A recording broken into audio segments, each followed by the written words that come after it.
For the second half of the NEXL Event 1, the One Mission event. Today is the D3 division, and I'm here again with my great friend, Matt Falvey. I think you meant best friend. Best friend, yes. Yeah, and I'm here with my good friend, Anthony Vitale, ready to kick off the season. 2024 D3. Here we go, folks. We got Storm on the red side, and we have, is that Malicious? Or it's the FTK Factory, the second Malicious team. Oh, they come out of Tolan, Connecticut, according to their PB League page. So they're a Malicious sister team? Is that what we're saying? I think they're the reject team is what Kilroy was like. Shots fired. We weren't chosen, so now we're the F. Tony Kearney Factory team. All right, here we go. 5 alive for FTK Factory. I would call that pocket play so far from FTK Factory. Now they go ahead and move into the snake one on the left. Well, they tried to, and they die. I think you're going to see a lot slower, more methodical play out of the D3 division than we had in the D4. You saw a lot of snake off the break. Yeah. But Storm does start in the snake 2 over there. I agree. We'll talk about what we saw yesterday compared to what we saw today. I agree with you. So FTK starts sliding to the left. They got to do something because Storm now has the snake. Has the close snake. Storm is eliminated out of the backfield. See who we have right here in front of us. Jakubiak probably. Yep. Jakubiak for Storm. I think that's maybe Kilroy that's trying to get in to this snake structure too. Jakubiak, another FTK player, just comes out, but we're going to have a little battle here right now. Real close range stabbing. And a flag being thrown. Yeah, I think that's FTK. Yeah, I think that's a fair flag. So the runner from FTK did not know that Jakubiak was there. Honestly, he did. I think he swung his gun downward as he was getting shot in the legs. All right. Well, you know the other thing that Storm just overcame, and that is the sun, almost directly in their eyes. They're playing right into the sun. So for at least the next hour or so, that might have some effect on the gameplay for teams taking the right side of the field. This is also the preferred auto view, very first right here in the morning. Getting that nice new camera view. All right, next up we're going to have Underground Kings versus Malicious. Malicious last year's season champion. Underground Kings went through kind of a turbulent offseason. They've I'm not sure who they picked up. I'll have to look at that. But I know they had a bit of a team split, and they were definitely playing really well last year. I thought that was an organization on the rise. I will say they picked up Krista. So Krista Gonzalez returning to the sport after a few years off. She's another Bolp alumni out of Lee, New Hampshire. One of my old stomping grounds, so whenever I get a chance, give them a shout out. An old Warrior player. Mm-hmm. Yeah, the Warriors. Man, I miss that team. I would love to see them back in the league. Looks like they also have TJ from Malicious playing with them as a guest. Is that Schoner? Yep.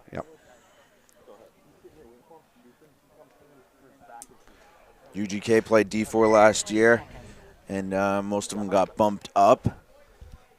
And played very well last year. Is Drew Nall on that team too? It looks like Drew from Alpha Gang. Drew Nall agreed to jump in for the year. I think he's kind of doing a player-coach thing for them. So they could be a very solid team. Yeah, it's a great pickup. They got TK back there. Looks like Marcus is on that squad too. Marcus Canis. So they took Snake and Dorito Snake off the break. So Malicious is in both snakes. First player drops over here for Underground Kings. Nice. 2 players drop. 3 players drop.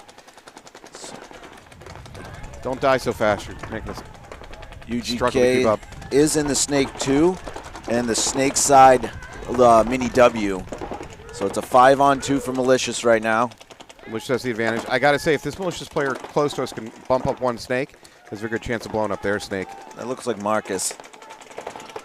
And Drew Nall bumps over here. Looks like the Malicious player on the far side decided to trade with his counterpart. It's a good trade considering the body situation. Yeah, it's just Drew back here now. And he's about to get crunched by Marcus.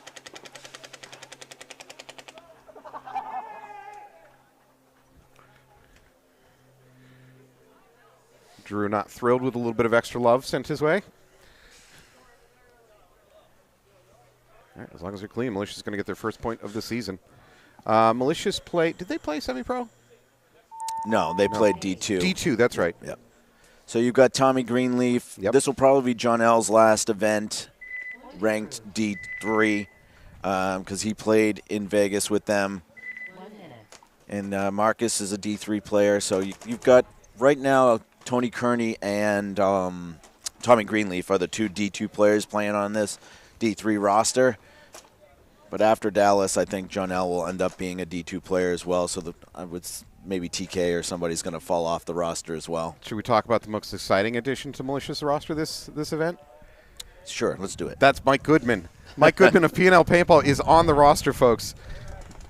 I'm sure it's some kind of APPA scam to help lower the overall ranking or something, but I talked to Truck Stop, Adam Rand. He said he's not playing. That was just for fun. So he is on the roster for the day, which means he's going to get ranking points, but he's not here to play. Let's hope that he does show up. We could get some more, he could buzz some heads. Well, I want to see him on the field. I watched him play in a wheelchair up at Skyball a few years back. I think he's capable of anything. All right, Storm on my left. Storm doubles up home. I have an interesting. One of Storm's shooters goes out about 5 feet to his right, takes a knee, drops a lane, kind of cross field. Looks like Storm loses their first player trying to go down the snake. This is wow, quick move by Mr. Weeks. FK Factory. Brian Weeks? Yep.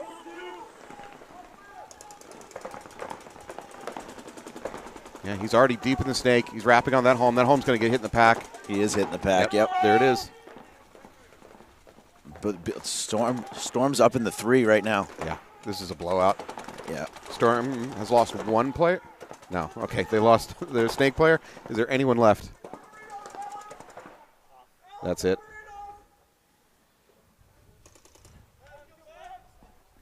Yes, sir. That is kill 5. Good point there. Yeah, Factory looked dominant in that one. I mean, I'd have to say Brian Weeks up the snake is what kind of broke that one open. So, you know, if you're on this field today, you shouldn't be listening to me. You should be focusing on what your coach says. But if you're playing this field today, you have to act as if the snakes are hot at every moment. I mean, just tell your guys, just your body position in your bunker should always be defensive to these snakes because they're hot so often. If you sit in your bunker in any other manner than the snakes are hot, you deserve to die. Yeah, it's better. It's easier said than done, but yeah, there's some spots here that you definitely have to play that way more than others. But that was a really good reaction. You know, Brian got up into this Dorito wedge very, very quickly, caught the Storm player coming around the snake too, and then really just took advantage of it. And we talked about this yesterday. You really want to just be turning this field. And Brian quickly turned the field, and they weren't expecting it that fast. Even though you want to say that the snake's always hot, but. So here's my thing is I was thinking about this on the drive home yesterday. I don't think the snake is just auto-killing everything. You know, I don't think the snake positions are so strong that as soon as you get in, the whole other team just dies. The whole other team dies if you're in the snake and they don't know it. You know, if you can pop up and catch them off guard, you get a bunch of kills. But you can live against the snake in most of these bunkers on the field if you just body position as if the snake is hot. All right, Malicious loses the snake runner. Looks like Richie Blount's out there for UGK now as well. So UGK has Drew Nall, Richie Blount, and TJ all playing with them this event. UGK hasn't quite gotten wide on that left side.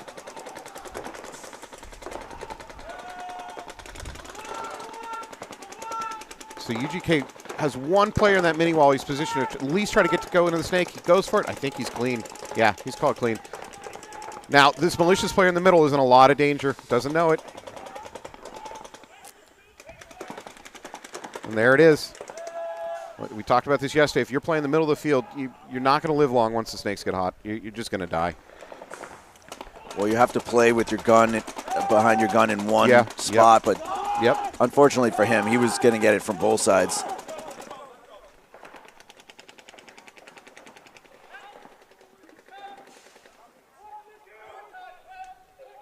And UGK is going to tie this up. He hits the buzzer with a dainty barrel tap. Is that a new thing? Is that style points? I've never seen that before. Hey, anytime you hit the buzzer lightly, I'm in favor of it. Yeah, that's true. How many backup buzzers do we have for this event? Just 2. Oh, yeah, just 2. After that, do we go to flags? Do we go back to flags and you have to actually hang the center flag? Yeah. All right, 2 good matches here to start the day. You know, both tied up, 1-1. So Storm is out here. FTK Factory. So there's a couple Malicious guys. It looks like, you know, I see an Apex jersey out there. I think Billy Bob's playing with them as well. So Covey playing in the Snake for UGK, according to the Facebook chat. Also, the chat is ready for conversation, according to it. So welcome to those who are watching at home. Thank you for wasting a perfectly good Sunday with us. There we go. Let's go Hartika. Yeah, Jacob Hartika is out on the field. Haven't seen him in a few years. Nick Kerrigan just giving us huge props.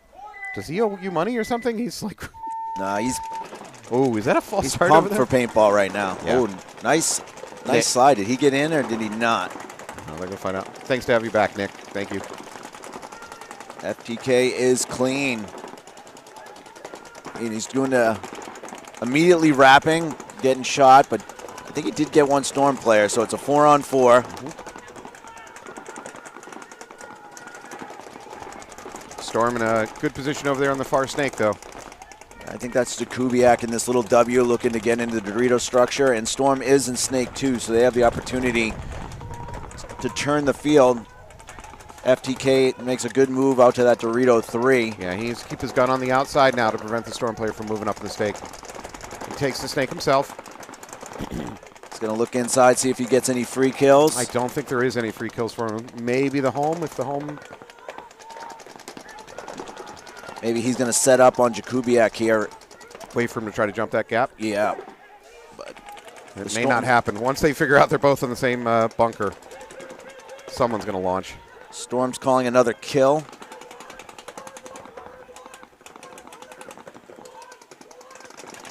Where's the Storm player? And it's a trade. Okay. Yeah, trade over there on the snake. So it should be a 3-on-2 for Storm. Storm's back in the snake. Snake 1. Jakubiak is now into the Dorito wedge. Snake is taken for Storm. I don't know if that's Sean Callahan or who that is in the back center. Maybe Carter. Storm player in both snakes.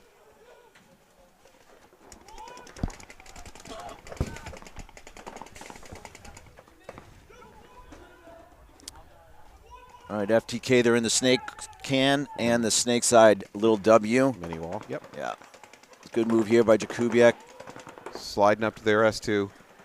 If he can pop up, wrap, he should be able to take that wall. The mini wall's unaware of him. Oh, catches this. Wow, catches a factory player trying to move down the tape. No idea Jakubiak was there. Jakubiak doesn't know where the mini wall. He just needs, there it is. Now he knows. And that's it. Good game by Storm. Just did everything right. That was a good point from both squads going back and forth. All right. That was Carter, so that was in the back center.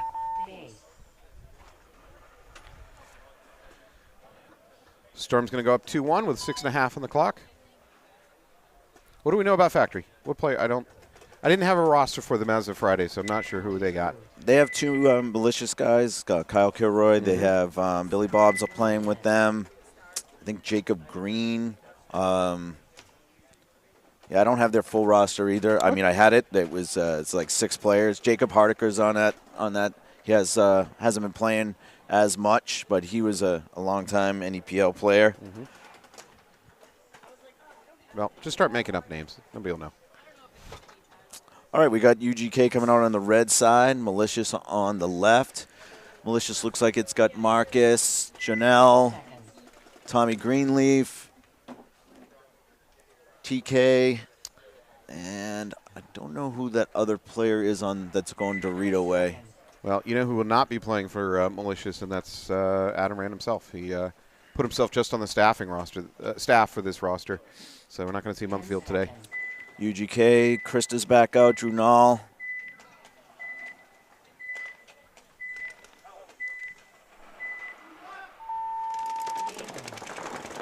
Malicious is going to send a runner around that Snake Dorito directly into their Snake 1 on the close side. UGK loses their Snake side Aztec.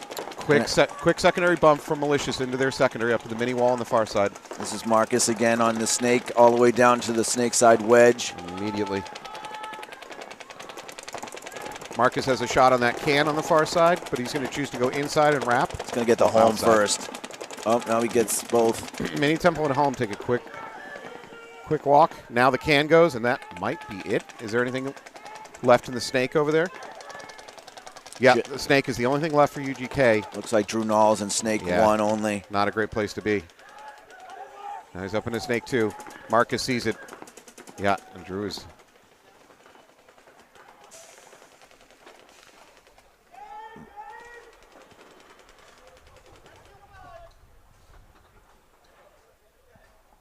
So Malicious is going to go up 2-1 over Underground Kings with about 8 minutes. Well, that's 2 games in a row that Drew calls himself out, stands up, and takes a lot of extra to the back. I think Drew's getting a little frustrated by that. UGK is going to towel. Malicious is up 2-1. Again, this is the one mission event. Anybody that's interested, please go to the website and donate. Right on the NEXL site, we have the link to the One Mission Fundly page. So if you don't know, One Mission is helping to fight for kids with cancer. So we have a longtime member of our community, a longtime family of our community, the Montoyas. Father Butch Montoya, son Anthony Montoya, and then grandson Cam Montoya. Cam is fighting leukemia, and this community up here in New England's done a great job rallying around, trying to help support. So if you get a chance, we should have a link on the Facebook page, I believe, and you can click and donate. It would be great. I think we started this week trying to get to, 8,000, and we've surpassed that. When we first started last week, we put $5,000 goal, but we had a really good event, the New England Showcase at Paintball Wizard. We did a buzz-off there. We raised about $5,000 in the first weekend, so we tried to double that. And we're right there right now, a couple $100 short, so if you can go to the page and donate anything you can do. The winner of this event will get $500 donated in their name on top of their prize package. So everything you can do helps.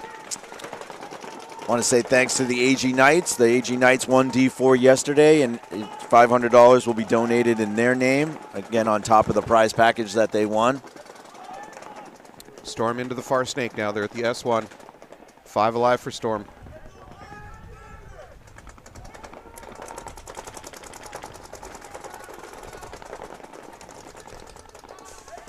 Storm doesn't have a presence in the close Snake, and right now they don't have anybody in a great position to even try to take it, so their hopes kind of lie on that far Snake, the S1. The S1 for Storm also doesn't have anybody on the tape line to support him, so he's definitely kind of on an island out there.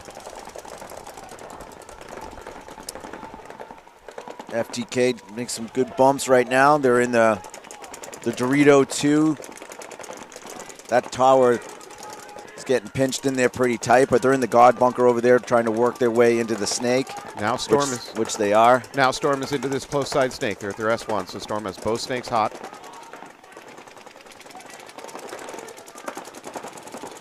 Storm player asking for a check on that far Snake, and he is hit. That's Jakubiak that's taking the walk, and FTK is taking advantage of it right away, going right into that wedge. Looks like Kilroy that might be over there. Storm is now up into their S2 on the near side. Kilroy launches. Oh, and he's going to live doing it. You better hope so. If he's got a hit on us, yeah, it's not good. It's going to be a red. Yeah, they're calling him clean. I think he's going to get hit in the right shoulder. No. Hey, look, maybe it's a bounce. FTK getting a little bit too aggressive trying to support their player, but... Wow, Kilroy is still alive. Wow. Now he gets hit. Great game for Kilroy.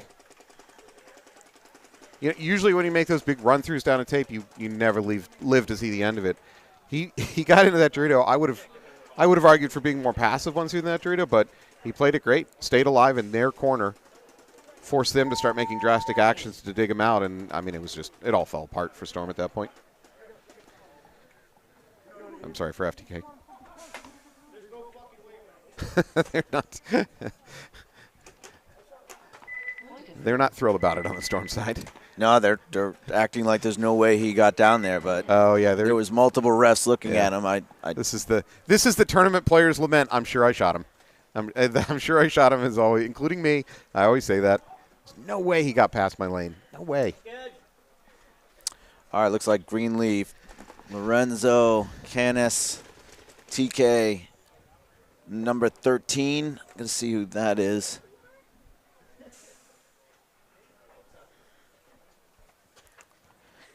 I think those are vertical names. Very hard to see on those jerseys if those are our names, but they might just be the cam support jerseys. Well, I did print out the roster, but I printed it in a very small font, so there's no chance of you reading it today. No, I can read this. Okay. Doesn't have jersey numbers though? No, Yeah. I just pulled that off PB Leagues. All right, so it's either might be Tim Martin actually, or Calvin Stumpke actually. It's one of those two. UGK doubling up home. However, it doesn't prevent Malicious from taking the snake off the break. Oh, first player dies out to the snake for UGK. Yeah, I think this is Calvin right in front of us. UGK's into their close side S2. He's going on the outside. He needs to win this gunfight. He needs to limit the damage that Malicious can do from the snake. Malicious is in both snakes now. They need to win this snake battle right here. Yeah. Between Calvin, I don't know if this is Covey or who is this right in front of us. Covey.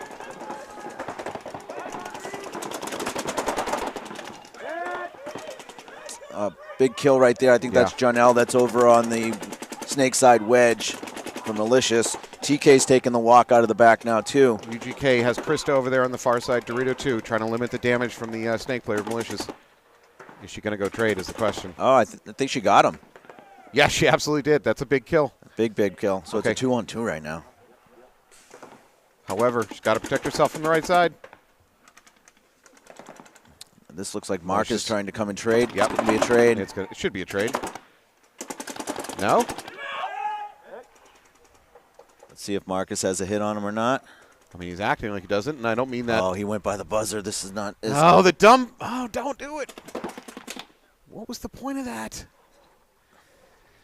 Just to be a jackass. No, I mean, it's just you get kill thirsty. Well, Krista doesn't believe it, but she definitely missed Marcus going through. Yep. That's tough because she really needed to trade right there, and then UGK wins that point and Drew's alive. Yeah. So she played really well, shot out Jonelle, and had her gun up ready for Marcus to come, and just couldn't get the trade. Yep.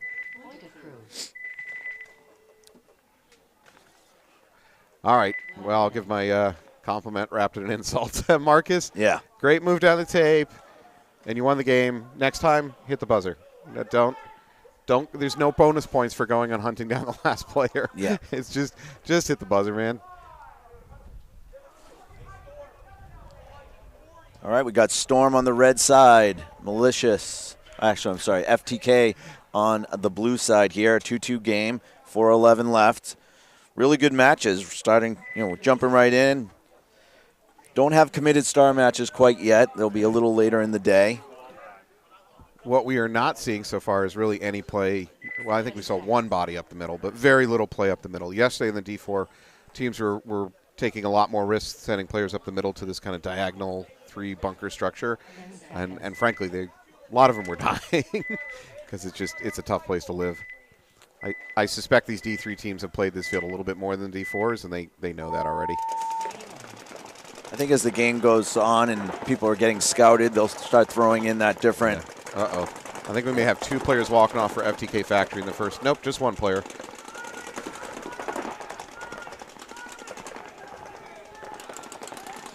So FTK Factory lost their best hope for getting into that far side snake early on. I don't think that tower guy is going to be able to jump that gap. Maybe their backline mini temple can work his way up into it.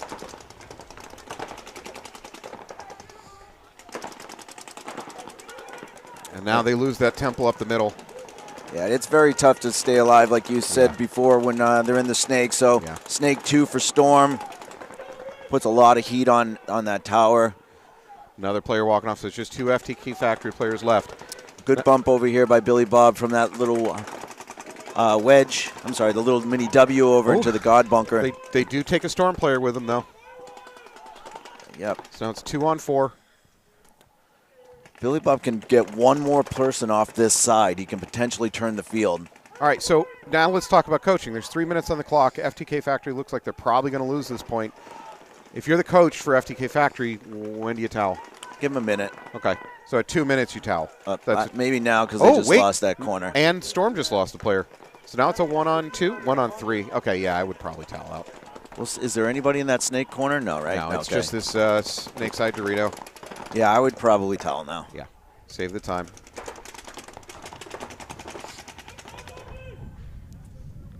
Get inside of him, somebody.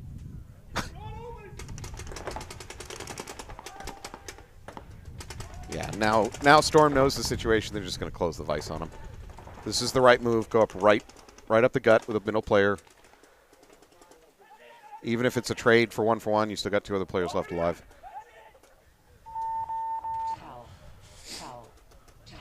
Well, they're going to still have about 2 minutes on the clock, so that didn't hurt them. But they, 30 seconds, you'd like to have it back. Yeah, should have taught a little bit earlier. Okay. All right, Storm's looking good. They're up 1 point on FTK. Then we've got Malicious and Underground Kings. Man, the Kings were really in that last point. It really should be a 2-2 game, but Malicious pulls it out. Now we got, looks like TJ, Krista, Covey, Drew Nall. Let's see who will be the 5th. Maybe Richie Blount. Or they're rolling with 4. They got 23 seconds. 20 seconds. There we go. Nope. Still don't have a 4th. 5th. Yeah, looks like Richie. Oh, okay.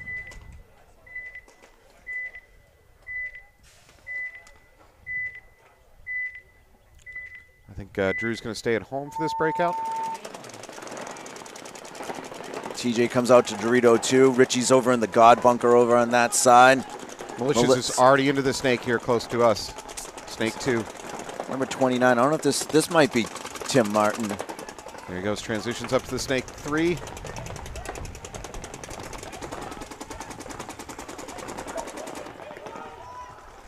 They do shoot out Malicious. I think that's John L. that's taking the walk.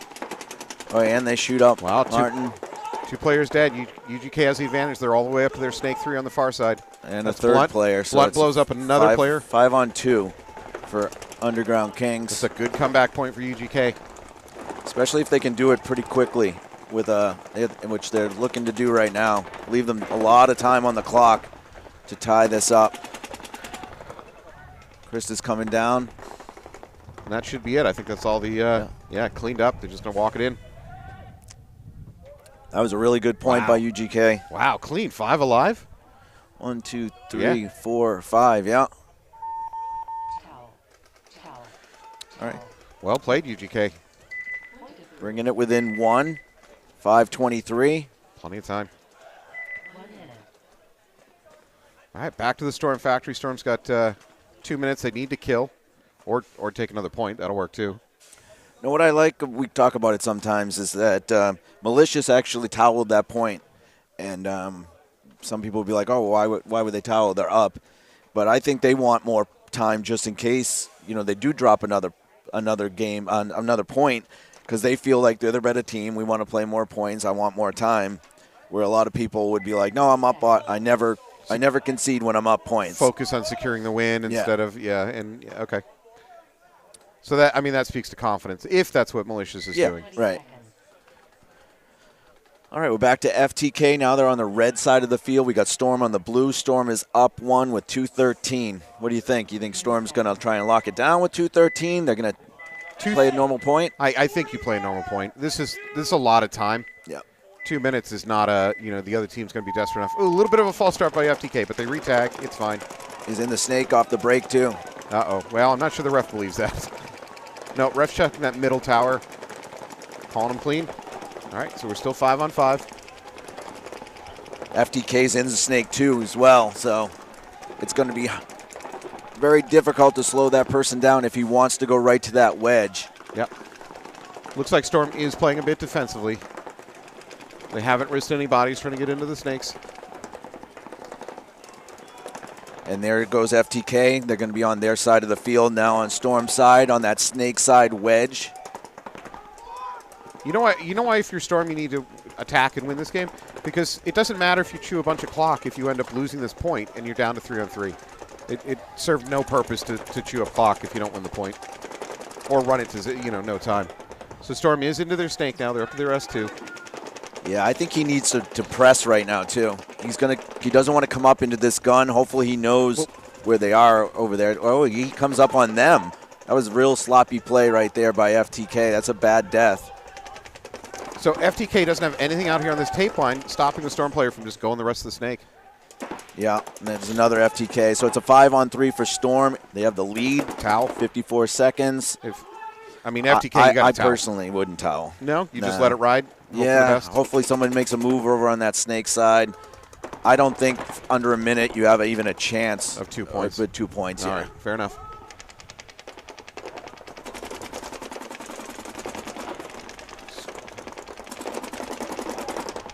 Also, if I was Storm, I'd be chilling out right now. The only thing that's going to hurt you is a penalty. Yeah. Fernandez still pushing the matter up here into the snake. Yeah, he's got it back. I think what he does, he should just post up his gun waiting to get bunkered. Correct. That's what I'd like to see him do. Yeah, they have to come get him.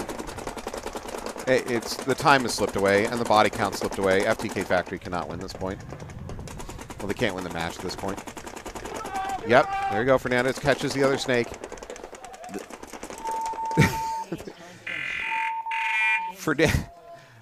We're keeping stats? Is that true? Fernandez must have heard that because he was like, no, I'm not just going to sit back. I'm going to get kills. 1 minute. All right, so New England Storm is going to win that first match. Good start to the day for them. No, that was a really good match by both teams. All right, plenty of time on the clock here. UGK down by 1 point. That last point, UGK looked dominant. They won 5 alive, just did everything right. Not sure what the secret there was. 30 seconds. All right, so now we've got plenty of time on this clock for at least 2 points. We'll see how Malicious comes out if they come out a little slow.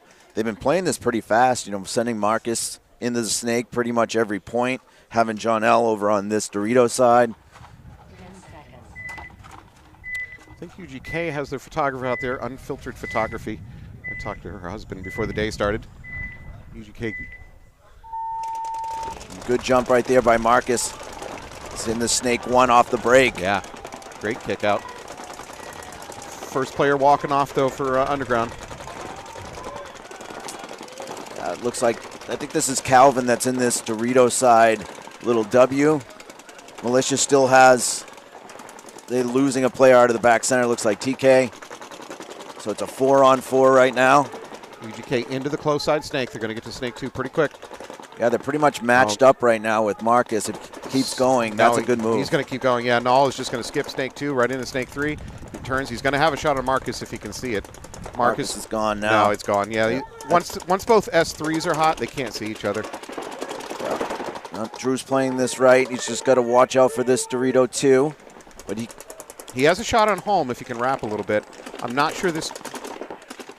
If he goes low, I don't think this Dorito player can see Drew. No, but that little Aztec has a shot on him too from the Dorito side. But it's nice. Right now he's got 2 guns on him. So there we go. Now they get a second player into the snake. That's exactly what you want to do.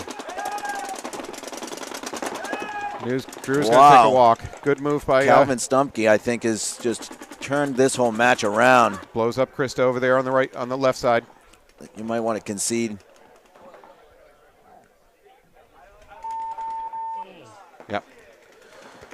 I don't know if that definitely is Calvin, but it looks like him.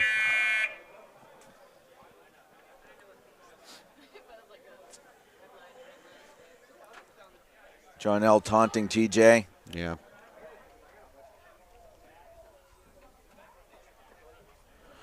Point approved. All right. Well, Malicious going to take that one. They're up 4-2. We are in X ball, correct? We are in X ball. Yep. So It's funny, you know, one gunfight right there. You know, Drew wins Yeah. that gunfight, they win that point. But not only does Calvin, I believe it's Calvin, win that gunfight, but wins the gunfight behind Drew as well and blows that point wide open. we're getting compliments on the production. New camera looks great by Charlie Balls 5. Gabe Silva, really dig the new camera angle. It zooms in the backside of the field. Love the viewers can see what's going on. I believe Gabe is selling cameras. I think that's why he's whipping the crowd into a frenzy over this. Still have the white. Okay, we got Storm clearing out. Let's look at our next match. So next match, we're going to have Step Brothers EOTS out of, is it Jersey or is it Philly or something in that area? Philly? Yeah, they're out of Jersey. Okay, versus Springfield United. And then on the backside of that, we're going to have Preferred Pmob D3 versus New England Invasion. Oh, look, the schedule's right on the screen. Why do I bother printing anything out, Alex? I think you're so smart. Graphics, baby. Yeah. Like, are we close to fully automating this job? We could go to I mean, that's what I'm talking about, our jobs. Which is going to be AI. Yeah, just have ChatGPT generate our commentary. 30 seconds. Hello, fellow human paintball players. I am happy, pleased to be your host today. All right, we got UGK coming out. It looks like Krista, Drunal, Covey, Richie Blount, and Clark. UGK cannot afford to lose this point. If they do, they're going to go down by 3 points with probably at best 3 minutes left on the clock. All right, Jonel's set up here to come out on maybe the corner, it looks like. Nope, he's going to go into the snake on the break. That's Marcus. Oh, I'm sorry. And they lose Tommy Greenleaf off the break. So 5-on-4 for Underground Kings. At this point, Marcus shoots out Krista. At this point, Malicious does not have a good presence on that far side. They do have the mini wall. If he wants to take that bump, he might be able to get in the snake. UGK's up into the far side S2, though. Richie Blount's taking a walk, too, so it's a 4-on-3 right now for Malicious. Marcus is up to the S3. He's going to turn on that snake, blow it up. Yeah, he missed with that first volley, so Yeah. if you're... He does a good move of playing the side here and coming over and shooting Clark. He's going to have Drew Nall's back in a second. He's got Drew Nall out. That's really kill 4. Yeah, it's kill 4. It's really just the snake, and the snake is not where you want to be when it's a 3-on-1. I think or he's 4-on-1. trying to back up potentially. And Yeah, but even that, he would really need to jump back to that Dorito to have a chance. Yeah, good concede. Towel. Yeah, that is not the position UGK needs to be in, though. So they're going to be down by 3 points with about 3 minutes on the clock. Not impossible, but very tough.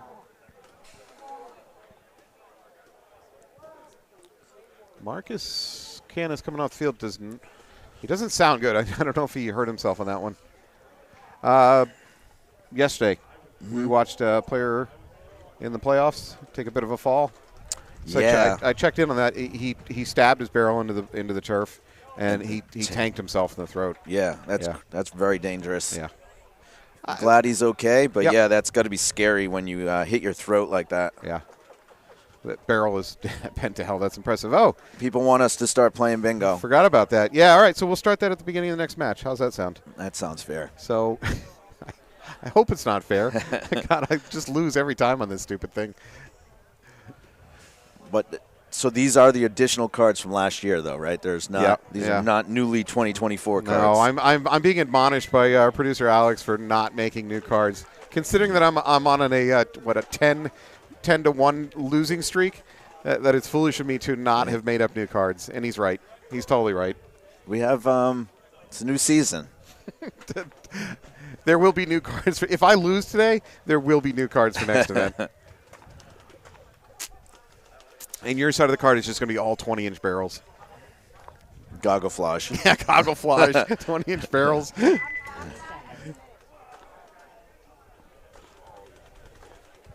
All right, Malicious is coming out on the red side. Let's see who they've got out there. 30 seconds. Timeout being called by UGK. All right, so yesterday what I saw in this field, I was giving this some thought. Talked about it earlier. I don't think these snakes are just auto-kill everything on the field. Obviously, they're your best path to victory. You still take them. I'm not advocating for anything else, but they're not auto-kill. If you can teach your teams to always assume the snake is hot, they can live against those surprise snake moments and not die. So that's one. Number two, we saw yesterday teams of relatively unsuccessful trying to go up the middle. So far today, and I know it's early, we're not seeing the teams really try that at all. I think we saw one body go up the middle, and he didn't live long. We've seen a couple of these towers be taken. When I say up the middle, I meant these three bunkers that are diagonal right in the middle of the field. Even the towers are tough to live in once the snakes get hot. So Yeah, I think the middle structure is way better than the towers. The tower is just like an intermediary bunker that you should be taking to potentially shoot something off the break and then dive into this first wedge and then decide, how you're going to play that middle. You can play the middle successfully. I don't think you should do it, time and time again. But I think throwing that into your playbook is something that could help you over the course of the tournament. As a mix, yeah. All right, looks like Covey takes the Dorito 2 off the break. No, and he dies for it. Was that Covey? No, that was not. It might have been TJ.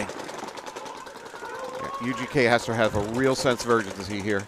Yeah, Martin's up into this There you go. Dorito wedge. Mini Temple that's Krista making the move into the D2. Oh, I don't know. A little bit of a head. Nope, live. UGK up into the S2 on the close side. Is that Blunt? That is Blunt. He's just going to run through. I don't think it's going to be successful, but I think it's the right mindset to attack at this point. No, it was a good move. He at least blew it open. Someone else shot another Malicious player, so. So we have 3-on-3.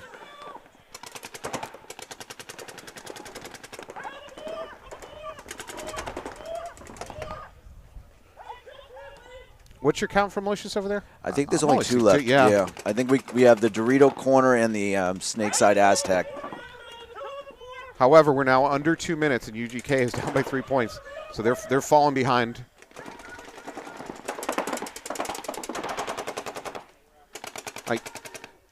Krista has now locked on to this, actually the exact same Dorito, the D3 on the other side of the field. You can't afford to do that right now. You got to go. You got to go. You're a minute and a half. You need 3 points. If she does go, she needs to put in. I think this is Brian Weeks over here. Uh-oh. Brian chooses attack. Not a great choice because he's going to die without taking a body. Close it out. Run. Sprint. Oh, they're going. They're going to get this point, but they're going to get this point with about 50 seconds. Yeah. No, not even. Yeah, maybe a minute left. 60 seconds. Oh, exactly 60 seconds. Wow. Wow, did you prognosticate that one? Is this fixed? Between you and me, is this fixed? Well, you guys still think it takes 8 or 10 seconds to run down the field. It takes me close to 45 seconds to run down the field. Drew just did it in 3.5 seconds probably from 50-yard line. Do you maybe at lunchtime, you and I? You want to take a run? No. I don't want to embarrass my – oh. Oh, is there a major? Oh, no. Drew does not like the call. I think there might be a hit on his pack. That would end the match if it was a point reversal. Oh, yeah. We'll see what the head ref here has to say. All right, well, Anthony's off the mic. You heard it here first. He is committed to a foot race between he and I during the lunchtime break. That's really brave of him. Reverse point. Game finished. That didn't happen. If you're on the chat, please chime in.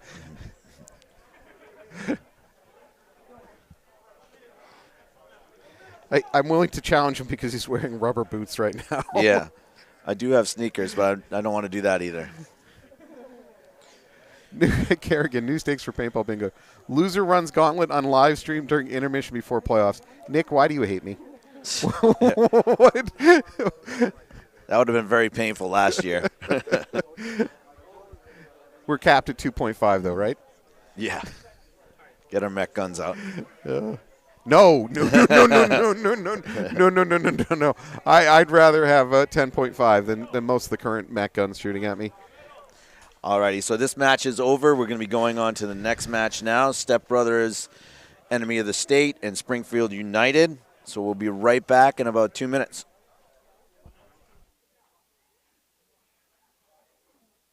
All right, Step Brothers United. Let's everybody switch out the pitch, please.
right, we are ready for our second set of the day. We've got Step Brothers, Enemy of the State, versus Springfield United. Should be a great match. Enemy of the State coming up from the Jersey, Philly area.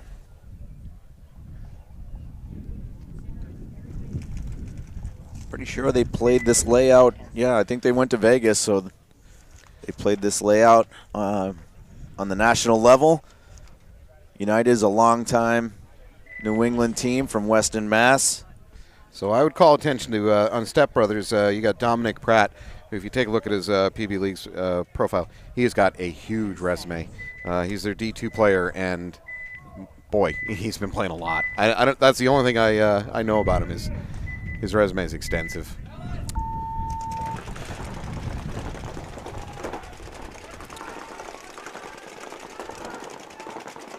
Enemy loses a player out of the Aztec. Still 5 alive for Step Brothers. Rodriguez is here on the Dorito side wedge, very aggressive. They're also in the God bunker. Ooh, that was a little bit of a slow transition from that mini wall to the snake. I'm not sure he's going to be alive. Ref's checking on that Step Brothers player right now. Calls him clean. Got away with one there. It was like a slow crawl in the open. Rodriguez was probably the only one that had a shot on him. Yeah, I think you're right. All right. Step Bros filling the D2. It's 4-on-4 now.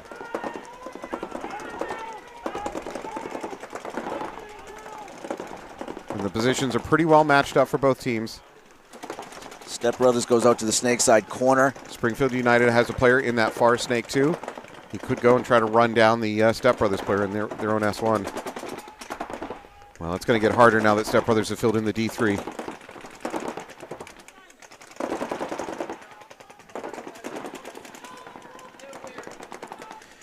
So Rodriguez right now is the only one on this tape. So he's kind of on an island. He's playing pretty aggressive for being on the island, which is fine. We got one of the United players in the little mini W on the snake side shooting cross, trying to keep them out of the snake. Springfield United player sneaking up to that same wedge. He's going to launch. That's clean. It's a trade. I think the Springfield United player got dinked by the D3 right behind the Brothers player. And Springfield United immediately fills into the S2 in the same snake. 3-on-3. Oh, he does it, but he dies doing it. Good shot by that Brothers player out there on the far side. So a 3-on-2 for Step Brothers right now.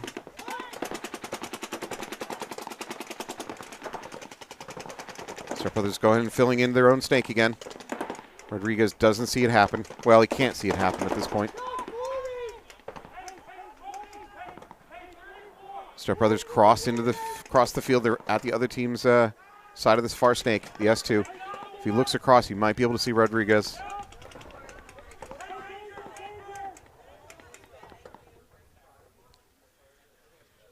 No, I think this wedge pretty well blocks off the sight between the two. He's going to wrap, see if he can pick up this mini wall. If the Step Brother wants to, he can get on his belly and get right behind the players. So I think that's the move right now. That said, it's a one-way trip. If he does that and he doesn't get the kill immediately, he's in an awful position laying on his belly.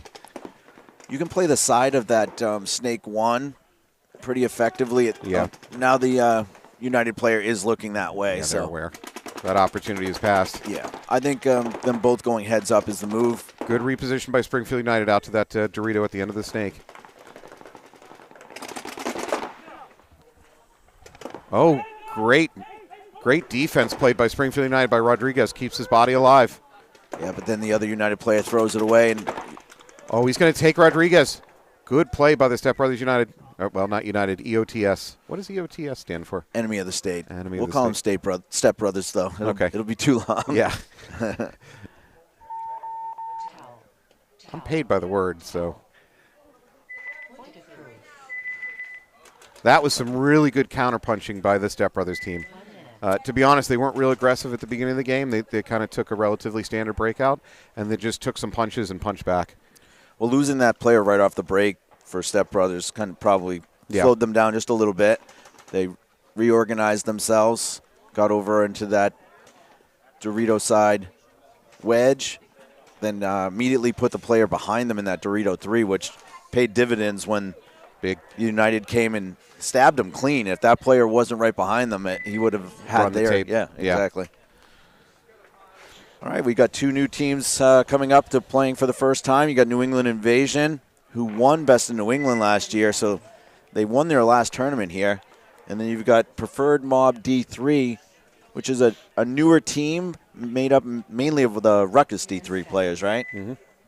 I think they have do they pick up Ethan Rowe? It was one of my big brain winners last year, if I'm not mistaken.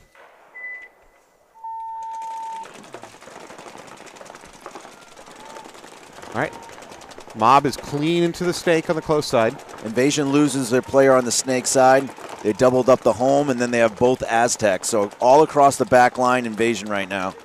Yeah, Preferred Mob all the way up here on the S3 on the close side, though. If you can look in the center, he's got Hathaway. He's going to wrap. But, he's an old Axeman. Oh, great shot. There was a tower waiting exactly there for him to do that, and it didn't matter. Another shot. 2 kills immediately for Hathaway. Well done. He's going to wrap, probably take that mini temple. There it is. That's a 3rd kill. Big game for Hathaway. Snake only right now for Invasion. Invasion filling the snake. That was the wrong time to fill in the snake. I'm sure he wasn't aware of how many of his teammates are dead.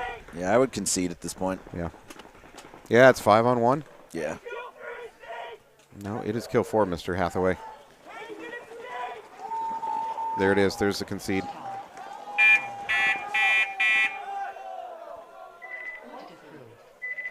Big game from Hathaway. Not just the aggression to move up the snake, but he did a great job defending his own life when players are trying to come take him.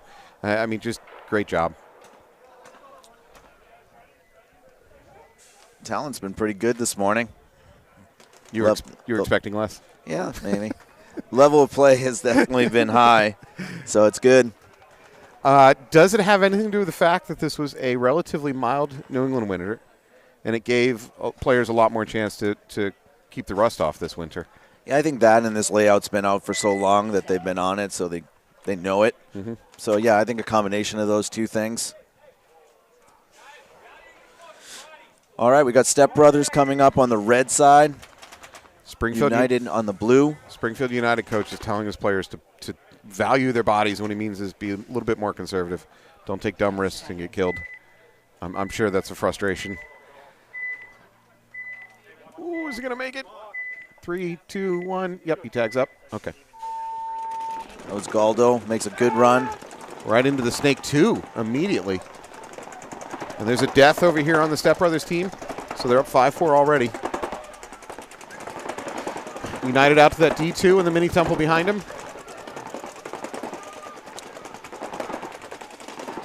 And in the state doing a good job getting out to that snake, but they do get that. It's good lane holding right there by the United player. 5-on-3 United over Step Brothers. United gets into the Dorito side wedge.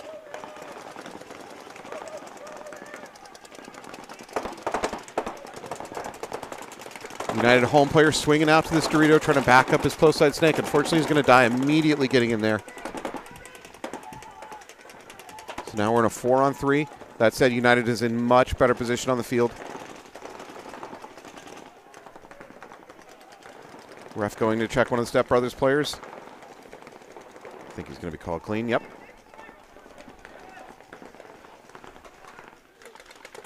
Springfield United is starting to tighten the noose. Goldo over here moves up to the S3. He's going to look inside. Might be able to catch that mini wall. I don't know if there's enough pack sticking out there. He chooses to wrap on the outside, though. If there's any overslide, the brother, no overslide. Good body control by the Step Brother player. Yeah, now he's got a foot. There's maybe. the pack. There's the pack. No, he doesn't catch it. And never shoot for the feet, because no player ever goes out on foot shots.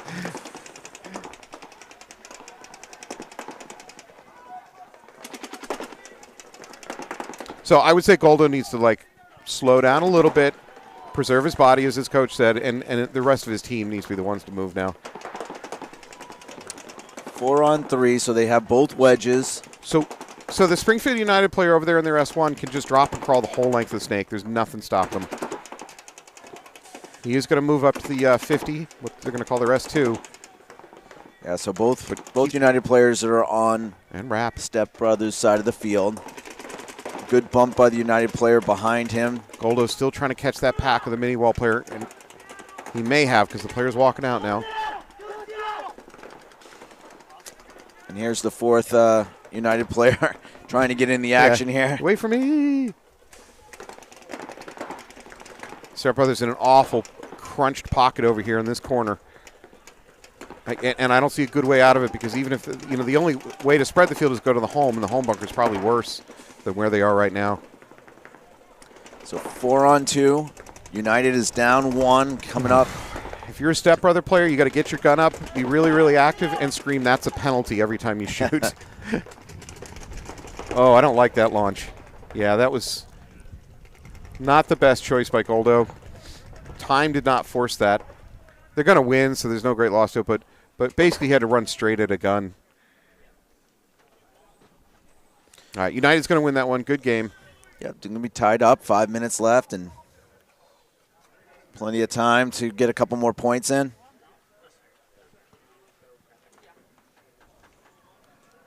We get a little wiggle dance from the flat. Well, no, they haven't even hit the buzzer yet. There we go. And ref is going to call it clean. Okay. I believe that's Rich reffing for us in the corner over there. Yeah, Rich Williams, calls it clean. Veteran judge for us. His daughter is about to take her driver's test. He's very nervous. Oh, boy. I think he's more nervous that she'll actually get her driver's license. I think he's probably rooting for a failure. Yeah. Once they have the phone and the car, they're not yours anymore. No. Although, do you remember taking the written part of your driver's test? I mean, you'd have to be clinically brain dead to fail that part. Yeah. Is this a stop sign, yes or no? I mean, yeah. You've got to be real. And I apologize if anybody in the audience listening has failed their written driver's test, but good Lord, man. Well, man, did they even have computers when I took my written one? I think it was still a computer. You just had your town was communicating by semaphore flags from town to town? Yeah. All right, we got Pmob on the red side here. Invasion on the left. Pmob had a really good point and he's hit and in. Yeah, that's.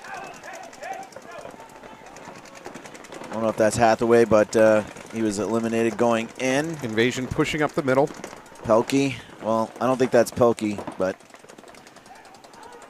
we got 3 Pmob across the back now, and maybe 1 in the snake. Invasion starting to push out of their pocket play. No. So make it the D2, now the D3. Good movement by Invasion. So Pmob's just got the 3 across the back now. So you've got just the Aztec on the snake side, the home bunker who's eliminated, and then this Dorito corner. So it's a 5-on-2 right now for Invasion, looking to tie this match up. You got Nico Safranos coming up through the center here. This is a good example of a team choosing to go conservative breakout, guns up, and it working. They got kills early on in the game, then start making your secondaries. Good movement by the Invasion player through the middle. Both players for Pmob are on the outside, so Nico has an opportunity to split the difference here. This mini wall's about to die. Well, again, don't shoot for the foot. I believe it's just the corner over here now, for the close side corner for Pmob. He does shoot one player. He good shot. Shows 2 players. So now it's a 3-on-1. There it is.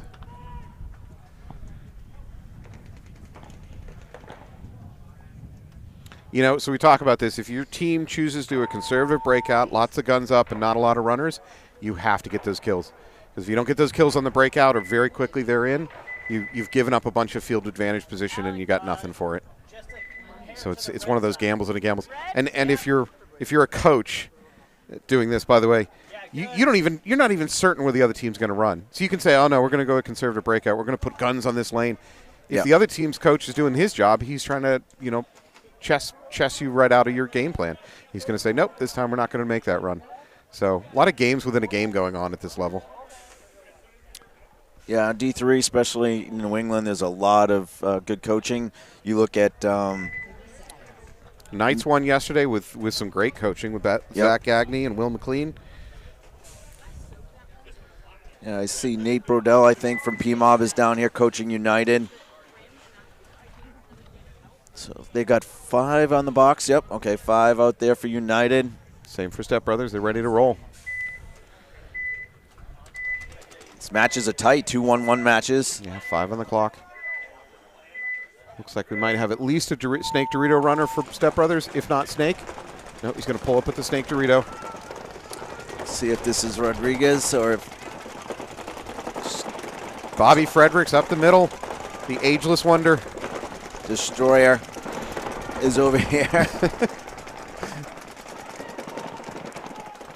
So 5 on 5. So Bobby's posting up to see if this Snake move, this is a big shot. I don't think he gets it. I think the Step Brother player got in clean. He's going to go up to Snake 2. He's still not aware of Bobby's presence, though. So if he pops up, he might be popping up right into a gun. It's that little block right there, so it's blocking Bobby. Yeah. But Bobby still thinks that it's the S1 that's hot, when in fact it's the S2, and he can't see it. Bobby has to hope that Step Brothers don't get into that far Snake, because if they do, he's going to get his pack ripped up. yeah, but I like where United's set up right now. Yep. They had one on the outside inside, so now that this player's eliminated, so United can cross up. Yep. They communicate it well. I see Bobby in the middle switching his gun to further back in the field. Destroyer's getting onto their side of the field, which is a really good move. Hopefully Bobby doesn't shoot him. That mini temple is going to bounce out to that corner, which he doesn't know it, but probably just saved his life from this Snake. Because if Destroyer gets to the S2 and then looked across, that mini temple is going to die. Yeah, the Step Brothers are pounding this. Step Brothers into the far Snake now.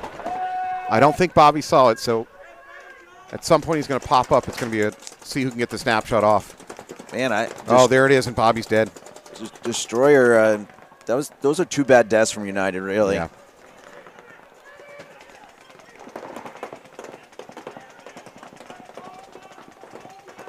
Good moves there by Step Brothers on their side of the field now, undetected. So this could be just a stab. I don't think they are aware that they're both in the same bunker over there on that far Snake. Man, I can hear the United player screaming from here, so he's going to get shot. There it is. Yeah, that's... I don't know. No. He did not shoot him before. Ladies and gentlemen of the jury, I stand before you today to witness that I did in fact shoot that man. I think it's a 3-on-2 right now for Step Brothers, the United player here in the D3. And then there's another United player on the Snake 1. So it's a 2-on, is it a 2-on-2 now? They're yelling, United's yelling a 2-on-1. I don't know. Yeah, I think they're wrong. So the corner is hot over there for Step Brothers. And both corners. No, I could be wrong about that. Right now I'm just seeing that far corner. It's the Dorito corner for sure.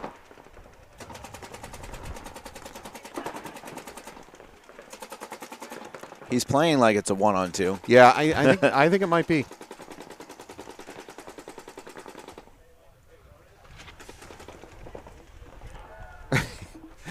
Another helpful. Going to want to concede. Yeah, another helpful hint when you know it's a 1-on-whatever. Start yelling to an imaginary teammate. Yeah. To let the other team think that there's still another body out there.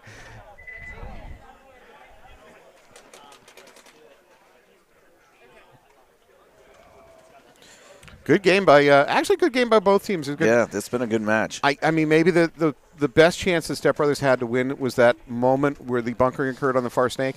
I would have said maybe not commit to going through. Maybe come around, take the shot, and pull back in your bunker. He might have lived. He might have been able to. No, I don't think he would have because he was shooting.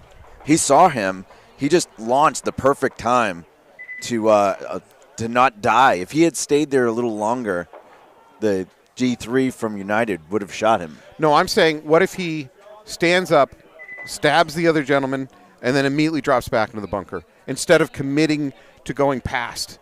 Well, the only way he would have survived is he went on his belly in the beam. Okay. He couldn't play out the side of that Snake 2 because this Dorito 3 has a direct shot into him. That's why he was yelling, I shot him first, but he didn't. But he would have. Yeah. All right, Pmob on the left, Invasion on the right. Looks like a clean breakout by both teams. Pmob is into the snake too close here. Nico Sofranos is in that center tower. He's going to have a tough time living if he lets this player come around. Yeah. He's going to, Pmob's going to get to this S3. He's going to pop up. Is this Hathaway again? Nope. Somebody with a Pelkey jersey. Yeah, Pelkey's number 7 is going to blow up that tower here in a second. There it is. And that he should get the Aztec too, which he does. Yeah, I think so. Asking for a check over there in the mini temple. Rich going in for a check. Calling him clean, calling him clean. Oh, and he loses he trades. No, that was a good trade, getting Gemmer off the field. So it's a 3-on-4. Invasion is in Snake 2, the Aztec, as well as, let's see where he ends up. Dorito 3? Nope, eliminated. No, yeah, too long, too big a bite. Yeah, looks like Aaron Kent. All right, this Invasion player in the Snake needs to do a bunch of damage right now. And I don't like that move for the Invasion player in the back line. Instead, he just bunched himself up behind. That's a clean kill, though, for Invasion over there. He should have spread it. Oh, he might get this next one, too. If he stays, you got to protect yourself. You've got to be on the tape right now. Well, he has his back player on the tape, which is the guy I just said shouldn't have done it. Yeah, it's not going to work. No. Oh, and at the wrong time, that can doesn't even look down the tape, so it's not even going to be a trade. Yeah. Now it's going to be a 2-on-1. White here is probably going to finish off that can. Yeah, there it is. And Pmob's going to win this. Did we see a concession here by Nicole? Did we get that Pmob victory on our new camera that they paid for? Maybe. Alex, we have to get that shot.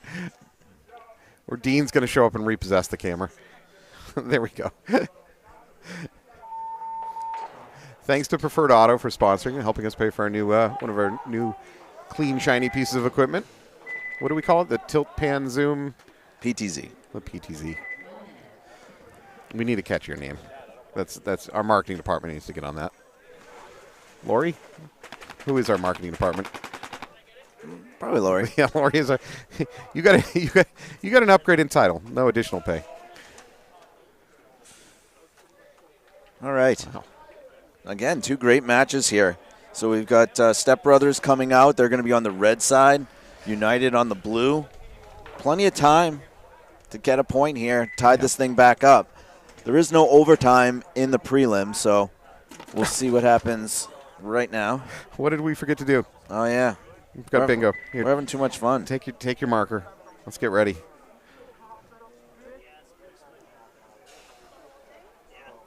All right, Step Brothers with 1:46 left on the clock.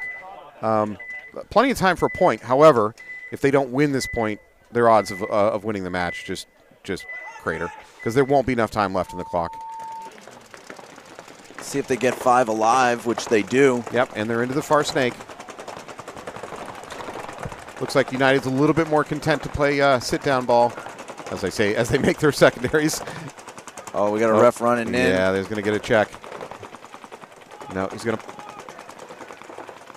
Is he clean? He is clean. Step Brothers need a huge sense of urgency here. There's 1:20 on the clock. Referee's doing a good job today, being active out there. Have we started our Red Bull infusion program with the ref staff? All right, so Enemy of the State's in real good shape. They're in Snake 2. They're in the God Bunker. They're in the Snake Side Aztec. They're in the Dorito Aztec and the Dorito Corner. And they're also in the 60-second window. So they are in good shape positional-wise and body-wise, but the clock is not their friend. Especially with 5 alive still by United. Yeah, United. And United spread out and now has countered into the Snake 2, so... This Dorito player needs to go. This D2 player for Step Brothers, he needs to go. He's sitting on his gun too much. He's got a player behind him doing the same job he is right now. He's got to go. All right, well, he loses the player behind him, but he still needs to go. We're at 30 seconds. It does, don't. Yeah, there's not the sense of urgency. No, you're right. So a 44 maybe? Oh, no, there's a minor. Yeah, that's going to blow it up for Step Brothers. There's virtually no chance now. Yeah, 5, 6.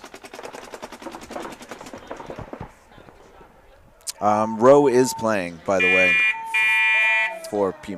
for United, it looks United, like. yeah. Ethan Rowe of United Yeah. last year won one of my Big Brain Player of the Day awards.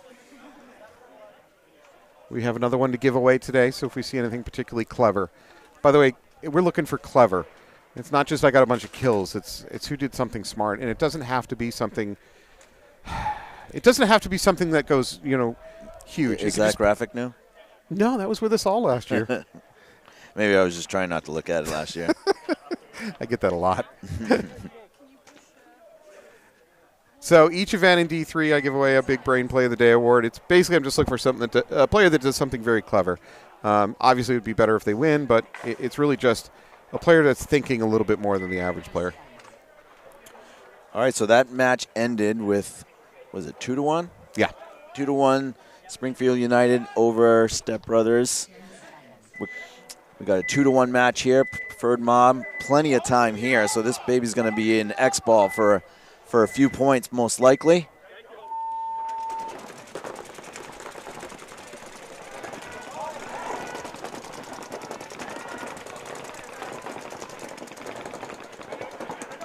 Five alive for both teams at the moment, although a ref is about to change that. No, I take it back. First Pmob player is walking off.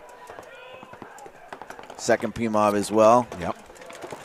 Ref going in. Yeah, never good. There's first Invasion player walking off. Invasion is into that far snake, though. Now moving up to the S2. He's got to get past that mini wall. He takes the mini wall. Invasion in a great situation now. So both snake 50s are hot. Pmob's running out of players. They're shoved into a corner over here, and their back corner player walks off just this D2. This T2 is about to get blown up in the back, though. Nope, he's going to get blown up in the front. Wow, dominating by Invasion. Uh-oh. There might be a flag coming. There it is. Minor Invasion. It's not going to matter as long as the last player is clean. So it looks like that Invasion player that went down the tape line traded with the, shot the D2, thought he was clean, kept going. Refs throw a minor.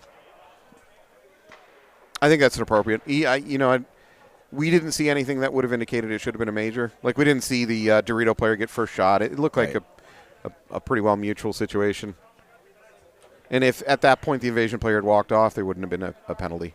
But by ignoring the hit and continuing to walk down the field, that's a minor. That's fine. Justice is served. We have our preferred auto camera over on the crowd right now. Sold out crowd. I see one empty seat in the stands. I think he's off at the bathroom right now. We got standing room only going on in the background. Yeah. I guess there was, Laurie was saying yesterday there were some parents brought chairs, a card table, and were playing cards over at spectating. Is that an indication that our product isn't entertaining enough? Well, they should have their phones watching the webcast if it's that true. boring over there. That's true. They're missing the full experience. Do people still go to baseball games with, like, little TVs? Remember back in the day that the people would black go, and white. Yeah, they'd haul around these tiny Yeah. little TVs because they wanted to hear the broadcasters, I guess, or Yeah. something like that, see all the camera angles. You probably do still see some people with those AM radios and an earphone in. Yeah. The last one I can remember was Steve Bartman. Remember Steve Bartman? No. Steve Bartman was the Chicago Cubs fan. Oh, yeah. Interfered. And then had to basically go on witness protection program because I think he cost the Cubs a chance at the World Series. And then the Cubs did win a World Series about 10 years later, so it kind of let him off the hook, if I remember correctly. But that sounds accurate. yeah, but that was a rough day for that gentleman. He basically went into hiding, too. He wouldn't do interviews. He just, even to this day, he stays out of the spotlight. All right, so you have Invasion on the red side, Pmob on the blue, all tied up, 6 minutes to go. Pmob doubling up the home, relatively conservative breakout. They are in the mini wall on that far side. Invasion's into the snake, too. And clean. Pmob needs to get their player from that mini wall into the snake. They have no presence out on the Dorito side, and they lose a player along the back line. Invasion's going into the snake side wedge, which will be on Pmob's side of the field. They release the double home bunker up to the tower. They shoot another Pmob player out, so it's a 5-on-3. I think I smell popcorn. I might have to put my headset Oh, nice down. shot by Pmob, shooting out. I don't know if that's Taylor Strange or no. It's one of the Invasion players, not Taylor, that was in that. That's a big kill. Pmob needed that. They were in a bad situation. Yep. If he can get around, he might be able to shoot Nico. He's shooting at Nico now. Yeah, that Invasion player, is it Nico in the tower? Yeah. Yeah, he is in a bad, bad spot. Matter of fact, I think his best move is to move forward into this brick in the center 50. I don't even know if he could make that run, but I don't think he's going to live where he is much longer. No, his pack, he's going to get clipped.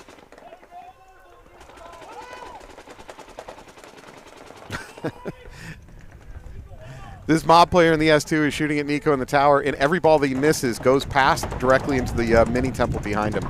So he's getting a 2-for-1 every ball for cover fire. That was a brave reload by Nico with a pod way outside the bunker. I think this is Gabe Ricard that's in front here of us. Maybe Aaron Kent that came up behind him. Pmob's over in the wedge on the Dorito side as well. It would help Nico a lot if Aaron Kent can get out here to at least the D3, put a little pressure down the tape line, and at least draw attention away from Nico. Got to check off that wedge if he's going to make that move.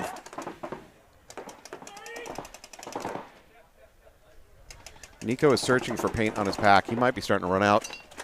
Ooh, do you Bad hear the timing, ding? yeah. Yeah. That's a good trade for Invasion. So 2-on-3 now. So Invasion is in the back snake corner, the center, as well as this structure here. And Pmob's on the other side of the field. They have the D side Aztec, who's going to probably get shot in a second. He's going to blow up that snake. He's going to blow up the home. No. Well, he got the snake. So it's a 3-on-1 now for Invasion. So Invasion is referring to the home bunker as the 1. A little bit different naming strategy.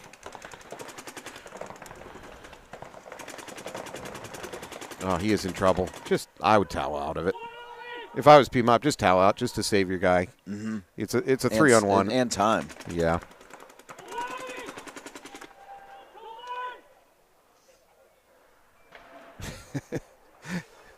If I'm the home player for Pmob, I'm not gesticulating at the other team. I'm just gesticulating back at my pit, going, why didn't you towel that?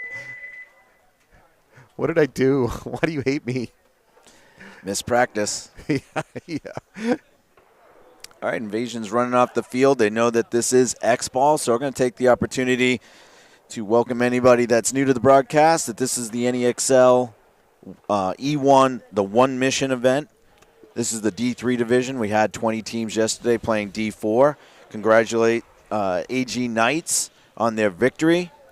And with their victory, we added to the prize package and got a $500 donation to one mission in the team's name. The winner of the D3 event today will also get a $500 donation in their team's name on top of their prize package. So we're excited that this one mission charity and the event one charity that we chose was really successful. So thank you to the community and all the players for banding together for Cam. And if you have a chance yourself, go to onemissionforkids.org. Look up our Cam's crew. I believe that's what it's listed under. It's under just one mission? Or no, you're right. I think it's under Cam's under crew. Cam's crew. Look that up as a search term, and if you can give, that would be great. Also, you can help support by going to destroyerlifestyle.com. That's Anthony's shop. He's got some cool gear. Actually, there's one of the shirts. I think this is Gen 1. I think I wore Gen 2 yesterday, and the Gen 3 is now on the website. $35 for really nice what do we call this? Tech tee? Yeah. Hey, Alex, can you try to put the link into the chat? Awesome. We got a timeout coming up from probably Pmob. So we got Invasion walking out to the blue side. Pmob will be up on the red side, down 1 point. Plenty of time, 2:49. I'll take a minute to thank the refs, like I always do. Frankly, and I'm sorry, Anthony, the refs don't get paid enough to do this job.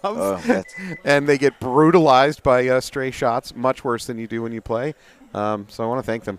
And every reffing staff that has ever reffed is assembled mostly by guilt and pleading. Yeah. So, and a lot of them really want to give back to the game. You know, that's They understand when they play that they would like to have good reffing, people that give good effort and care about the sport. So, yes. Nothing annoys me more than the players that complain most about reffing, and then I say, well, when's the last event you reffed? And they go, yeah, I don't ref. Yeah. Go to hell. I mean, I have no sympathy. You know how some nations you have to serve your 2 or 4 year military service when you turn 18? I kind of think paintball should be like that too. Yeah. You should be forced to be out there with the stripes on at least a few times. So we should do jury duty? Yes, it's like jury duty. Sorry, got to show up. All right, we got Pmob on the red side, Invasion on the blue. Looks like Supple going straight up the center here. The ref's going in, checking the Invasion player, going to the D2. Pmob into both snakes, basically on the run out. Great positioning for them. Referee going in and checking the Pmob player that's going into that snake 2. First player walking off for Invasion on the far side. I believe it's the D2.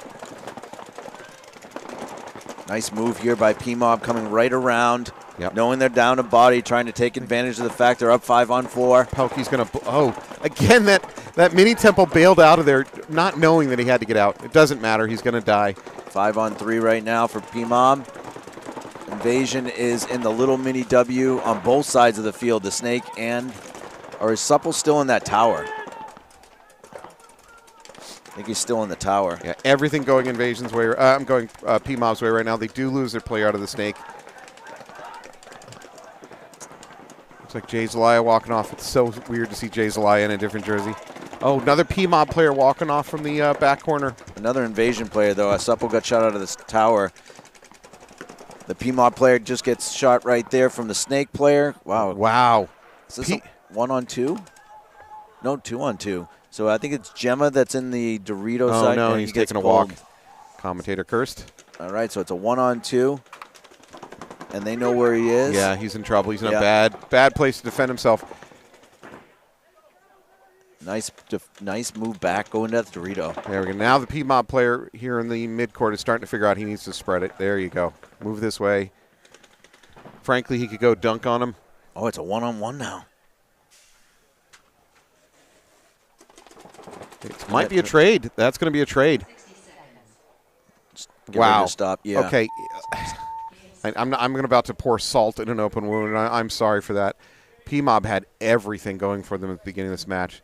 They had 5 alive on the breakout. They had both snakes on the breakout. I think they had the first kill. I mean, they had everything going for them.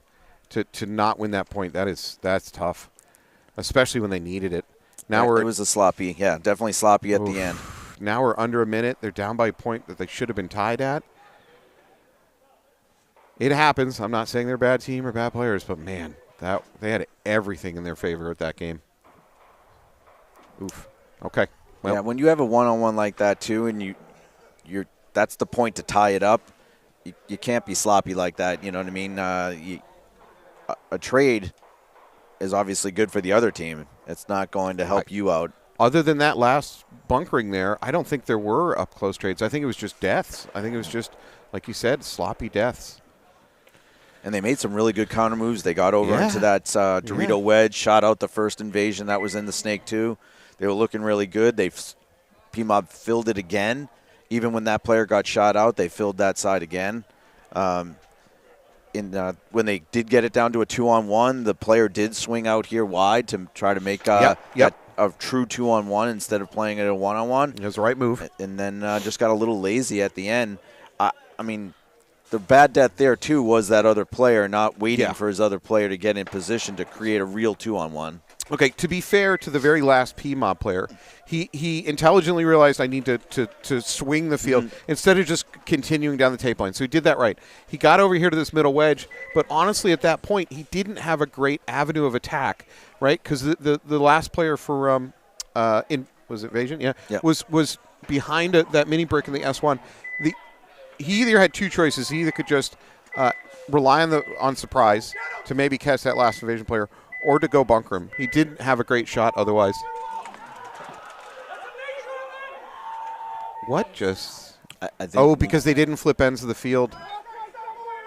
All right, so if you're watching this at home, here's the deal. When there's a no point, normally at the end of any game that each team at the end of each point, teams switch sides. Right? They switch sides. They go to the next start box.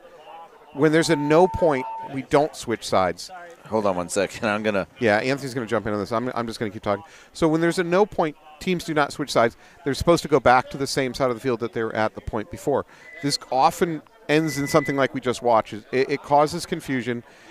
One team figures it out before the other team does, and oftentimes you have two teams running to the same start box, and it just causes a massive confusion. So the rule there is that if the time starts and one team's in the wrong start box, the team that's in the wrong start box immediately loses the point. So that's what happened. Invasion didn't need to shoot any of those players. Just the fact that the time started with Pmob being in the wrong box gives the point to Invasion. So. There we go. Restream is posted. I believe that Alex just posted the link to the charity event. So if you're on the Facebook feed, you can see the link to the charity event. That is awesome. Or a QR code. That's for you Zoomers. That's the newfangled link. So for those, again, watching, on a no point, you don't switch sides. So Pmob was in the wrong starting box. As soon as the time clock starts and a team is in the wrong start box, then the team that is not in the wrong start box is awarded a point, and we now swap sides. So that's where we're at. It was a 3-2 with 56 or 57 seconds, and immediately the clock is shut down. So we got Invasion now on the red side. All right, here, let me climb up on my soapbox. That's a rule that I'd like to see eliminated from the rule book. The switching sides when there's no point. We're playing on mirror matched fields. It doesn't really make any sense. I mean, way back in the day when we were playing woods and the fields weren't even, equal, both sides fine. But that's just not the case anymore. And it just causes these confusions. It isn't a test of what is the better team. And it causes these really, really close range gunfights at point blank by two teams in the same box.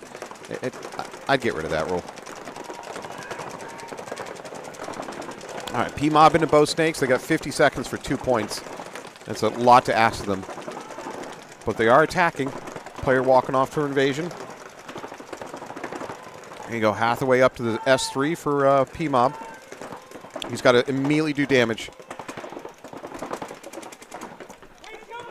Shoots Gemmer out. Yep. So it's 5-on-3. He's got to keep going. There's 24 seconds left. He 23 shoots seconds. the home. That's great and all, but it wasn't fast enough. They basically needed a 15-second point.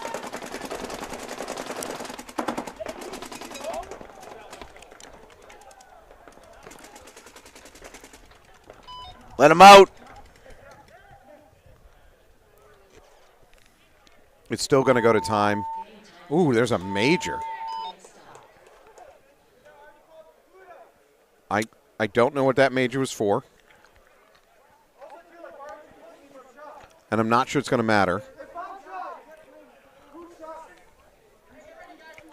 I'm not sure it's going to matter with the major, but yeah. If Pmob wants to be angry, they should be angry that they probably at themselves for that confusion with the correct starting box in the point before. And then it's going to be an automatic point for Invasion, or they'll get a 5-2. Yeah, and frankly, Pmob didn't attack fast enough at this point.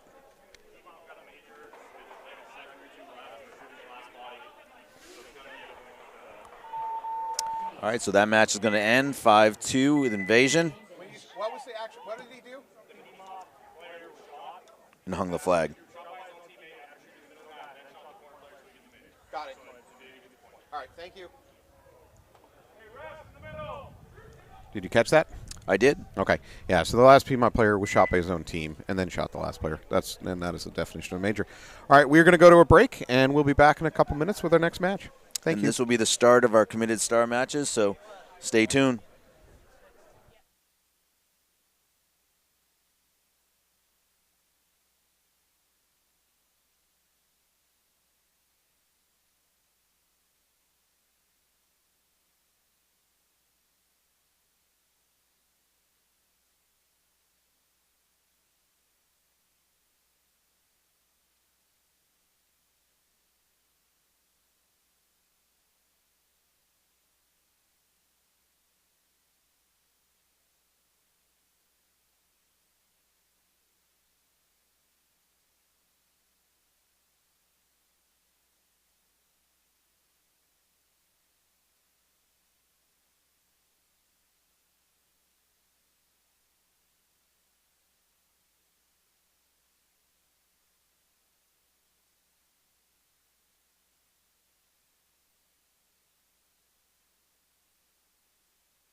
seconds.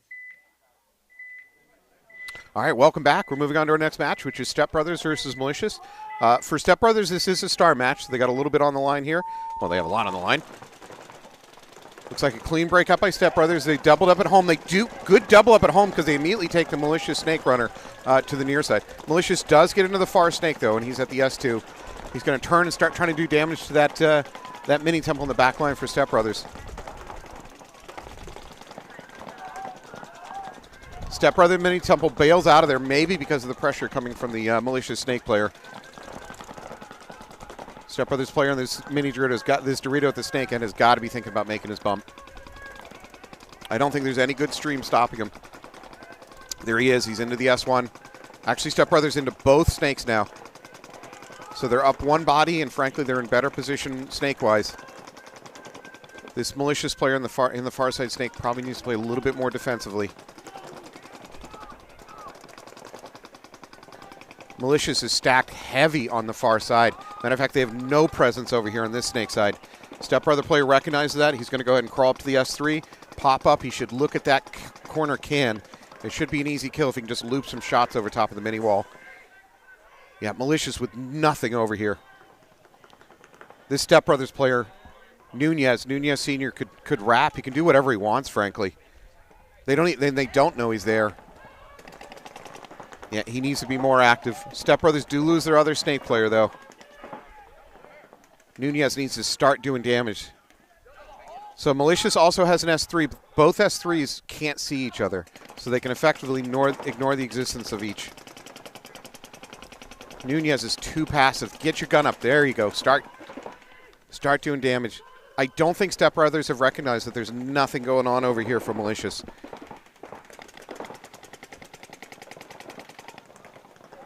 Well, the Malicious player on the other S3, he's being a lot more active.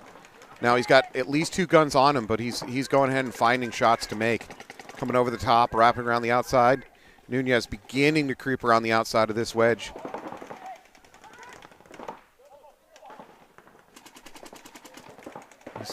He does take the home player. That's a good start. Malicious player crossing down to the corner, though. He's going to be successful. He's going to clean this up. He's going to die for it. Looks like it's just Nunez. He's going to get surrounded. I believe that's Janelle. Wow. Okay. Malicious is going to win that point. Frankly, I mean, I don't want to be too critical of Nunez. He made a great move to get up here to the S3. He just didn't take enough advantage of it quick enough to do damage. So Malicious is going to walk away that first point.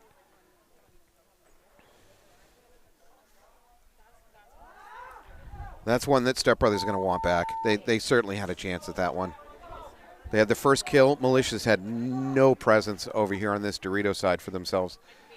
That really freed him up. Unfortunate. Unfortunate for Step Brothers. All right. Well, they did it once. They can do it again. All right, we're going to move on to the next patch.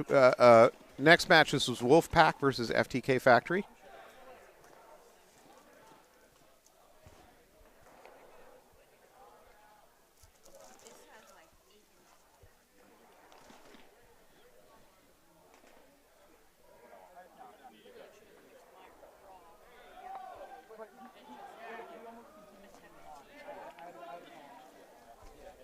So neither of these teams were here last season in NEXL. FTK Factory, I think we talked about this earlier. I think they're like a sub-team of another one of the local teams. Wolfpack is truly from outside of this area, if I'm not mistaken. So welcome.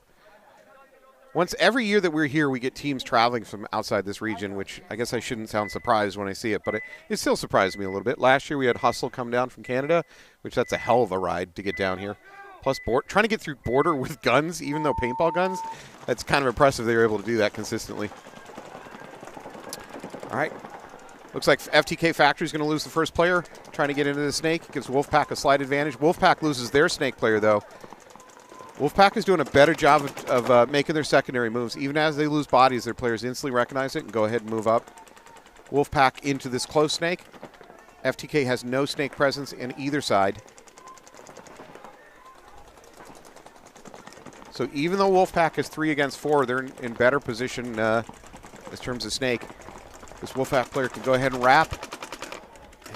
I think he blows up the home. Great kill. That's number 3 for Wolfpack. He can go ahead and move up, jump up to that next S3, try to take the mini wall with him. This FTK factory player in the mini temple on the close side, he needs to recognize the situation. Get out either to the corner or to even to the D3. So, Baldy of Wolfpack is now in the S3. He blows up that mini wall. Now he's got 2 mini temples to contend with. He's going to wrap. Oh, FTK factory player tries to make the move out there to that corner. It's not going to work. Baldy having a great game. He got at least a 3-pack, maybe even a 4-pack that game. And clean.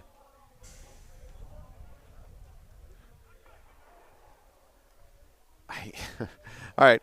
Wolfpack is choosing to try to milk the clock again. I never really fully understand this. Maybe this is why nobody's letting me coach. I don't understand why you milk the clock in the very, very first point. You just don't know. It's way too early to know what the end game situation is going to look like and whether you want more or less time on the clock at that point. I mean, it's hard to – anyways. So I never fully understand the decision to milk the clock on the very, very first point. But that's why they don't let me coach. What's the old saying? Those that do can, those that don't webcast. I think that's a saying. It explains a lot of my career.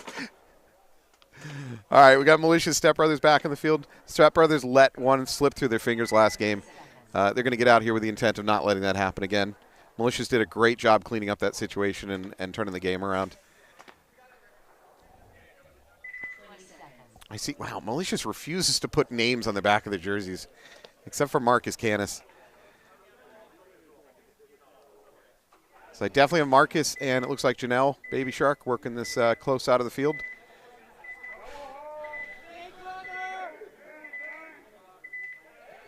I think I have one Snake Runner for Step Brothers. No, and he doesn't make it. He just gets past the mini temple, gets blown up. So Malicious immediately has a 5-on-4 advantage. Step Brothers, nice jump from the mini wall into the snake. That needed to happen. Followed up by a move into the D2 by another Step Brothers player. They've shored up this side, even though they're down on bodies. Malicious does not have a snake presence at this point. So even though Step Brothers are down by a body, they've got a better field situation. Step Brother player starting to wrap the outside of the snake. There is a close side corner for Malicious. Now Malicious gets into the snake. They've countered that move. Step Brothers do pick up on it, though, so he's not going to get any easy kills out of it.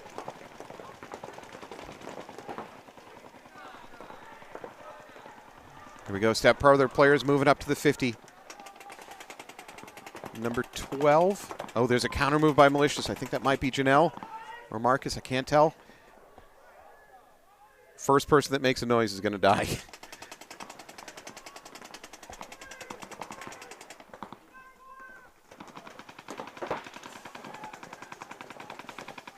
There is a silent standoff going on at the snake, at the close snake. Here's the first move, and he blows him up. Step Brothers blows him up. Anthony has returned to the booth with food, but not enough to share. I think the viewers need to know that. This is a good game by Gonzalez, number 4 of Step Brothers. He doesn't get the kill on that mini wall, but that mini wall now knows the danger.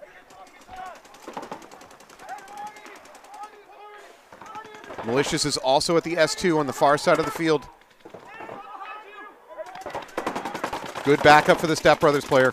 Malicious sends another body. They are going to get a trade, but Malicious is probably not going to be great with that trade. Frankly, that might favor Step Brothers. Oh, Step Brothers lose their snake player. Momentum swings back for Malicious.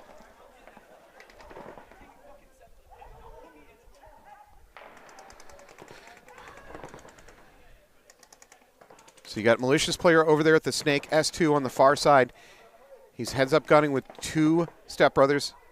I believe it's the last 2 Step Brothers. I wouldn't mind seeing this mini temple for Step Brothers.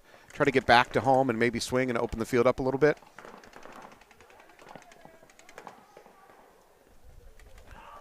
I also don't feel like Malicious is being really aggressive enough pushing up. There's nothing left over here for Step Brothers on this side of the field. Malicious doesn't know that, though. I'm seeing guns dedicated to empty snakes for Malicious. They don't know the body situation.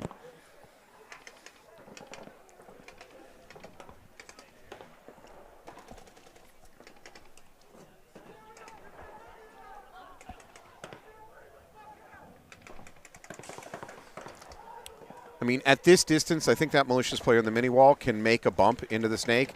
All he needs is gun dominance for a split second, and there won't be enough time for the Step Brother player to get a gun back on him in time to stop a bump. So I think it's up to this mini wall player. He needs to get over to the Dorito, the snake side Dorito. Yeah, and the Malicious player in the D2, his gun is useless right now. And I'm not saying he's a useless player. He just doesn't. They have not recognized the situation that there's no Step Brother players left over here on this side of the field, and he's just aiming at nothing. I mean, at some point, if you haven't shot your gun for a full minute, you got to realize there's nothing going on to shoot at. Well, I think they're potentially playing the match to play the point. So you're up. Yes. You're up 1, and you're Sure. up 1 in the body count. Sure. You're in superior positions.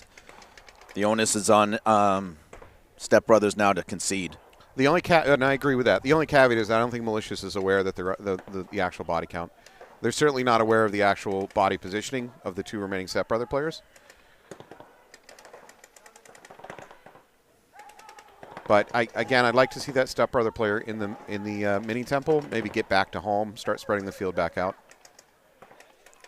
There's no gun on him.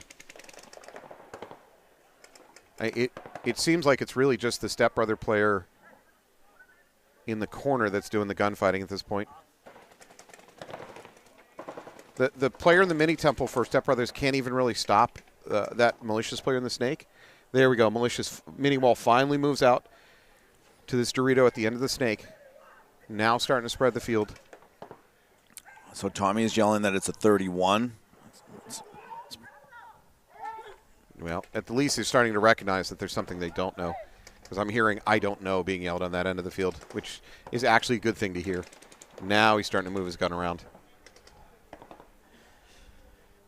There is a lot of clock bleeding off here, though.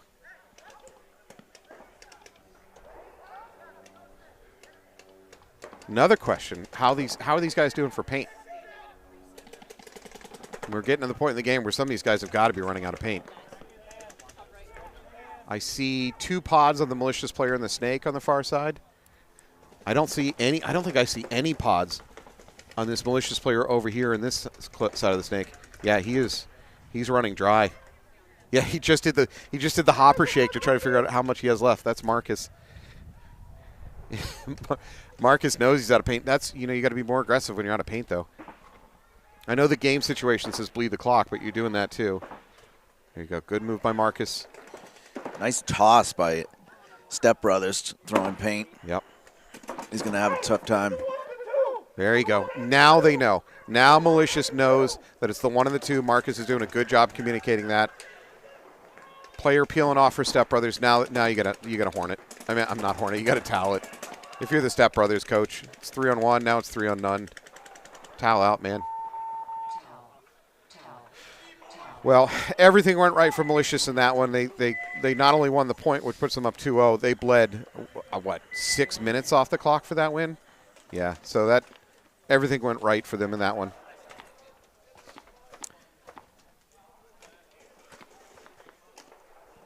All right, we're going to bounce back to the FTK Factory versus Wolfpack. So far, 0. Yeah, so far, yeah, we're trying to look for Step Brothers players to award stars to. I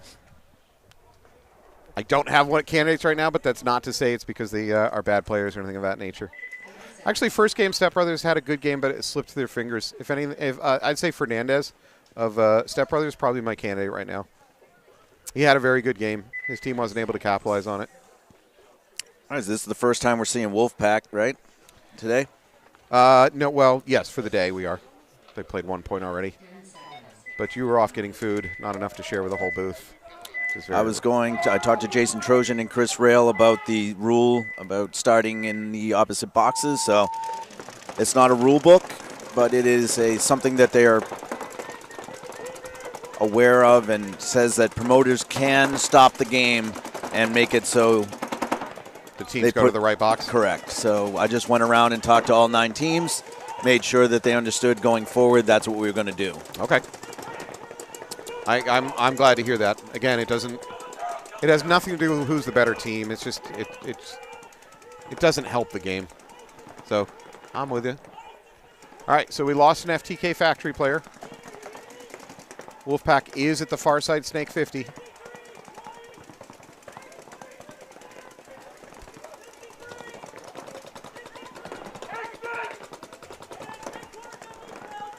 FTK in this close side corner can.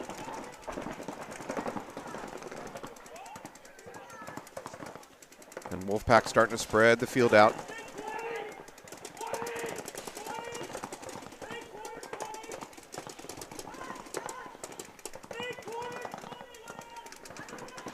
FTK Factory is aggressive in the sense that they got up to their spots they want in the snake, but now they're being a little I won't say passive, but a little bit conservative. They're not risking bodies. There you go, Fernandez, number 16, bounces up into the next snake. He doesn't have any good shots though. He cannot see into that corner. There's 2 towers in the middle that blocks his vision. I think the best thing he can do is try to wrap and get on the home, but the home has already got a gun on him. This is when the middle of the field really opens up for teams. If Yeah. Wolfpack wanted to release one of their players and go up the center. That's a good observation. Yeah, you're right. It's wide open. And there we go, another player walking off for FTK. So FTK's in the little W here and the corner, so. Both corners.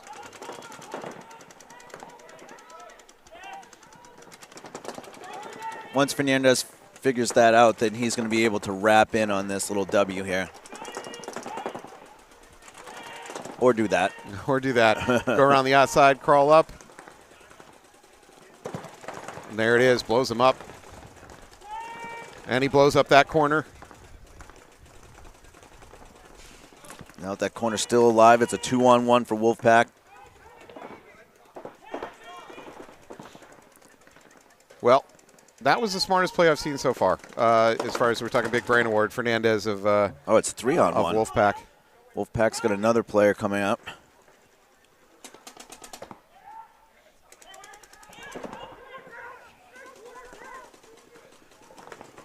Oh, wow. There's another one in the corner. How was he allowed to go down that? Oh, he must have just ran into a live body down there.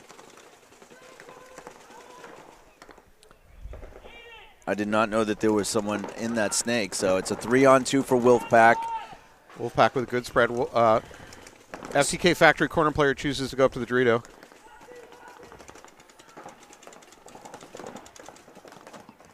This is not a field that lends itself to crossing up as a defensive play. It really doesn't result in much crossing up. There's not enough big open running lanes. Number 14 for FTK choosing to push up the snake. It's working. This is Kilroy. He's now flipped the field. However, he doesn't pick up on the that's going to be a trade. That's a major penalty. Oh, no. That's going to be Kilroy's going to be getting pulled right now. That should be point over, and they're not going to have a body to fill. If that was a major, then they're going to start down. FTK Factory's going to have to start down the next point. Maybe the ref threw a red when he meant to throw a yellow. I'm not sure.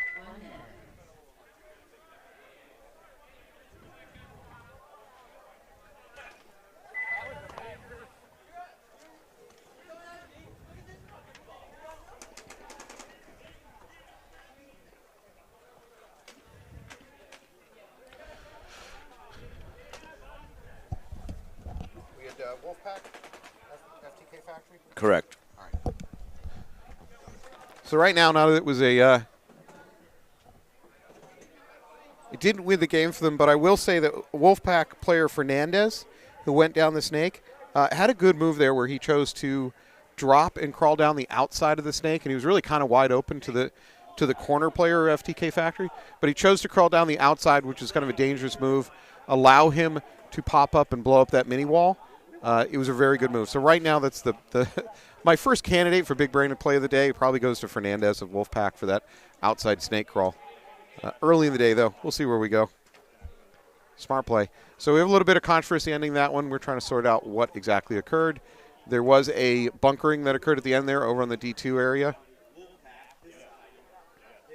So the question is, will they be able to fill the penalty? If it was a major, I don't think they have enough to fill the penalty. I think they're going to have to start down one body.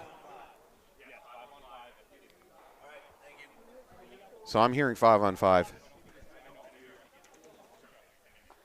All right, Anthony, I heard 5-on-5. Does that mean they had enough bodies to fill the penalty? So the penalty was actually on the Wolfpack player that launched. Okay. Saying that he spun. I see. And the Wolfpack players had enough to pull because they had 2 other bodies. Okay. So it's a point to FTK. Oh, okay. And they'll start 5-on-5 for their next point. Got it. All right, so Malicious is up 2-0. We've got Step Brothers here, 2:46. Plenty of time to get 2, but they're going to have to get 1 quick first. This is a committed star match only for Step Brothers right now because we have 9 teams. Step Brothers gets into Snake right away. He's going right to Snake 2, but they lose their Dorito Aztec player. So 54 for Malicious. Malicious has the home doubled up. This enemy of the state player needs to come down and start to wrap on the home. Looks like Calvin Stumpke, maybe, number 13 for Malicious, has moved into the Dorito side W.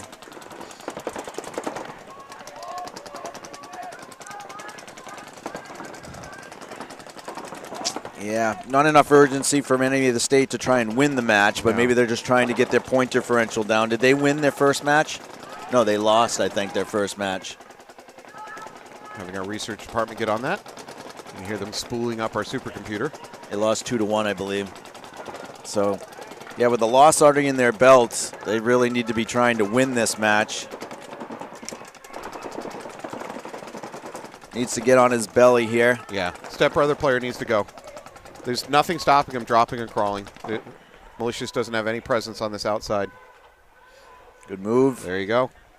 Pop up. You can just look at that corner can over on the far side. I'm okay with him wrapping right here and trying to shoot 13. Yeah, that works too. 13's not aware of his presence.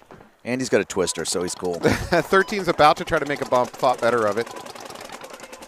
Now 13 knows that he's there, knows that the Step Brother player is there. Yeah.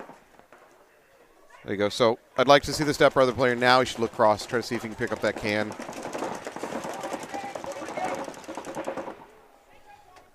All right, we're at a minute, basically.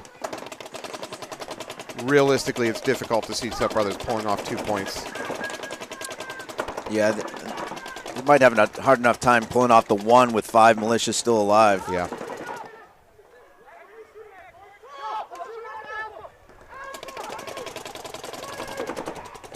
Oh, he came right out. He was too slow. So instead of head checking, he just kind of slowly moved out into that, and the Step Brother player just lost because of that. He should have been a little bit more head snappy. Malicious makes a bump out of the corner, making it even more difficult for Step Brothers to pull off some miracle.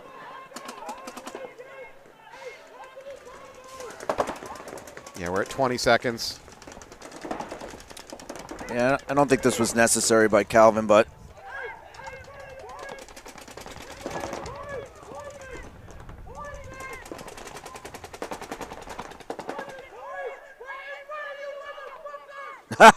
wow.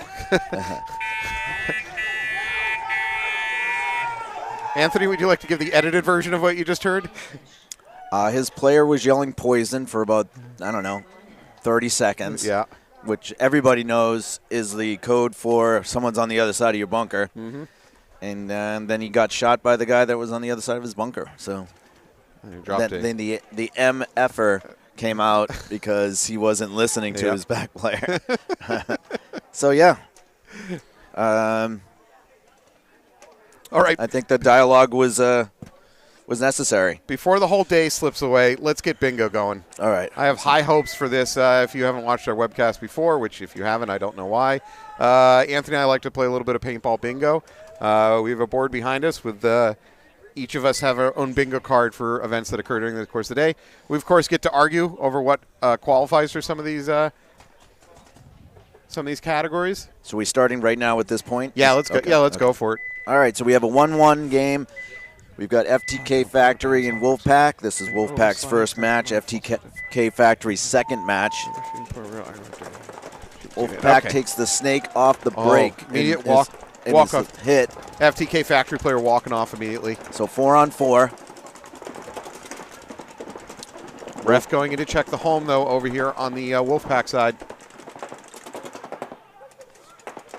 Nice move by Wolfpack up into that D3. Did he wait for the ref to be distracted to do it? That's the question.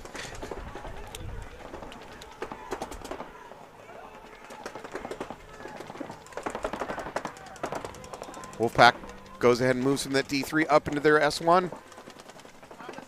Look cross. I think he's got a chance. If he wants to look cross at this Dorito, this D3 for FTK Factory, I don't think is aware right now that that snake is hot. I have one already for a ref calling bunker rub. The season's not off to a good start for me.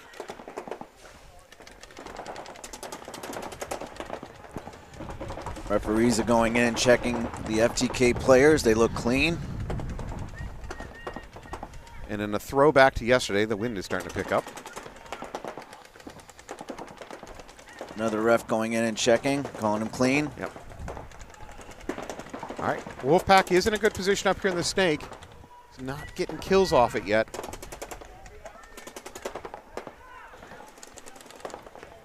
Does he have a visual across? No, doesn't now. Okay. FTK Factory player goes ahead and moves up into their S1, so now the both teams are kind of mirrored up in that respect. Body count is the same. Ref going in to check the home player of FTK though. I think it's just a customary check because of the move. Sometimes you can tell when refs saw a hit versus when a refs just are like, yeah, it's a good idea to go check. He just made a move.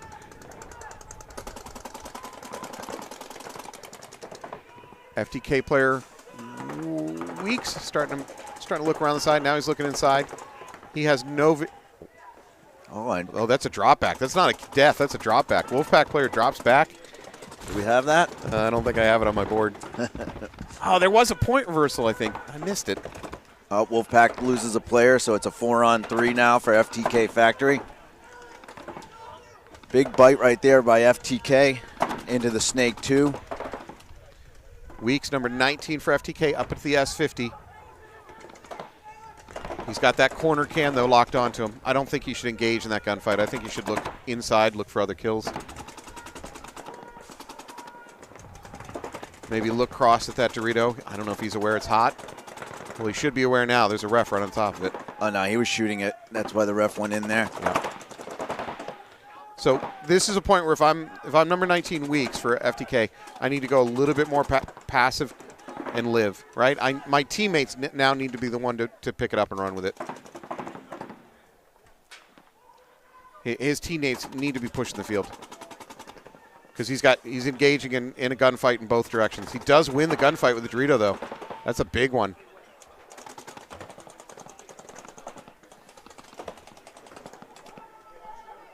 So Wolfpack, they got the corner.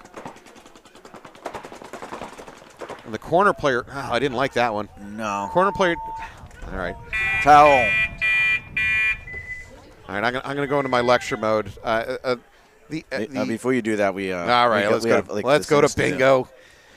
So refs calling bunker rub. Do you have that as well? Because it was definitely done. No. Can't find Barja for a kill. Point reversal. That was the point before. Argue with teammate. Late to box. Bounds. False start. Death. Trip and fall. Oh, boy.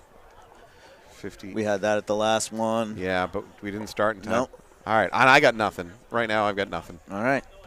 You can go to your rant. My rant is that I think that was a Wolfpack. Wolfpack player in the corner made the decision to go bunker the FTK player. Here's my rant. Regrettably he went wide. He went wide. Oh. This is like Paintball 101. If you're going to go bunker somebody, generally speaking, do not go wide. And I don't understand why players do it. Run either a beeline straight at the player or kind of duck inside to make it harder for that player to see you coming. And what I mean by inside is put the defending player put his bunker between you and the defending player, and that lowers the chance the defending player is seeing you coming.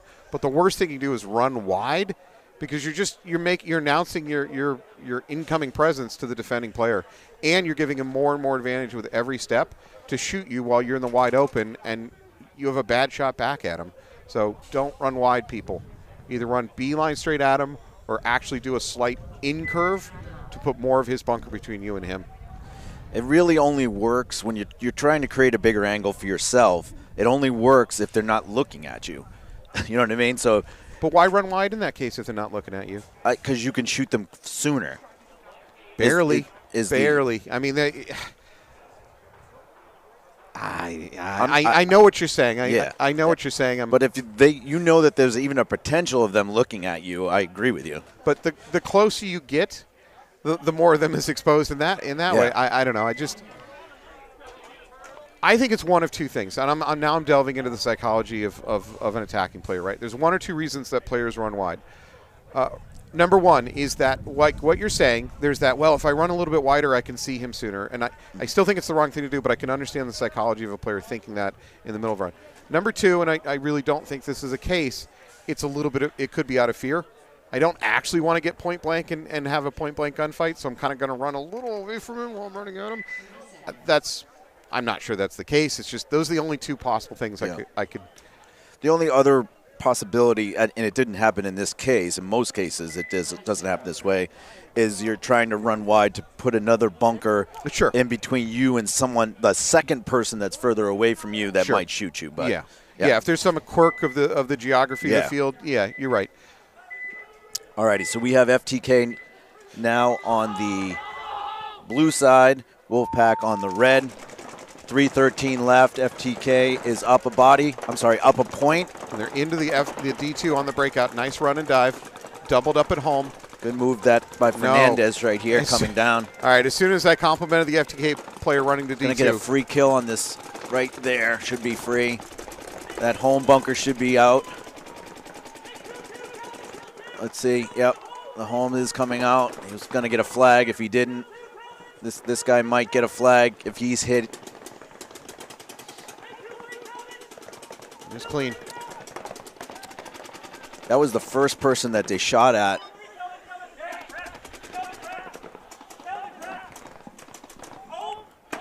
Good communication here by Wolfpack telling them to wrap. Oh, Fernandez being a little bit too aggressive. No, that wasn't Fernandez's fault. That was his back player who actually is taking a walk too, telling him to wrap. Okay. You would only tell a player to wrap if you either had that player in or he's not there. So that's not on him. That's definitely on the back player.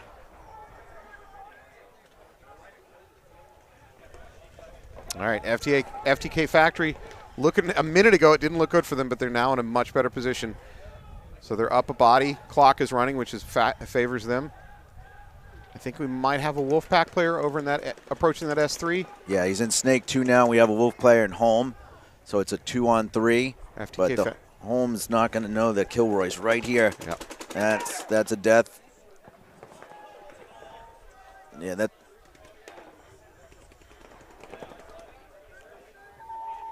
And that's a concession. So Wolfpack is going to have to find a way to pick up 2 points in a minute and a half. Not impossible, but not easy. You know what? Would you say that this layout is not conducive to quick points?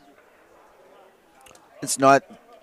Definitely not for overall layouts. I'd say it's a little tougher to get quick points, but if you can get in one of these snakes fast, like off the break, if you can get in here off the break and you have someone that's fast, then you should be at this bunker if you're starting on that side in about 5 seconds. And as long as this person wraps and all the guns turn this way and you release through the center, you could still have a 20-second point.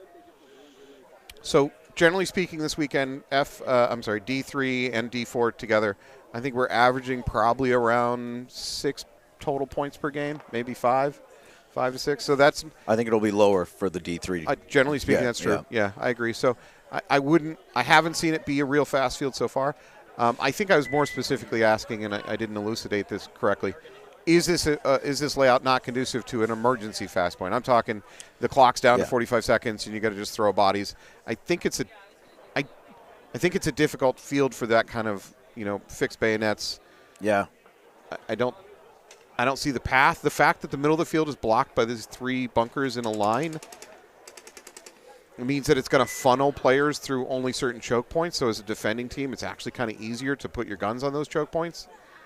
And while you can go down the snakes, when you're in an emergency, we got to win the game in 45 seconds. Generally speaking, snake players, even fast snake players, are moving a lot slower than runners. So I think a nice healthy forest of Doritos is easier to move through quickly than two snakes. Yep. No, I'm kind of in agreement that for you to take ground, you would need to be on your, especially with all these beams, you're going to be on your belly.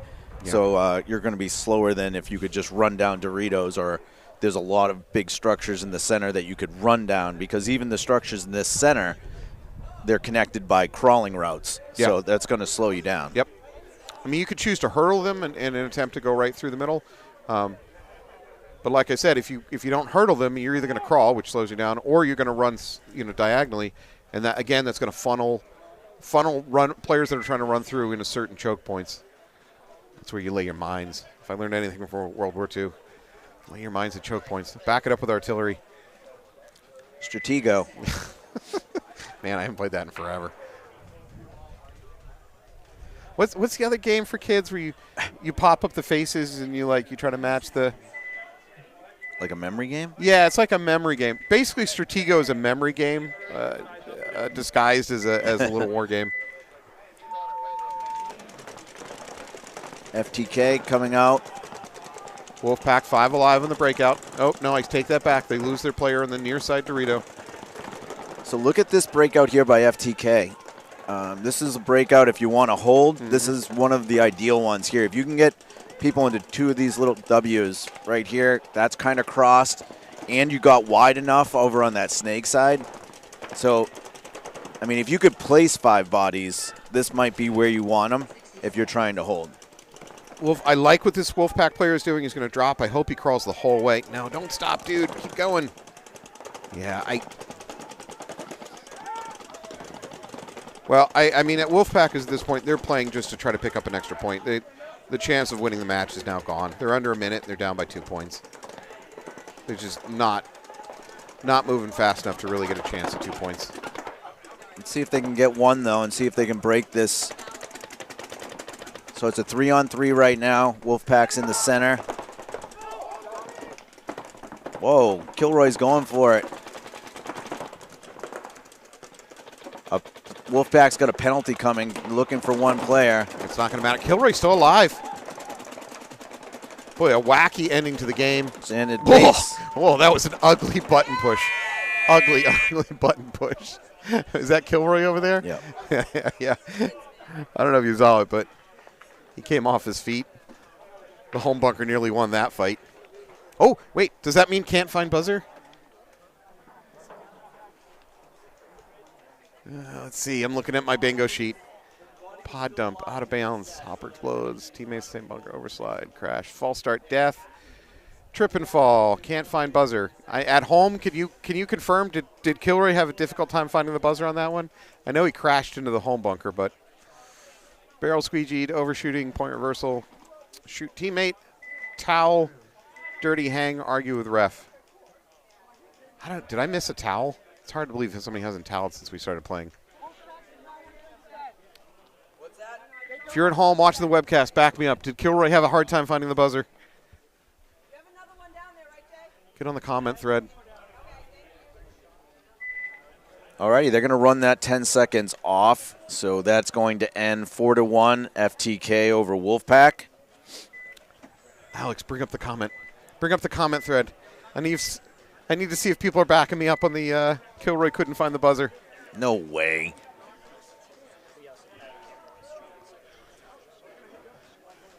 Just lie. Lie for me. Have I developed any loyalty amongst our viewers? Anybody?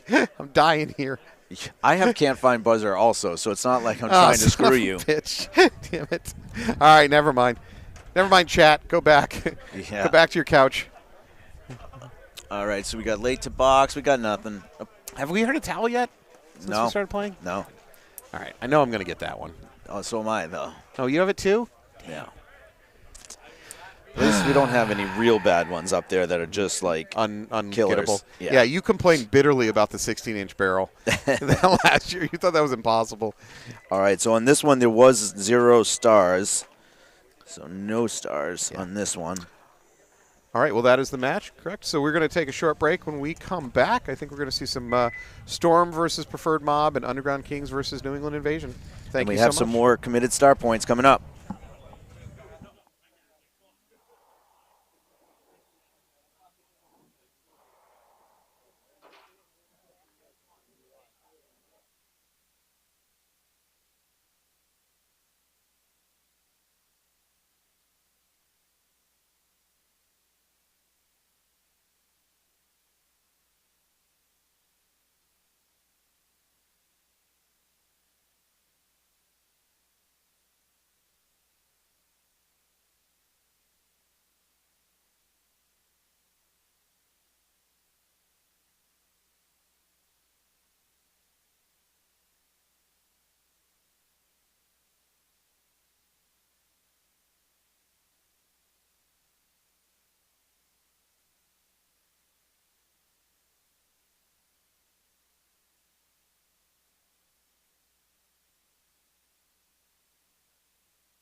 All right, we're coming back up onto a committed star set.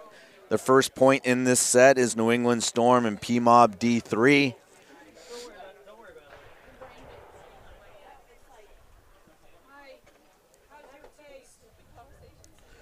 We get about 45 seconds to the point.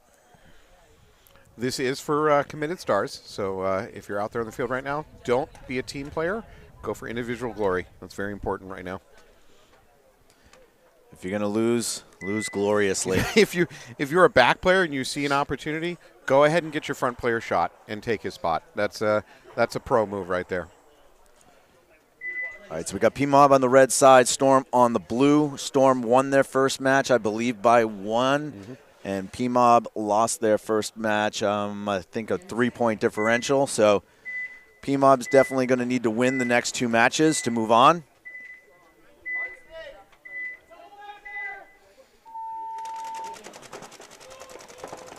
I have a an unsuccessful snake run by Storm.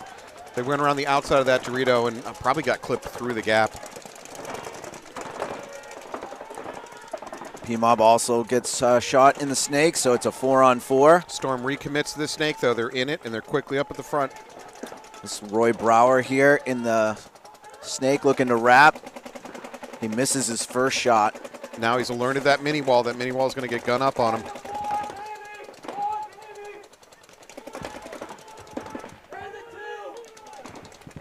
Roy doing a good job communicating that the 4, the 2, and the baby are hot. He's got to keep his hopper down, though. That mini wall is waiting for him. I was going to say, this is the opportunity for Jakubiak to move up. He does. He takes that Dorito 3. Oh, nice shot there. Roy getting that one player that was trying to move across. Unsuccessful bump, and now he blows up that mini temple in the back. It is all falling apart for Pmob. Roy's looking.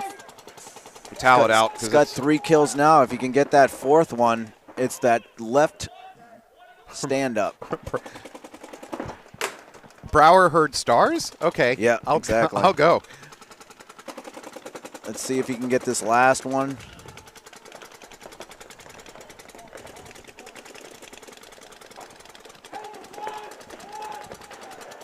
No, he doesn't get it. No, I got shot from down the tape line. Yeah, Jakubiak gets that one kill.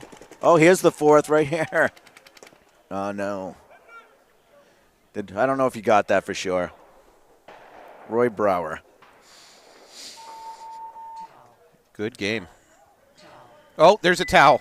I heard towel. I'm on the board, folks. We're both on the board. I don't care. I'm on the board. All right. Where's my towel? I got a towel. We got anything else? Crash and bunker, false start. Slide behind, out of bounds, hop explodes, teammates said no. I always look to see what I have that you don't have. Yeah. That could be the winning combo, you know? Like I have 4 kill game. Oh, Roy almost got it for me. All right, what would you say is your toughest box that you're going to get today? Toughest box. Let's see. I know what mine is. Barrel squeegeed, maybe. No, false start death. We both have false start death. That's a tough one to get. Gotcha. Alrighty, so we got Invasion on the red side, and we have UGK on the blue side. Invasion won their first match, and UGK lost their first match. So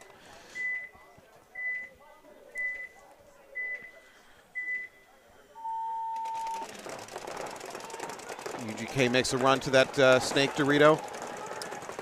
Does it clean.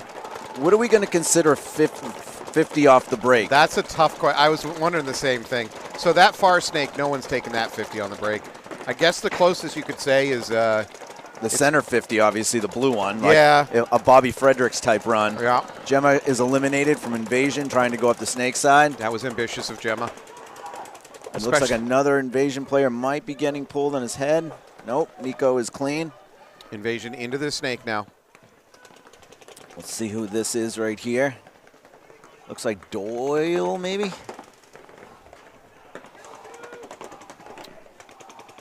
So There you go. Nice counter move by UGK. They're into the D3. Now they're moving up this near side snake. Although the player's looking at the ref, which is never a good sign.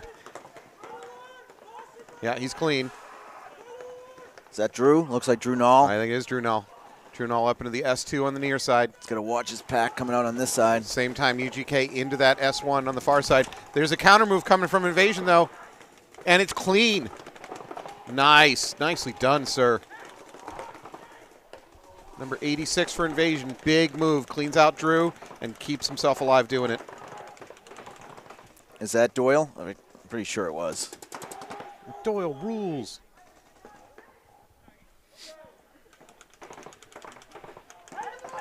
Yeah, and he's doing the right thing. He's just staying tight, stay down. Oh, I don't think the mini wall knows he's there. Yeah, he's going to get that. Oh, he might have shot too early. No, he has the foot and everything. Nice work, number 86. You say that's Doyle? Again, they make awful jerseys with names. The names are tiny. Yeah. Pretty sure it was Doyle. Doyle rules. It is Doyle, number 86. See how big the number is and how tiny the name is? Yeah, I don't understand that. See how much extra real estate there is to make the just name bigger? Do you think they ran out of ink budget when they got to the names? They're Just Carbon does some things that are just weird. Jay Zelaya moving down the snake. I don't think he's aware the other snake is hot.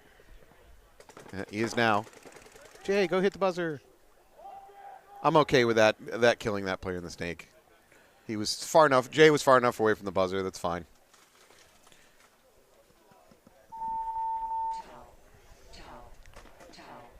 Can I mark towel again on my bingo board? Yeah, double mark Double it. down?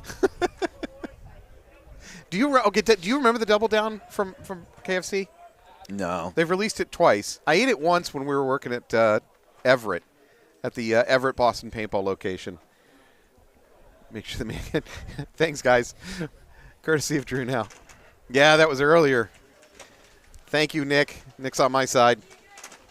Yeah, KFC Double Down. So they made it was essentially a sandwich. They used 2 fried chicken patties as your bread, and in between the 2 fried chicken patties was like cheese, some kind of unknown sauce that they've never recognized to this day, and salt. So much salt. Like the Himalayan mountains were just robbed of all their salt to shove into this thing. Oh, no, I couldn't eat that then. I bought a whole slew of them for the crew, the Boston Paintball crew, and brought them back at our Everett location. I think we lost some employees that day to heart disease. All right, so Pmob's on the blue side. Storm's on the right. I think we're waiting for a point. Hey, all right, and we can go to Yeah, both teams are ready. whatever.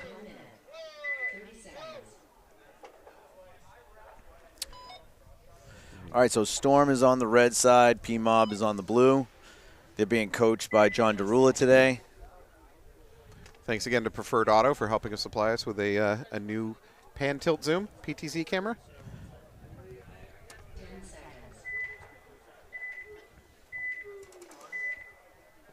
Hey, God! God, double back center! Talk to the Derula! I think they have a bunker called Derula.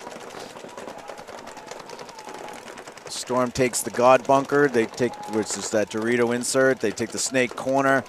They doubled up home, but then pop out to the Aztec. So Pmob into the approach the S3. I think that's Hathaway for Pmob. He can turn. He should be able to hit that corner can over there on the far side. yeah, his first kill is going to want to be right in front of him now.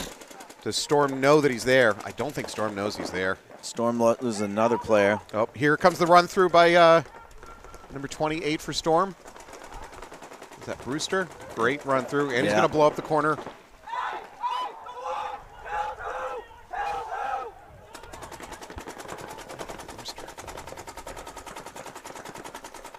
That mini wall's in a ton of trouble now due to where Brewster.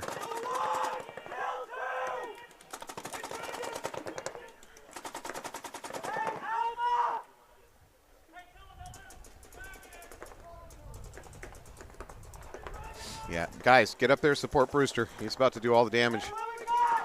Just need to keep him alive. Another nice run through on the far side by Storm player, taking out the Pmob player at the other snake. Brewster's going to go through and clean it up. And that is some stars, my friends. Great game by Brewster. Frankly, Hathaway did a great job getting up here to the D3, but there was nothing really on the outside to protect him. And Brewster came through, blew up Hathaway, and then just kept going. And really, from that point forward, Pmob couldn't come back from that situation. Anthony's taking a look at the bingo board. Do you have anything? No. No, can't find. Yeah, I got nothing. I need some paint to break. Do we have a hose with water? It's like a hose. I need an overslide. If I just spray. All right, what are we going to say is a 50? Because we have run to the 50, right? 50 off the break. You have 50 off the break. Yeah. What do we want to call 50? I mean, we don't have a true 50, right? Yeah. I would say if they crawl past, like if they slide into Snake 2, but can't stop there and go here. Okay. That I'd say is a like 50 a continuous motion. Yeah, like if they even though they're crawling at that point. Correct. Yeah, okay, I'm okay with that. Yeah. So essentially an S3 move off the break. Yeah, in a one continuous. Yes. Okay, all right, I can go with that.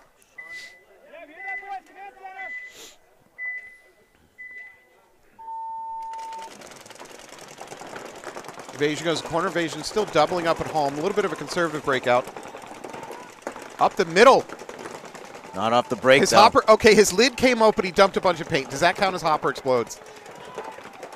Did it come a half? No, No. but the lid popped open. He dumped the entire hopper. What, did he go off the break or did he delay? Nah, there's a slight delay. Okay. Now he's locked on over there to that 50 snake. He doesn't have a good view of it, though, because that mini brick. Looks like supple. Oh, here we go. There's a player popping up at that other S3. Yeah. Will our middle player here for Invasion see it? Nice. No. He missed him. Oh, I don't know if he missed him. Supple's going to come back. We'll see if he got hit or not. That is a really smart move by Supple to transition over here to this brick. He's getting ready to launch, so he's going to get a penalty. No, Yep. you're right. You're right. I thought he got hit. Yeah, you're right. Yeah. On his head. He should have asked for a check. Oh, another penalty coming. This one is it was a red. Are they getting a major? I think it's a separate penalty. Is it just a minor with the wrong color flag thrown? No. Wow, that is going to totally clean out the field. Just one left for Storm right here in front of us. Oof. Yeah, you're right. It could be a Kraft. bomb, though. Is it? It could be a bomb. Pat. It's Drew Kraft. Oh, Drew Kraft. Not going to happen, unfortunately, Mr. Kraft. No, he's not out of bounds. Player making an argument is out of bounds. Don't get me wrong. I wish he was out of bounds. Yeah. That's on my big good board. But no, he did not go out of bounds. But he started with, poor Drew started with, I hit him. Yeah. No, you didn't. He's out of bounds. Okay. Keep going down the list. Yeah. I mean, you could hit Drew with, yeah, and you're talking after dead. I could throw a flag on that. He had a chance, though, to be the bomb, just a landmine. Yeah. But they stopped right in front of him. And he missed that instantaneous shot. Oh, man. You need one person to go by you and shoot just one ball to kill them. Yeah. Then be able to shoot the second person, and now you've got a one-on-one. Or the best thing is you shoot the first guy with just one shot, and he feels like he only got shot with one shot, and he spins and shoots you. Yeah, and you get a major and then you out get of a it. major out of it, yeah. I've seen that so many times. I do that if I think I'm sneaky, is shoot someone one time, hoping that they're like, oh, I'm going to try and take you, and then the ref give you the major. Gets you a major out of it. It's like, he shot me in the back. I'm already gone. Are you arguing for suppressors on paintball guns? Yeah. Get that silent kill? Used to have those on my pump guns. You know, my understanding is the ATF bans suppressors for everything. Paintball gun. In Massachusetts, yeah. Nah, not just Massachusetts, but my understanding is their contention is it's too easy to convert something that's made for, say, a BB gun to a real gun, so you can't have them for BB guns or paintball guns. That, I think, is how the rule works. All right, Pmob's on the red side here, down 2. 8:44 left in this match. Storm's got some committed star potential out of both Doyle and Brewster. Oh, I'm sorry. I put Brewster on the wrong thing. Doyle's on Invasion. Brewster's on Storm with Roy Brower. 30 seconds.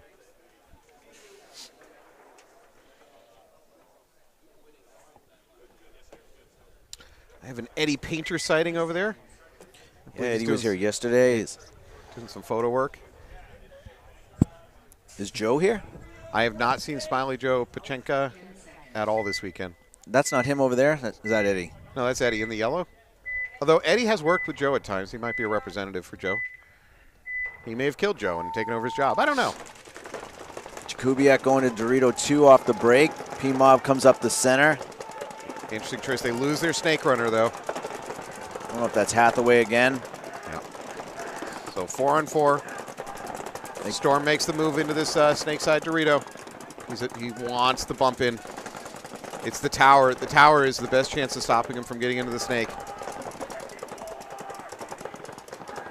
He goes for it. I think he did it clean, though. 4-on-4 right now. Looks like Roy Brower is coming back up here into the snake 2. Jakubiak's over on that Dorito wedge. See if he can win this gunfight with the Pmob player in the snake 2. Roy Brower shoots out the center, but then gets eliminated. Pmob into the snake themselves. I don't think that tower paid for itself that game. I'm not sure that. Again, I'm not sure that's a move I would make as a coach. Pmob's in good shape on this side of the field. They've got the Dorito corner, the Dorito corner and Dorito wedge moving up to the Dorito 3. Storm is starting to He's going to get Jakubiak. He's got to get the paint there. That shot is there. Man, I don't know how he's missing that shot. He's going to back up just a little bit maybe. The teams are mirrored up, Snake and Snake. Pelkey's going to take a walk for Pmob. A drop back by a Storm player all the way back to home. And they trade. Yeah, Storm. So this side of the field's wide open right now. Storm is in a better position to take advantage of it. Attempted run through over there, number 7. Another trade's going to leave just Dunderdale maybe for Storm. I think it might be a one-on-none. Alex on our switchboard seems to think it's one-on-none. And there's the towel. Dunderdale, wow, last one alive. That was a flurry of action. Mr. Dunderdale shaved his head for the buzz-off yesterday, so good on him. Thank you. He had a lot of hair, too. I was jelly of that one. I was like, no, don't shave that. As I say, you don't buy a haircut, you rent it. It's fine. It'll grow back for him. All right. Nothing. Nothing on that one? Dirty Hank, shoot teammate, argue with the ref. Argue with the ref has got to happen soon. Well, a little bit on that last one. Remember we were saying he was arguing he was out of bounds? Oh, know what I just remembered is when those two were here, when Drew Kraft was the bomb. Same bunker. Damn it. I don't have that one, do I? Opponents at same bunker. Yeah. Damn. Nice. Do I get argue with ref? I mean, it wasn't much of an argument. He just was like, dude, he's out of bounds. That's a pretty weak. I'm not even going to ask for it. I'm confident there will be arguing with the ref. I don't need that one. There's no question. I need Malicious back out here so I can get my pod dump. If this was D5, maybe no arguing with the ref. This is D3. There's going to be some arguing. UGK looks like the center bunker might have got. Yeah, the referee's going in there. We'll see. D2 getting a check for UGK. UGK with 5 alive at the moment. Invasion does lose a body off the break them in the Snake side. Jemmer is eliminated too, so someone's doing work over there for UGK. It's 4 on 3 right now. Nice run up by Invasion from that corner into the D3. They need to counter this Snake over here for UGK. No, that was not overshooting. And overshooting's on our bingo board, or I would have grabbed it. No, he tried to run up the middle of that tower right into a stream from the UGK Snake player. Uh-oh. Uh-oh. 2 refs going in for a check. No, he's clean. UGK player taking the opportunity to move up to the D3.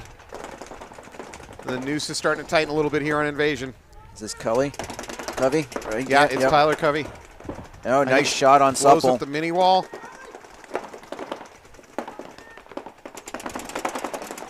Hit on the hopper. Covey gets him on the hopper.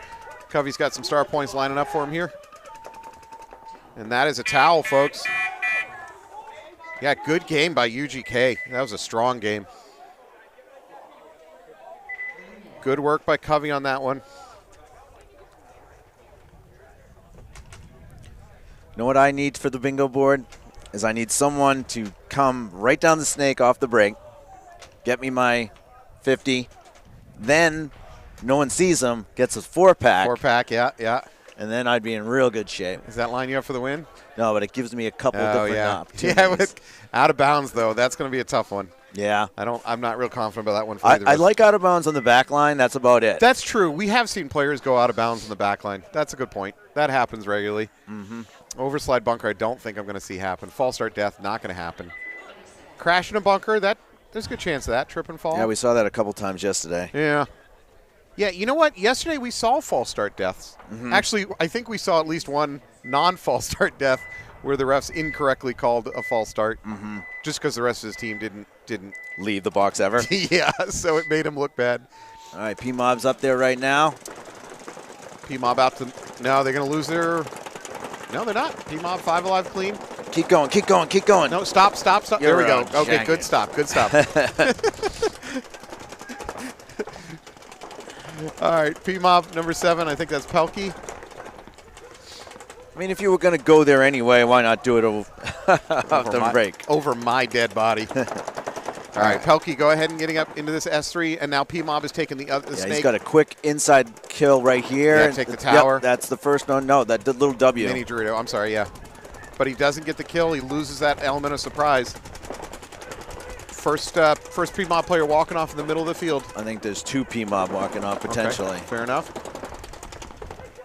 Pmob in great position, though, even though they've dropped some bodies. You're right. They're down 2.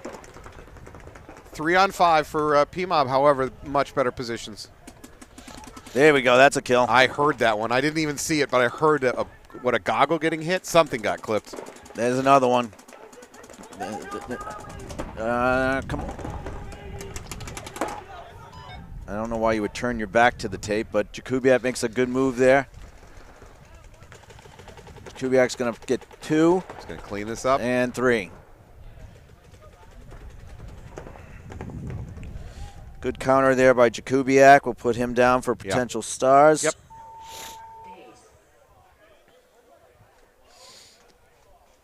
All right, Storm is going to go up 3-0 on this. Maybe 4.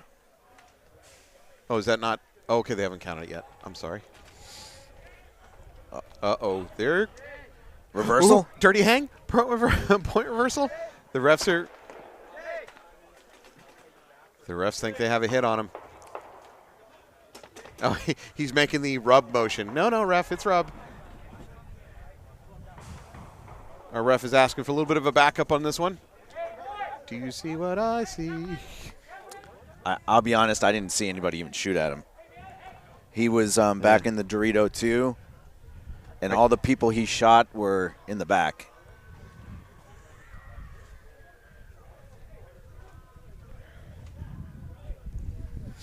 I'm trying to see if one of us has shoot teammate. I didn't see that one. No, I don't think either of us have shoot teammate. Point approved. The point approved. Finished. All right. So nobody got any 4 kills. No 50 off the break. No. Nothing. You've got barrel squeegeed? I do. Did you see that? No, I haven't. Why you got to tease me like this? God. All righty. So we got. You play bingo dirty. Do you know that? Got you all excited. Yeah. You know, just psyching you out, man. All right. UGK's got Richie Blount out there. Looks like Krista's back out there. TJ. 20 seconds. All right. Invasion down by 1 point, 6.5 on the clock. Really not a time factor yet. One advice for Invasion: don't get penalties. 10 seconds.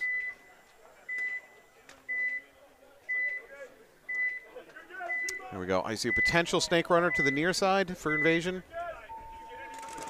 No, he's going to pull up short at the mini wall. Invasion seems content to just spread wide.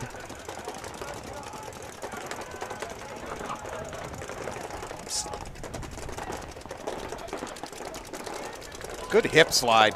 Nice hip slide by our referee. That's Colin, and he's coming off an injury, too. Wow, he's committed. Fully committed.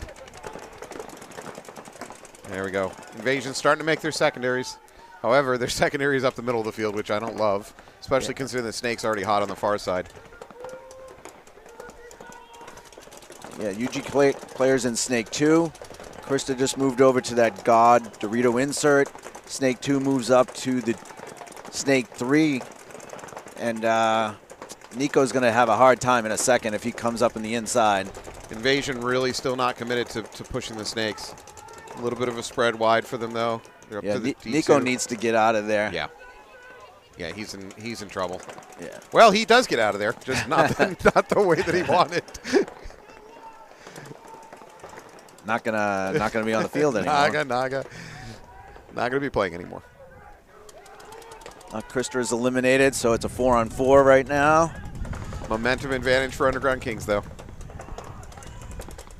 I'd like to see this King player get out here on the Doritos, or maybe the one in the little W. Invasion making an outside crawl. I think that Invasion player was thinking about crawling right into the snake, but pulled up at the Dorito. So he's in the D3. He can at least stop the wraparound. Oh, the old wraparound. TJ, I think that's Schoner up the middle for UGK. Yeah, the only thing he has to watch out for, actually, is that, yep. Oh, Invasion loses their D3. I think that's Taylor Strange. He's barking something. It's going to leave it wide open. I think, actually, that might not be Taylor. All right, UGK is in control of this game at this point. They just need to play tight. Don't make stupid mistakes. Close it out. Invasion's about to lose their mini temple. Nope, he's fighting through it. Oh, nice shot on Richie Blount right there. Yeah, That's a good great shot. shot. No, okay. Bad death. Yeah, I mean, I think he was going to try to make something happen. I would towel at this point, maybe. So who's that Invasion player walking off that just... I think that was Kent. Okay, so Maybe. I'm going to go opposite of you. I'm okay with that because you're down bodies, you've lost all the key positions on the field. What he just did is throw dice. He just said, we'll take a gamble here. Maybe it wasn't a great gamble, but Yeah, I'm kind of okay with that. Well, I guess, in his defense, like you said, if he knows that my coach is the type that's going to hit the buzzer quick, I'm going to try and make it easy. Yeah. But, yeah, that wasn't a high percentage run, knowing that that player's probably wrapping that bunker. But hold on. So I agree. You're right. It was not a high percentage run to try to choose to run at the snake there. But the percentage of staying in your bunker and trying to live on it, what was it, a 3-on-2 or 3-on-1 at that point with them and all the good bunkers? Yeah. I think your odds are even lower of just trying to stay and fight it out. Yeah. So, no, it was not a good run. It was not a high percentage chance of winning it, but his best chance was probably to go out to that corner and try and catch that person sleeping on the outside. Yeah, yeah. But, yes, he was trying to make something happen, so we'll give him some kudos. I've made a joke about this before. I'm making the other chances. You hope to God that you shoot somebody and then start screaming it's a penalty and that the ref buys into it. I mean, that's your other way out of a 3-on-1 situation is a penalty. But, yeah, I got to say, when I ref, when a player yells penalty at me, I think it actually lowers the odds that I'm going to throw a flag because I just immediately go, shut up, dude. Stop. You're not going to tell me what to do. It's just, paintball players, please. Timeout, probably Invasion. Looks like they're waiting on a fifth. Yeah, you would think so. Let's look at the bingo board. What are we doing here, folks? Uh-oh. Got anything? No. Pod dump. Out of bounds. Explodes. Teammates, same bunker. Trip. Okay. By the way, for those at home, teammates at the same bunker, we do not count the home for that. Yep. Because that's just too easy. Every game there's two players at the home. Overslide. Crash in a bunker. Crash in a bunker is probably going to happen. Mm-hmm. Yeah. Overshooting's going to happen. Yeah, it's definitely going to happen. Point reversal, not good odds. Dirty hang, I had a chance at there. Didn't pan out. 4-kill game, I'm pretty confident you're going to get that. Especially if they can get up here early. Yeah.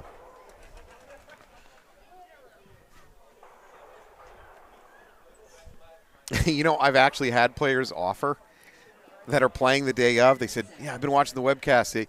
You need a pod explode. They're like, I'll do it for you. I'll loosen the top half of my pod and I'll dive with it.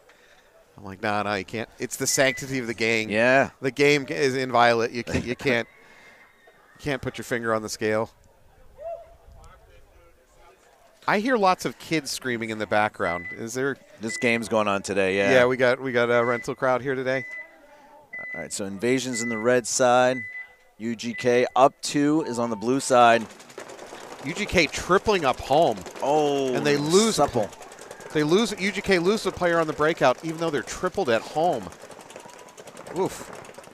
That is not the breakout you want. Supple's guarding against the 50 snake here. Which there's nothing in there yet, although the number 14 for UGK does get into S1. Now he's going to go to S2. Supple's posted, but he's posted on an empty bunker. UG player asking for a check in that back mini temple. He's clean.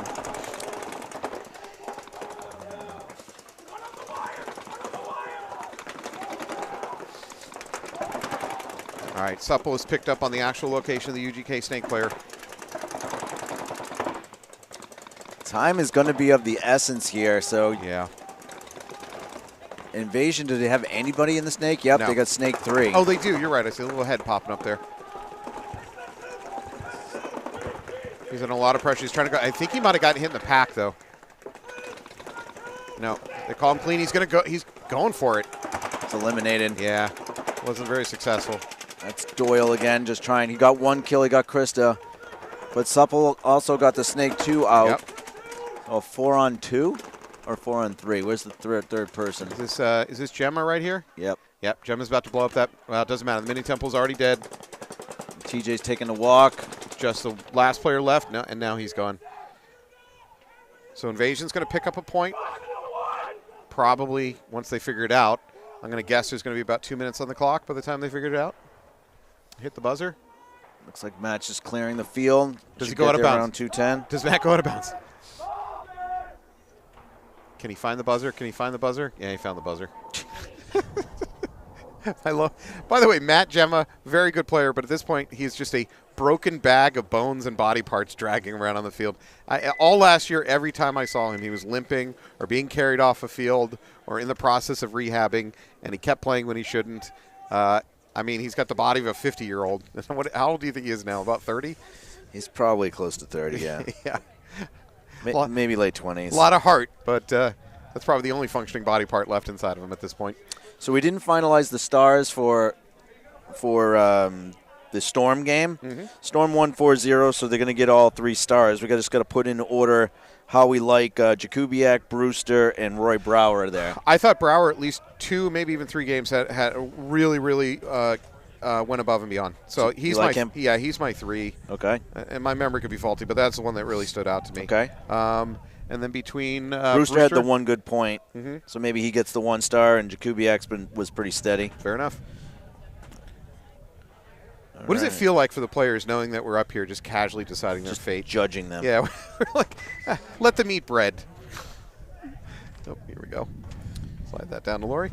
And we still have a little bit of UGK Invasion business to contend with. 2 minutes left on the clock. Invasion, yeah, they could, I mean, obviously 2 minutes is plenty of time to tie the game up. A little bit tougher to win it in 2 minutes, but still doable. Yep, definitely. But they cannot afford to lose this point. If they lose the point, they're going to be down 2 with probably a minute on the clock, and then their odds just drop to 0. So this is a must win for Invasion. And here's what, you know, as an observer, in the and you watching at home, in the first, say, right after the breakout takes about 5-7 seconds in most games. Right after the breakout, then start seeing what the players do, and you're going to find out, are they coached well enough to have the sense of urgency they need to win this game as fast as they need to win it? Now, 2 minutes is not the let's get stupid kind of time crunch, but they have to show some urgency. This does not help. Oh, no, okay. They sent a 6th player onto the field. that should have been a penalty on Invasion. I don't think you're right. I'm not too upset that it didn't get called. It doesn't have any effect on the game. Oh, first player walking out for UGK. Yeah, it's Richie Blount. Now, do we see the sense of urgency from Invasion? Do we see them making their secondaries and pushing the field?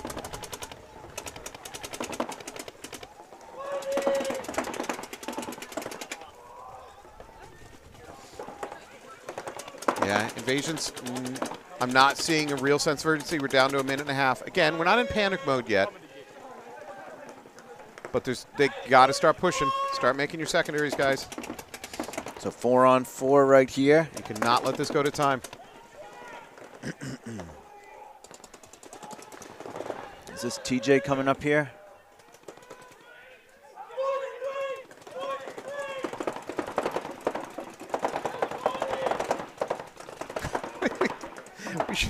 We should have some soundproof booths in the pits so that coaches can go in there and scream. Because if you're coaching and you're watching your team not pushing, you've got to be just doing everything you can not to be screaming right now. Yeah, UGK is doing a real good job. They just got aggressive, shot out that other player. So yeah. TJ's over here in this snake. Yeah, it's gonna. There's going to be a trade, which you know, if I'm UGK, I'm totally happy with that trade. It's a 3-on-1 right now for UGK. Yeah. Of course, that said, UGK's all on the other side of the field. There you go. Now we need to spread it a little bit. They want to get that 1 more point for differential, probably. Yeah. Although there's 20 seconds left, roughly. See if Covey can finish this out.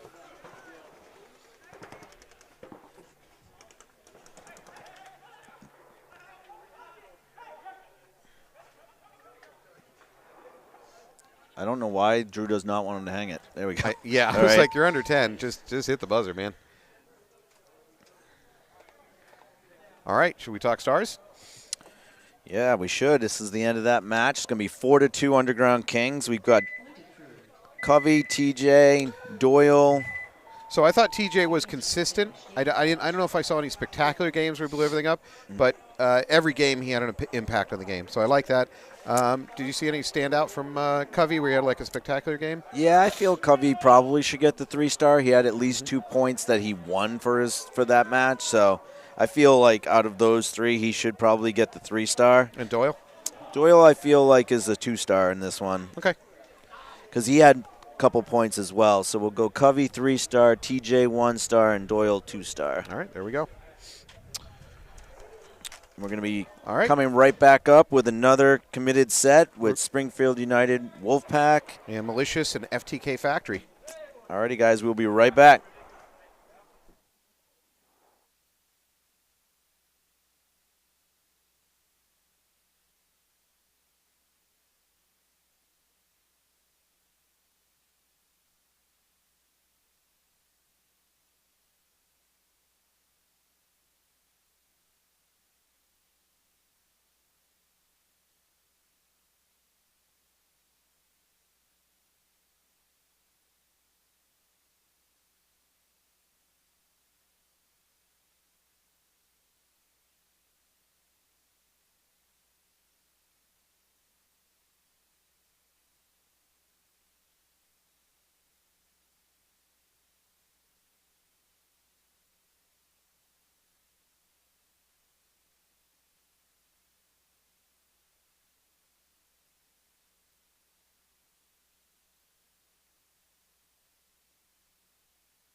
All right, we are back here for the last committed sets of this NEXL 1 mission event for the D3 division. We got Springfield United, Wolfpack, and that'll be followed by Malicious, FTK Factory. So that's a little internal, little grudge match going on. All right, so Wolfpack United. It's going to be a good match here. You better live up to our expectations. That's what we're saying. 10 seconds.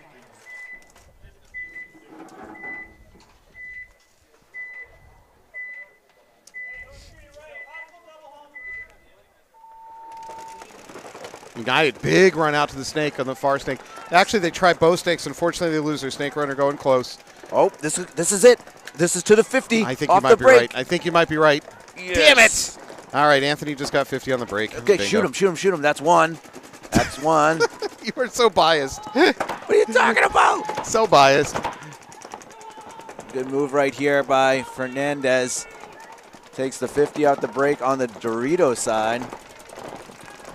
On the side of the field for United, he shoots another Shoots one. the home. And the wedge. Oh, he's going to get shot, though. Okay. He only Thank got God. 3. Thank God.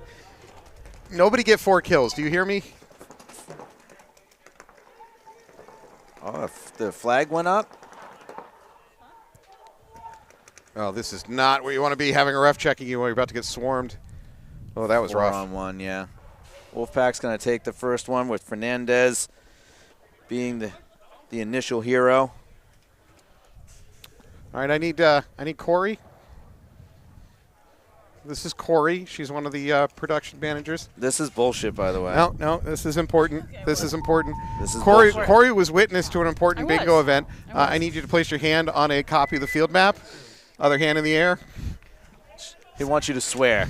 You swear on your honor that you witnessed two players at the same did. bunker? I did. Okay, this isn't a court Wait, of law. the same team, though. Same The team? Same team. Okay. Okay, Going there you in have the it, same folks. direction. Thank you, Corey. That's Anytime. confirmed. That's going Anytime. on the bingo board. Cheaters. Fucking cheaters. All right, I'm going to get my 50 off the break. Teammates go to the same bunker. All right, out of bounds, 4-kill game for the win. Oh, my God, you were way ahead of me. Damn. All right, Malicious. I got Malicious out there. I got Pod Dump. Marcus, come on, Bubba. You think that's coming? He's already done one today. I want a Pod Dump.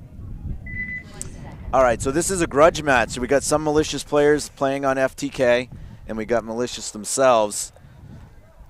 Just so everybody knows, to set the stage, FTK stands for F. Tony Kearney, who is the number 99 in the center right there. So this has got some symbolism. Is that a lovingly F Tony Kearney, or is that like Yeah, realsies? I don't know. Let's pretend it's for real. Yep. Marcus coming in right here. Snake 2 off the break. FTK is in the Dorito now. Bump To up into counter the that. D2, but Malicious into the D2, and now up to that mini wall over on the far side. All right, so we got Weeks and Marcus in a little gun battle here. Malicious into this corner, supporting their snake player. Both of these guys are fighting shadows right now, so both of them, their shadow leads before their Yeah. actual gun. Yep. Weeks had gun dominance, lost it. That's unfortunate. Kilroy is taking a walk for FTK, so Malicious is up 5-on-4. It looks like Malicious might have lost a body too, is what it's Alex is telling me. It's 4-on-4. Malicious lost a player running out to the Ds okay. earlier on. Gotcha. Now I'm questioning my memory. Oh, Marcus has got away. Oh, this is going to be good. Ooh, this is going to be close. He has an opportunity here. Oh, but he gets blown up in the pack. That's a penalty, And I- probably. Wait, did he shoot him? Hey, did he You don't ask where. You just say, yes, sir. Yeah. You can't stay on the field and argue with the ref. You can't stay on the field and argue with the ref. Did you just see Yes. that's an argue with the ref? Yes. Thank you, Brian Weeks. I don't know if that's Brian Weeks. Oh, is it not? I saw Brian Weeks on a roster. There's a lot of Malicious being pulled on the other side, or we had a towel? No, we don't have a towel. I don't know what's going on right now. Chaos. Towel. Yeah, it was Brian Weeks. It should have been Brian Weeks. All right, let's go to the bingo board, folks. That was definitely an argue with the ref. Oh, there's a lot of arguing going on right now. Yeah. I think we're trying to figure out.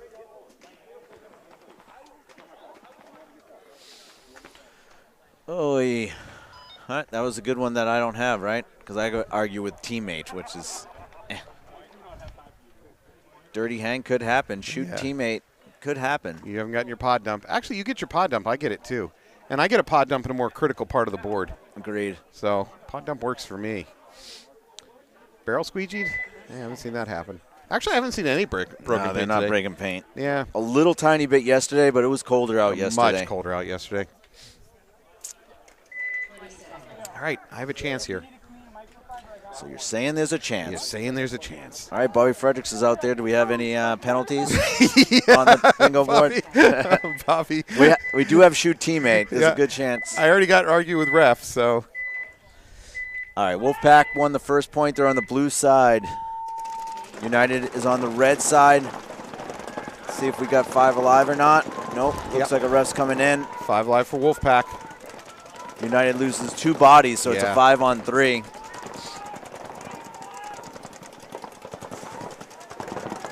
Wolfpack into the snake. They're going to go ahead and get up to that S2. Maybe the S3. Nope, he's going to stop for a second. He does have this whole tape if he wants to come down here. A nice bump out here. I think he's figured that out United. now. It's too late. Number 3 for Wolfpack is already up to the S3. He's going to shoot Bobby first. That's Baldy. Yep, Bobby taking a walk. And there we go. Baldy's going to take a walk. That is a towel. I would assume that was Springfield United that toweled out of that. 1 minute. Anthony and I are looking at the bingo board. Yeah. Is it? By the way, is this like real bingo where whoever yells it first wins it? It doesn't matter if we both get it at the same time. It's who recognizes it. Oh, really? They do that in normal bingo parlors, don't they? I don't play a lot of bingo. I don't know. You're pretty old. I don't believe that. I think you're spending in smoky, and I mean smoky bingo parlors. So late to the box means they physically just don't get there, correct? I would say so. Yeah, they just don't quite make it to tag up. Okay. Yeah. Now, yesterday we were seeing false start deaths because we were running 2 fields next to each other, and you had kind of buzzers overlapping. And I do feel bad for players. I really don't. Yeah. I really don't blame them when they false start in those situations. Which we've already rectified that for next event where we're both. Do you remember? And this was an amazing feat of organization. But Skyball ran 3 fields, and all 3 fields went off the same buzzer. Yep. Do you remember that? I did remember that. Yep. So no ref staff could be like, we're not ready. Yeah. All right. Player getting pulled for Malicious. I'm not sure who or for what.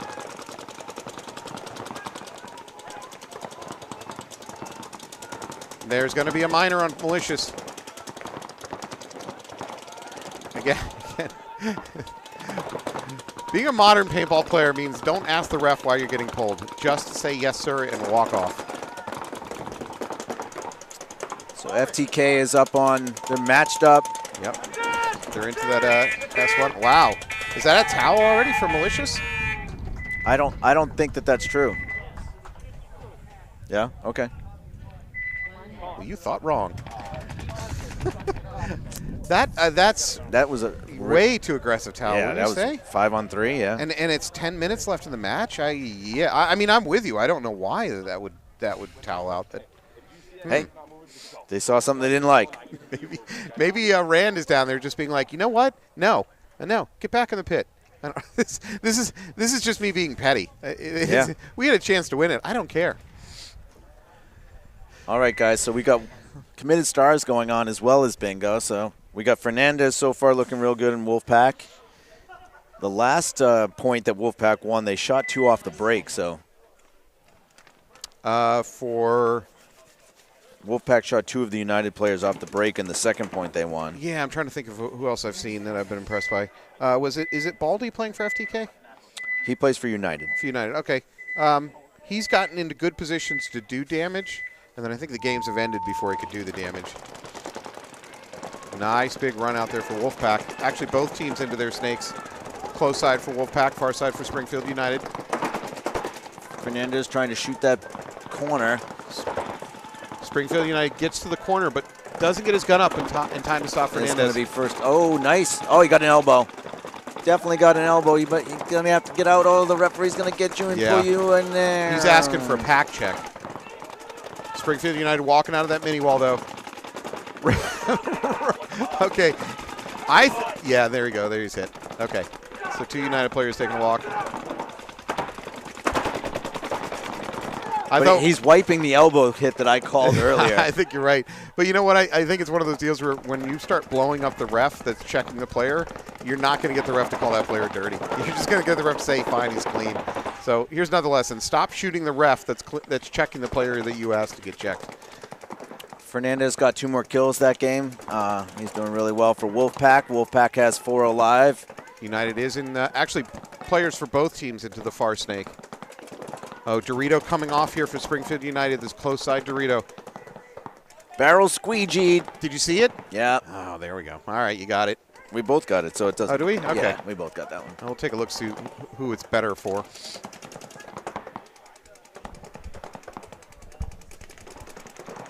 Springfield United can't catch that player making the bump into the D3 for Wolfpack. Towel. There's a towel. All right, Wolfpack's going to go up 3-0. Yeah, with 8.5 on the clock. More importantly, let's turn to bingo. What do we get? You get barrel squeegee. That's right. We both got that. Oh, no. Overslide bunker for the win. So close. Man, I need a miracle here. Damn it. All right, so on this side we have FTK. Malicious will be on the blue side. Alex, I'm going to need you to cut the feed if I make a signal, okay? Just, you tell me which one is the one that controls all the internet. Is there like one single cable that controls the internet? Can you please point that out for me? Now I'm on the lookout for overslide bunker. The overslide you're going to see is this camera with me leaping across the table to reach the internet, the Cat 5. All right, Malicious on the left. They're down 2-0, which is not a situation that you usually see Malicious in. So good on you for FTK Factory. That was an early leap by number 7 of FTK. The refs aren't going to call it, but he definitely had his barrel off early. His body wasn't moving forward, but his barrel came off. All right, so FTK's got Kilroy in the corner. Looks like Billy Bob is in the little W here on the snake side, and quickly Weeks is into the Dorito wedge. Malicious loses their first player out of this close side corner can. TK is looking for the corner run. Ref is running him down. Yeah, they're trying to fill it in, but I don't know if the ref is going to allow it. Nope. TK staying in or no? He's like, am I in or am I out? I guess he's still in. So still 4 alive for Malicious. Keep your hopper down, Weeks. Oh, he missed his job. Yeah, I think that's Stumpke that is now in that wedge over on that side. Got S1 on the snake. Now there's no vision between those two. They can't see each other due to the bunker in the middle. Yeah, Tommy Greenleaf moves over into the Dorito 2, now behind Calvin. Malicious doesn't have any presence in this near side snake right now. They do have somebody in the Dorito at the end of the snake. He can make the bump in. Weeks just needs not to over gunfight here. Is this Kevin's son? I don't think this is Brian now. It doesn't look like his body language. Okay. There is a Brian Weeks on the roster, isn't there? Oh, this is FTK This Factory. is FTK. I'm sorry. You're right. You're right.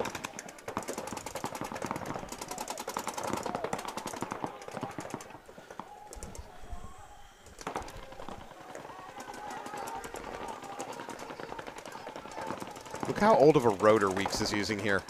Look how beat that thing is. It's got like 2 shells to it, the top and the bottom. It's nice. It's seen some things. That's the kind of hopper that hard smokes a cigarette. Obviously trying to work through some demons. Malicious is in a real good spot over on that snake side. They're on to FTK's side of the field and has an opportunity to turn this game around. Oh, no. Weeks gets clipped on the mask. Yeah. His vision came off just the wrong time. There's a trade by FTK Factory. I like that trade. Yep, I agree with that. That was Malicious on Malicious Violence, though. That's a former Malicious player. 3 on 3. Yep, Billy Bob's taking out the snake player there, but This is Jonell, I believe, right here. He's Yeah. in here undetected. Undetected. They don't know. He's going to blow up that home first. Shoot him in the leg. Oh, missed him. No, missed him or bounced. Oh, Jonell's going to get some points here. Some stars. Yeah. Is he clean? The ref's checking him, though. Yep, he's clean. And reloading. However, there's a run coming at him. He has no idea. Yeah, I think he has a good argument for that. I think Janelle. In my ears, there was an audible time gap between those two shots. Yeah, I think he has an argument there.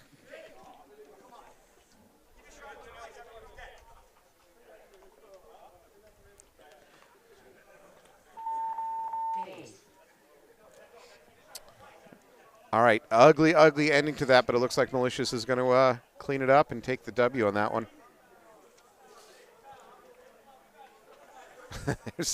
They're still arguing. They win the point, they get the hang, and he's still out there arguing. Just let it go, man. Take the W. Walk off the field.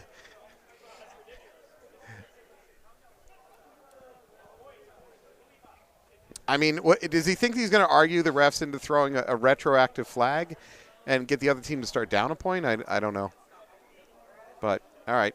Discretion, better part of valor. Number 12 there. Peels off, heads back to his pit.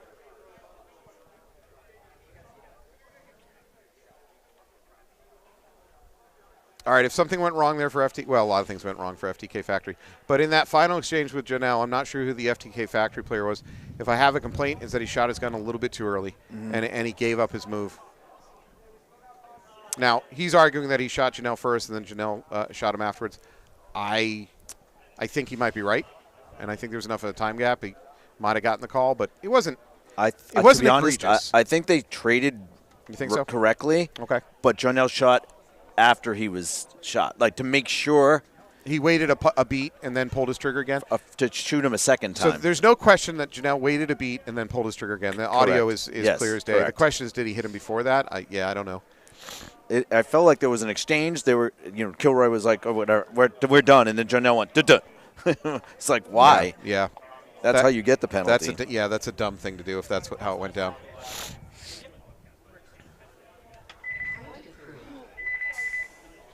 That was a long wait for the point to be approved.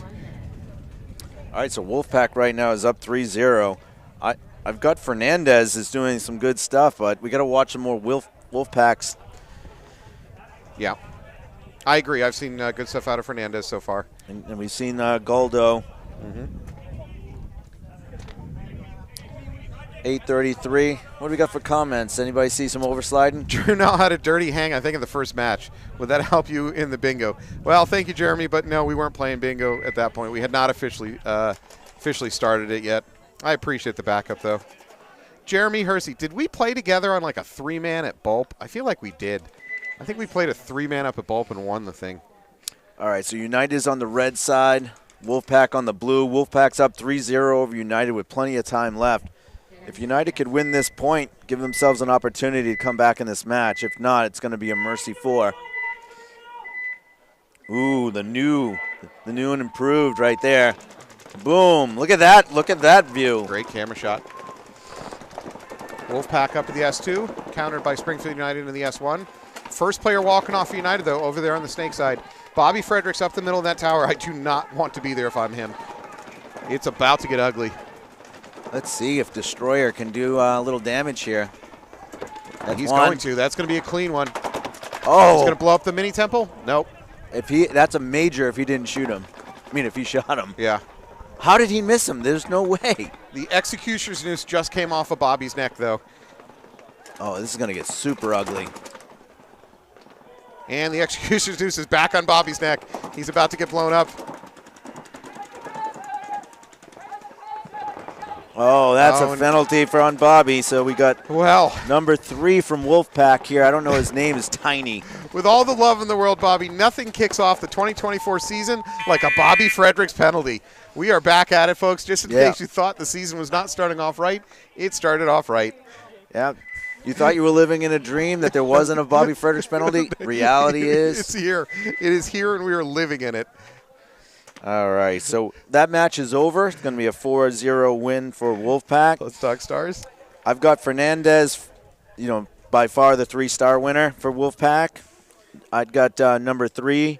We're going to have to find his name for Wolfpack as the 2-star, and Goldo for the 1-star. Jeremy Hersey's backing me up. Yeah, we did play a throw together 3-man up at Bulp. We literally showed up as strangers and then just went, hey, you want to play together? And we didn't drop a point all day. As a matter of fact, I think we only lost 1 body all day. So, yeah, good times, Jeremy. All right, well, we're going to be on a break? No, we have more game to play. We've got this match here that's a grudge match between internal malicious players. John L showing people that, hey, I'm going to keep shooting my own player too. Yeah. Does that count as shoot teammate? Ah, that's a good call. Good call. Yeah, I don't think so. I mean, they're both wearing malicious jerseys. Overslide. Someone's got to overslide. Hopper explodes. Oh, early death from FTK Factory going out to the corner over here near us. Stumpke goes into this little W here. FTK counters by sliding into their own snake on that far side. Jonell is up into the little God bunker and then goes into snake 1. Weeks is already there kind of waiting for him. We'll see who wins that gunfight right there.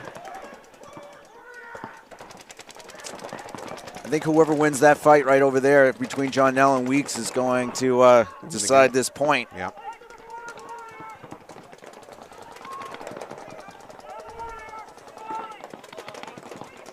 Weeks needs to get his gun dominance and then just sit on it.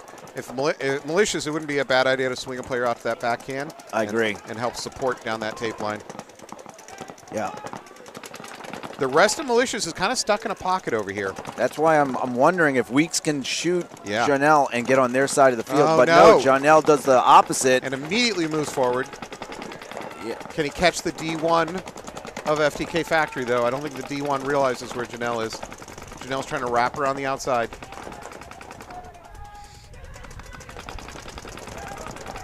I think he blows up the mini temple. Yep. Jonell's having a little bit of a game again. Just get 3 kills and not 4, Jonell, please. Don't go to 4 kills. Big move around the outside. One of these guys went too far. Too far for Jonell. Oh, no, Jonell's going to look at him.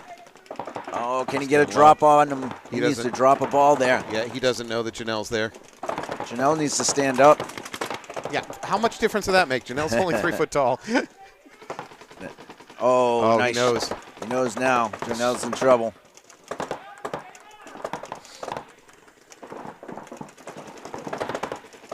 Malicious player smartly moving to that center brick so he can get his gun up. Unfortunately, there's cans blocking. He doesn't have the shot. He's going to have to go wrap around that brick to get a shot. Oh, and he's blown up. He's blown up. Oh, Stumpke should get a major, definite penalty. No question. I don't know about a major, but he definitely stayed on. He was very clear he was out. Yeah. Good work over here. He's still got to worry about Jonell. The refs are doing pretty good, though. They got now Marcus is out. Billy Bob's out. Oh, and I think the corner just got picked out for FTK Factory corner. Going to take a walk. That might be it.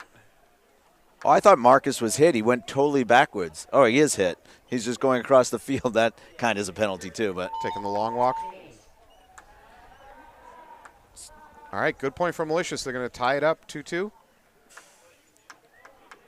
4 minutes on the clock. Now, not that they need to. I don't know why I'm bringing this up, but Malicious has so far last year they were fantastic at grinding the clock down. They were really good at locking down a field. And I know that's not the game situation we're in now, but if they can manage to win the next point, they are really good at locking down the field. Yeah, I think either way this goes is, because they're playing kind of against some of their teammates, they're going to full send. Both of these teams want to win this match, so we'll see what happens. All right, let's look at potential stars. Right now I've got Jonell playing the best for Malicious. That was a great game and Weeks is playing good for FTK, but we got to see if we got anything else going on right now. For FTK, Weeks has been just carrying the load. Game after game, he's getting up front. He's doing damage. He's drawing guns on him. I mean, right now, I don't know about stars for the match, but he's the superstar of their team for them right now, so good on him. I'm not even going to look. I'm not even looking at the bingo board. I know there's nothing there for me. Mm-hmm. It's a waste. All right. Well, you know what we normally say at this point when we're into a Sunday broadcast after a Saturday broadcast? What's the difference in behavior we're seeing from the D4 yesterday to the D3 today? I'm seeing less varied game plans. What I mean is the D4s seem to attack in more of a, I don't know, let's try this and see what happens. And it works sometimes because the opposing D4 team is like, well, we don't know either. But D3, there's a much more, there's almost like a script of how you attack this field, and all the teams are pretty well sticking to it. Yeah, matches seem to be more determined by gunfights won today versus, execution of a play, for instance. Yeah. Not much play up the middle. Who's Bobby playing for? Is it United? Yeah. Yeah, they're sending Bobby up the middle. Bobby Fredericks we're referring to. Love you, probably. But beyond that, I don't see a lot of middle play. Late in the game when things are breaking down, yeah, sure, you get in there, whatever. But which I think is the right thing to do. Like we talked about, that middle, if you're there and a snake gets hot, you're just dead. You just don't even wait to get shot. Just get up and walk off the field. Save yourself the pain. Let's look what FTK's got out there. Kilroy's back out there. Billy Bob's back out there. Weeks is back out there. Number 55 on the purple jersey, and Apex player. Find out these guys' names. Those carbon jerseys are so hard to read. So Malicious, I see, it looks like maybe Marcus and Janelle. I'm not sure. Yep, Marcus, Janelle, TK, Tommy Greenleaf. What I don't see is a fifth player. Am I wrong? There it is. He's trotting on. Yeah, Calvin's back out. He's definitely lucky he did not get a penalty the last game. But I agree with you. It wasn't a major penalty. It should have just been a minor. Yeah. We have a relatively conservative breakout from Malicious. Apex loses an FTK player. Janelle, they lose Janelle over here, though. Oh, nice this is a move. 4-kill game coming up for Weeks. At most. Oh, man, he missed like so badly. Come on, you're killing me. What he's not doing is killing them. No, he's about to do some killing. You're going to get kills out of Weeks. I just don't know if he's going to get the 4-pack you need. Well, Tommy's smart enough to not give him. He's not going to give him that easy one again. Yeah. So, I mean, if Tommy can bounce up to the Dorito, you're actually TK's coming out here on the side now too. Limit the damage. Yeah, Weeks had his opportunity. Yeah, the window kind of closed on that easy game ender. Tommy chooses to go up to that mini wall. I don't love that. Oh no, that's not. Is that Tommy? No, it's not. It's Is it TJ? Let's see who plays on that side. It's Stumpke, Calvin. Stumpke. Okay, I don't love going to that mini wall when the snake is penetrated this deep. Although, wait, did we just lose Weeks? Oh yeah. Oh, okay. All right. Calvin shot him. All right, then. Oh, I love that move. That was a great move. Smart play. Yeah. Calvin's going to be going into the Dorito wedge in a second. He's lining himself up to take the run. Marcus is now in snake 1. So FTK's in trouble. 4-on-3. 2.5 on the clock. Yeah. We'll see if do we towel? Nah, 55 here needs to make a move real quick though. Yeah. He needs to just throw something and see what happens, and if that doesn't pan out, then you towel out. It's still a 3-on-4. This tie game, it's tough to towel. I understand, but the clock's ticking away. If you here's the decision as a coach: below a certain clock point, you don't towel. Above a certain clock point, and you think that you're going to lose it, you towel. So if you let this go much longer as FTK coach, you can't towel at that point. Yeah, but I mean, they make 1 kill right now, and they might be turning it around. I don't know if they know. Oh, yeah, TK knows now that he's in this Dorito 3. Kilroy gets out to the snake corner, which is going to limit wrapping over here. But Kilroy, everybody's looking on this side of the field. Yeah. We'll see if Calvin can get on his belly and get down on that side of the field. Plenty of time still left. Yeah, this might just go to time period. Now Marcus is looking to come around. Oh, I heard that. Yeah, Marcus, a little bit too aggressive. Now the ball's in the court of FTK. I guess you're right, Anthony. That was preemptive to start talking about toweling. Although a drop back is not how you're going to win this. FTK is probably just playing for the tie now. 60 seconds. So we got Malicious over there in the far side snake, the S1. They're in the far side mini temple. I believe they're in the corner over here. Maybe they're going to play for the tie. That way both teams don't lose in there. You think this is a fix? They've rigged the match? Yeah. No, it's not rigged, obviously, but what we got here? McMurray. That was a good shot by him to get Marcus coming around. But, yeah, with 30 seconds left, 3-on-3, nobody's looking to make moves here, so this one's going to stalemate. Yeah, they're content to just stalemate it out. I mean, hell, just save the paint. Stop shooting.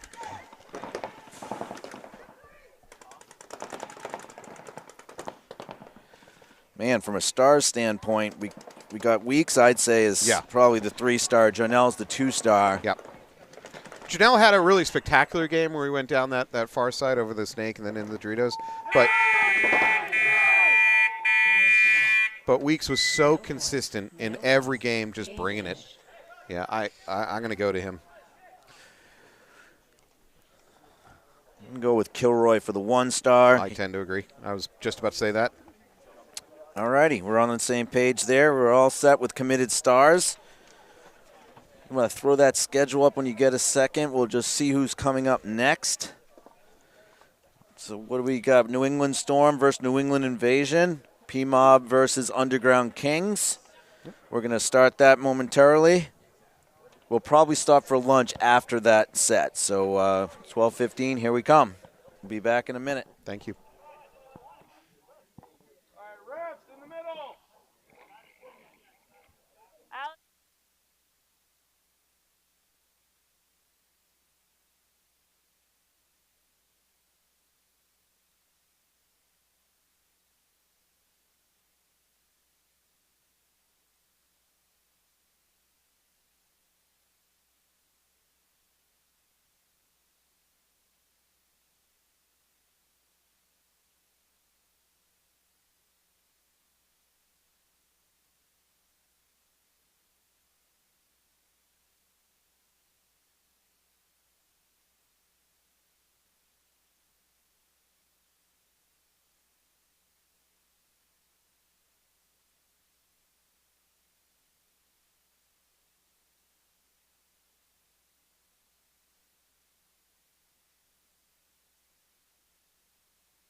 All right, we're back for the next match. Here we've got Storm and Invasion. Invasion will be up on the red side, Storm on the blue.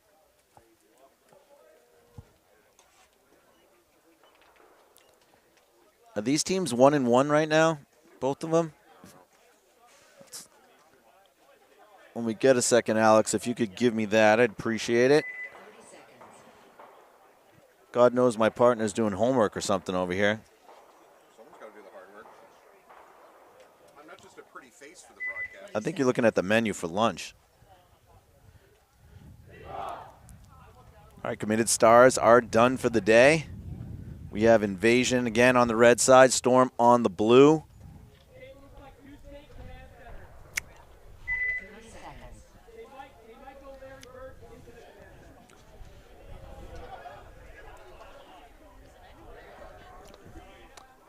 I think Have we had a Austin Mayo sighting yet today? He's on the staff for Invasion. no, his parents are in town. He's not here. Okay.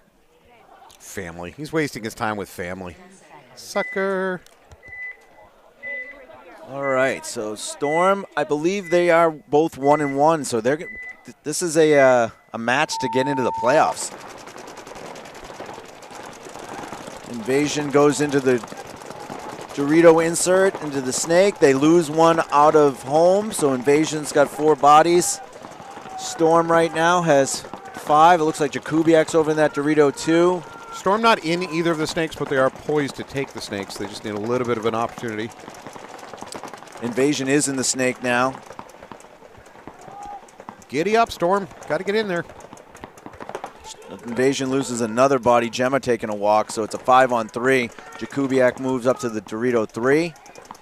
Nico Sofranos moves from home over to the snake side Aztec.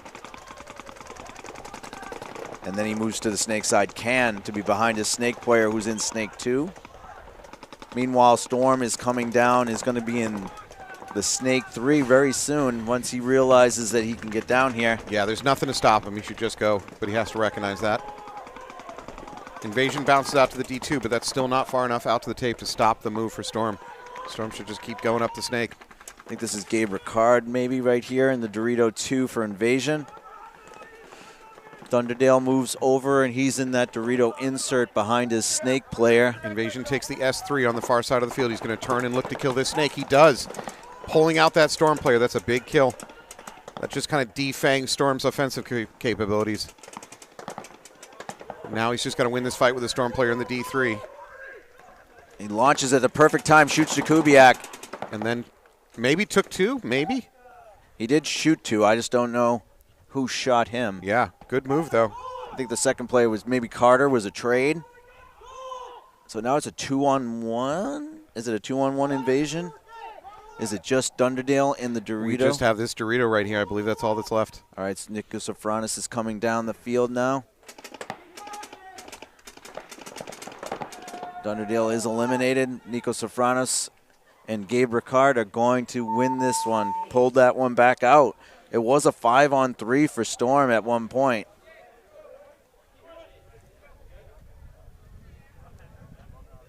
Do you have any idea how much of this Storm crew was playing Vegas? They were out there playing. Storm D2 played Vegas, none of which are playing on this team, I don't think. Over. Okay. I don't even think Abel was. Abel's playing with Storm, but I don't think he went to Vegas. No. Okay.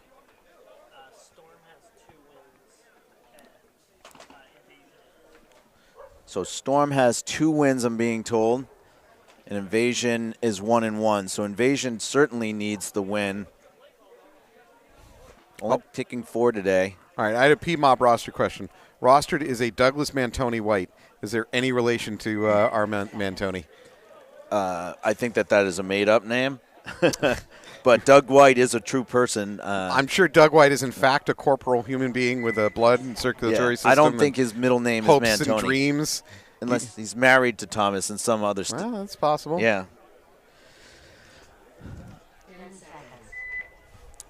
All right, UGK's on the red side.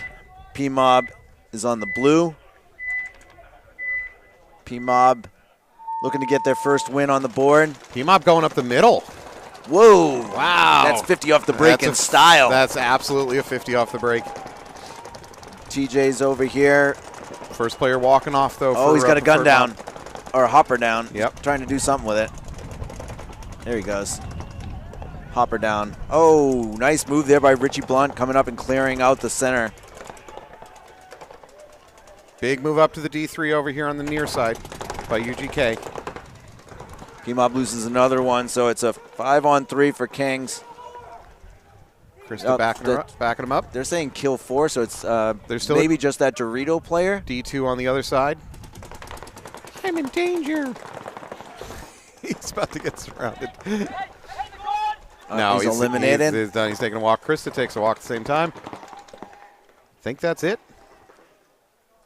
TJ's over here in the snake. He's getting shot at by his own player. Yeah, yeah. Richie and Blunt. TJ. Nope, there was one player left in the W. Oh, that's right. Wow, Alex really fell down his job. He marked them all as dead. He's just listening to us sometimes. Yeah, he doesn't know what he's doing. I think he's drunk most of the time. Oh, speaking of which, we have those Vermont beers for lunchtime. Oh, okay. All right, let's look at the board, see who's in the lead over here. No, you are. You are. You're one overslide from winning this whole thing. I need a shoot teammate and a false start death, which is possible, or a shoot teammate and a dirty hang, which is possible. I need a good fashion old overslide. Yeah. No rain in the forecast today, right? No, not until very late. Okay. If we're here when it starts raining, we did something wrong. It's entirely possible. All right, so Storm's coming out on the red side, which puts Invasion on the blue side. 20 seconds. Ryan Allen's coming out for Storm. Jakubiak. Looks like Carter. I don't know if that is Sean. Might be Sean Callahan in the middle. Invasion a little bit late to the box. I never like this. I think it screws with you to be late to the box. Yeah, it also gives me a nice little boom. I already got a little bingo late to the box. It's definitely on my card. No. Oh, and they lose one too. Yeah, but Storm does as well. 4-on-3. Jakubiak's coming down the Doritos here. Nice move into the stake by Storm. And here Nice they go. Superman dive. Invasion. Storm's up to the snake too. Yeah. Good shot by Jakubiak. Invasion needs to do something to neutralize Jakubiak. He shoots Doyle out of that side. So right now it looks like maybe Aaron Kent. Yeah. And Supple maybe? Or Gemma? Invasion's, I don't think I saw Gemma. Invasion's mini temples in a world of hurt here. He's the next one that Jakubiak should pull out. If Jakubiak can break around this corner and get to the S2, then that mini temple's just dead. Here he comes. Smart to play the outside there right now. I know he has the free kill on the inside, but nice. There it is. That's a 4-pack, I think, dude. Can we confirm that? Where is it? Well, for sure it's 3. Let's see. He shot the last 2. No question about that. And he shot the little mini W. He shot Doyle. That was 3. Okay. I can't confirm a 4, actually. So did they lose one off the break? Do not rewind this. Alex, you do not dare rewind this. Yeah. Guess we'll never know, Anthony. Well, that is rough. Let's go over here and look at, let's see, late to the box. Boom. Yeah, you got setting late me to the up for, if I get overslide and win in 2 directions, damn it, that should count as 2 wins. God. This is awful for me. Why am I so bad at this? Why do I lose every time? You haven't lost yet. Keep some faith. How about this? How about if you get the double win, you and I have to switch sides of the broadcast booth? Oh, man, then I'm not going to be closer to Alex. Because maybe it's not your skill at bingo. Maybe it's like a thing that the right side of the card is just the worst or better. Well, technically, that's the left side of the yeah, card. It depends on how you want to look at it. From the viewer's perspective, it's the left side of the card. All right, so we got Pmob on the right in the red, UGK. They looked really good in that last point. Have we had a Curtis Perry sighting for UGK yet? He's one of my favorite players in the league. Just super nice, positive guy. Good player. Always root for him. Is that him going to the corner? I don't know. I can't tell under all the goggle and stuff. So Pmob has Oh, first player walking off for UGK, though. I think they lost one of their home players. He's hitting his hopper. UGK goes ahead and gets into this near side stake, number 24. That might be Perry. Another player walking off for UGK, or no, is that? Can't tell. That might have been Blunt. We have for UGK, we have the snake. Now they have 3 alive. Is there a 4th UGK player? I don't see him, so I think that's, yeah.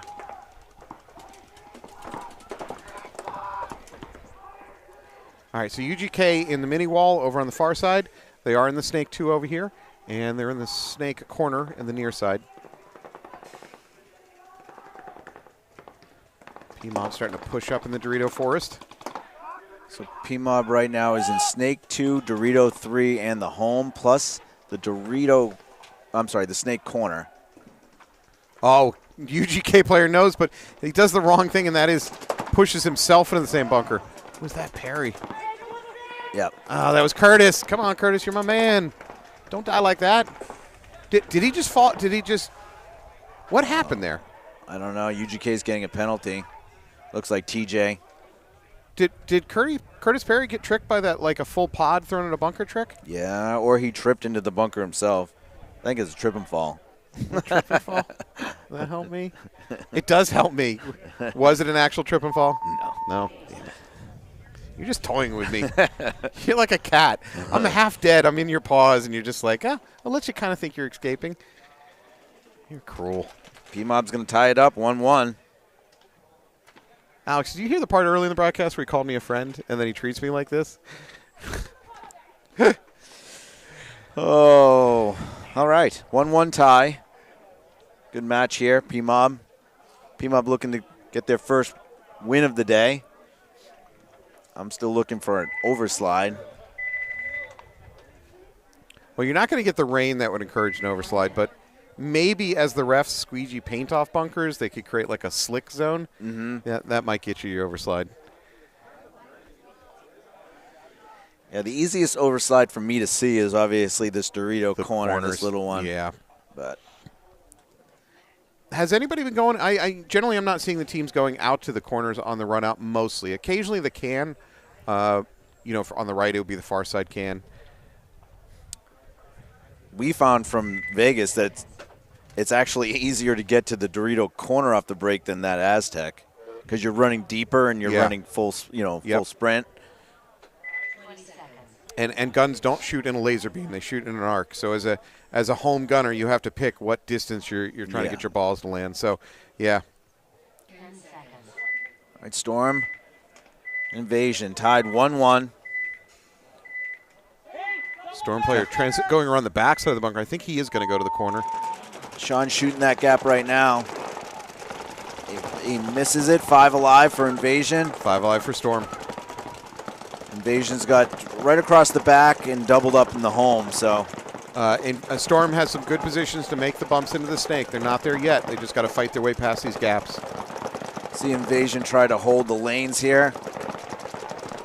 Looks like Nico Safranis and that Aztecs trying to hold that one lane to keep them not going any wider on that Dorito side for Storm. Matt Gemma is doubled up in the back. He's shooting Snake Way. And it looks like Gabe Ricard is also shooting at Storm's Snake Way here in the Aztec. So yeah, Invasion's doing a good job keeping Storm's aspirations tamped down here. Storm definitely wants to make their bumps in the snakes, but I don't see it happening. Invasion's doing a great job holding them in place. All right, and Gabe releases out to the Dorito 2, and Gemma comes out to that Dorito side Aztec.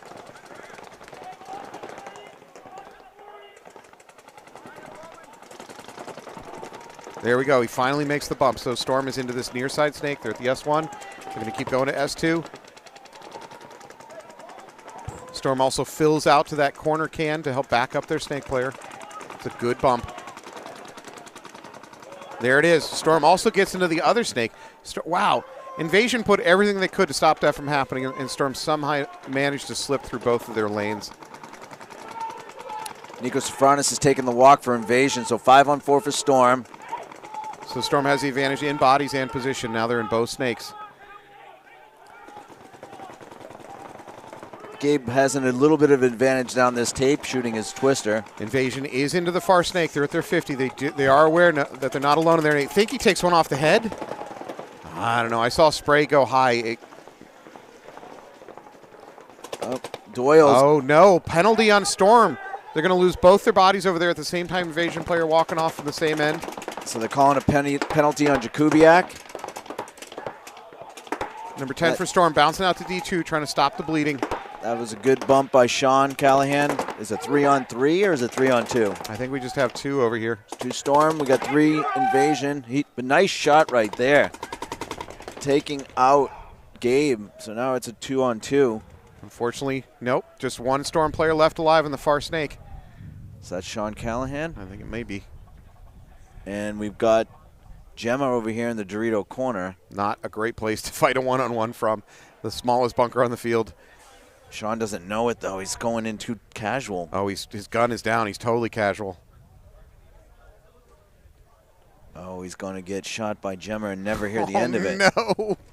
Right there. Oh, no, there it is. Oh, Sean, I'm so sorry. Oh, man. And Sean just stopped, head slumped, so defeated. Oh, man. Rob Whitaker probably going to hit concede soon. I don't see. Gemma is currently trapped in some kind of horror adventure video game. He's moving bunker to bunker, just certain he's going to get a jump scare. Considering what he just did, it's fair of him to think of that. Gemma's going to trot on in, hit the buzzer.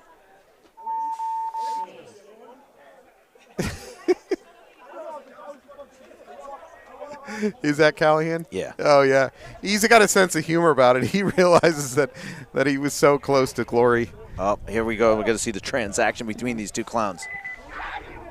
Gemma's screaming, "Gotcha!" All right, I love that, man. I have a good sense of humor about that. That is great to see.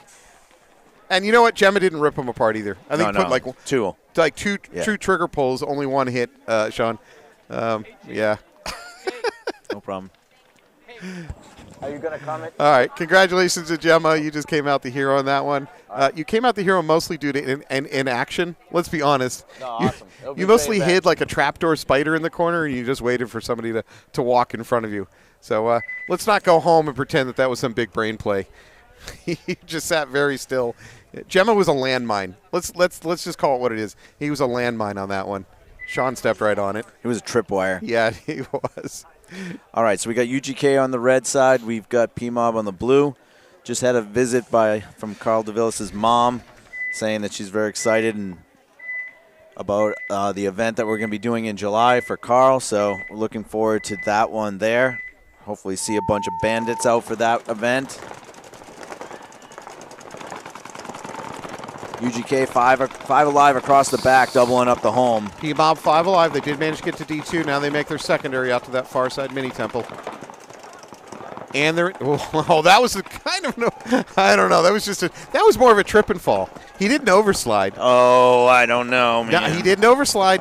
It was an ugly, ugly entrance into the bunker. Far closer to a trip and fall than a slip and slide.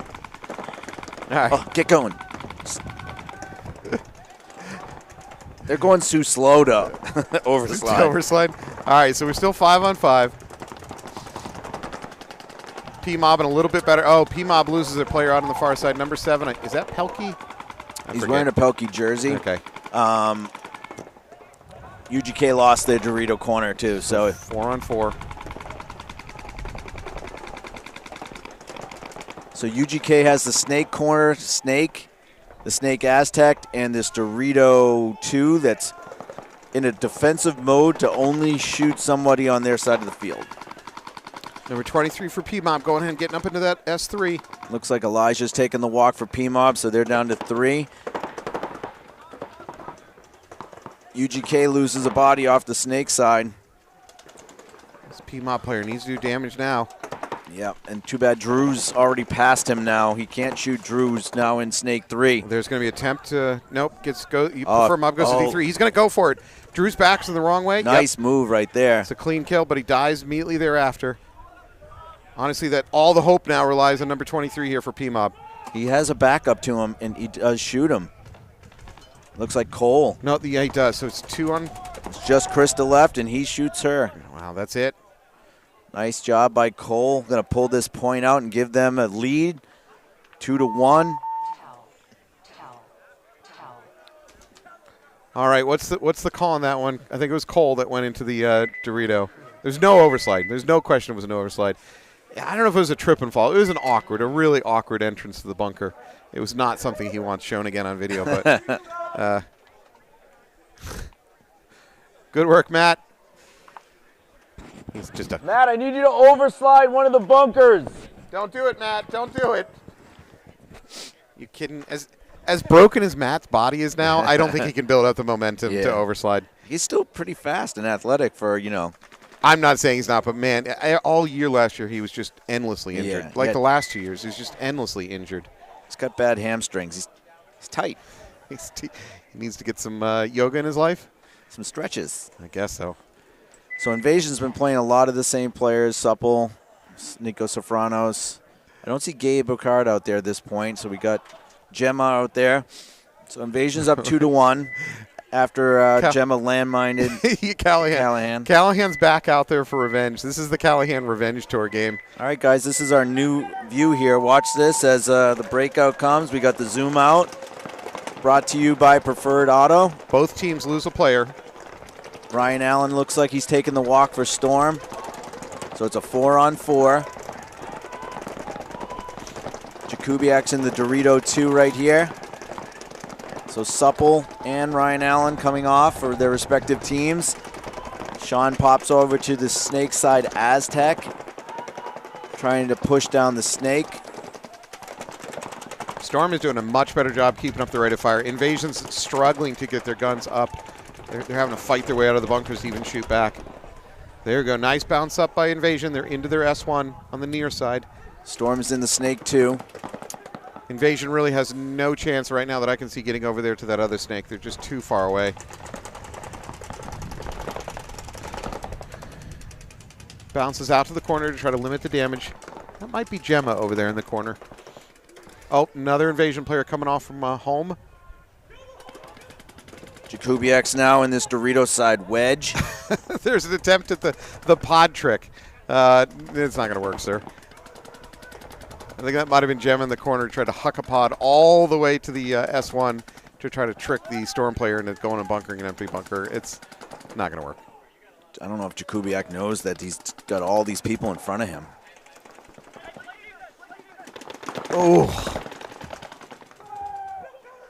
Oh, and he trades with that last one. Good. No, I don't think he traded. I think he shot him first. That probably should have been a penalty on Doyle, but Jakubiak does his job. He shoots 2 people. That leaves just one Invasion player in that back corner. It might be Gemma.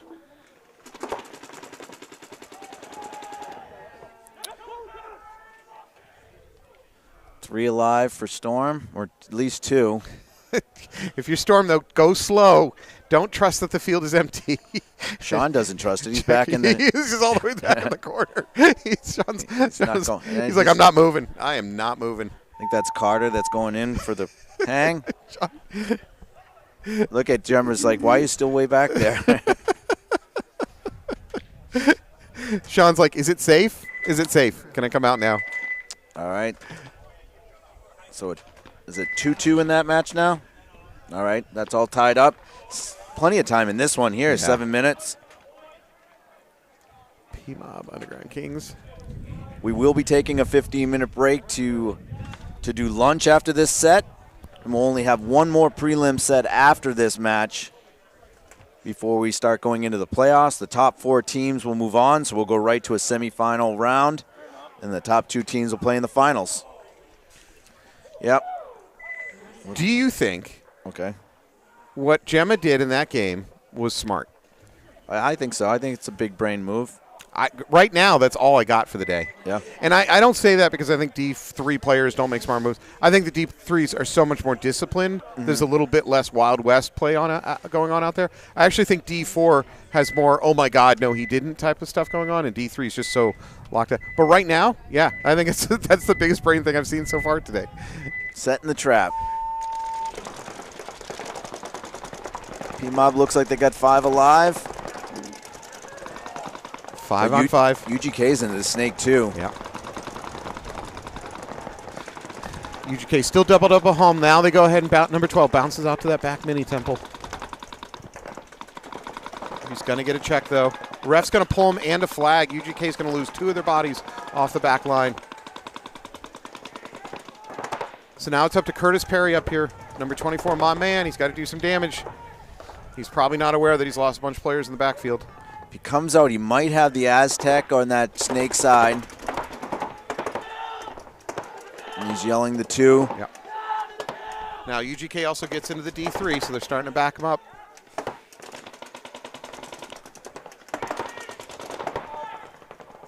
Oh, there's a kill from the on the mini wall. Pmob player taking a walk. Was that Curtis? No. No, I don't think so. I think it might have been the D3. Richie Blunt might have got him. D3. Oh, I don't know if I love that. Pmob player tries to bounce out to the corner. It actually was a risky move considering where Curtis is. But he gets away with it. Is it a 3-on-3? Where's the 4th Pmob? No, Pmob's in the snake 1 also. Okay. Oh, nice shot there. Yeah, I don't like that choice. Richie got another shot. That's kill 2 for him. Uh-oh. Curtis is reloading. Yeah, he's just reloading. He's got a working gun. Richie got shot out, so it's a 3-on-2. Curtis loses his backup.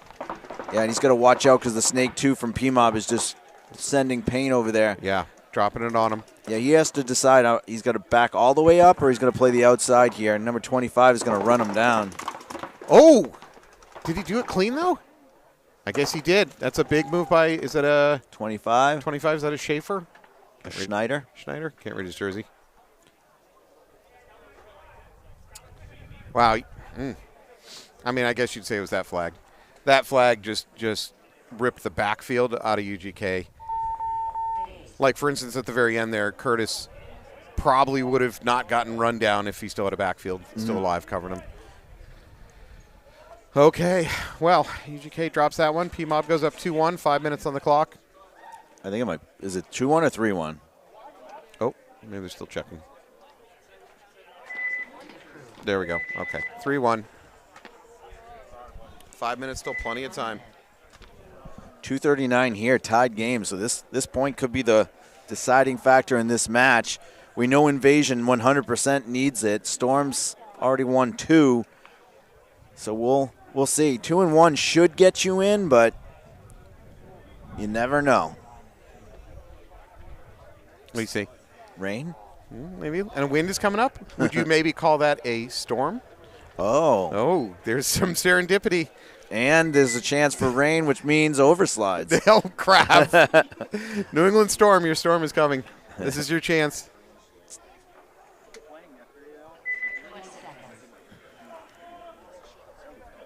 All right, 2.5 minutes. This is another chance for, if you're viewing this at home, watch the behavior of the players after the initial breakout. You'll get an idea if a team has decided to play for a tie or they're just going to go for it, which 2.5, I think both teams are probably going to go for the win. All right, Storm, big run out to D2. Seem to get away with it, 5 alive.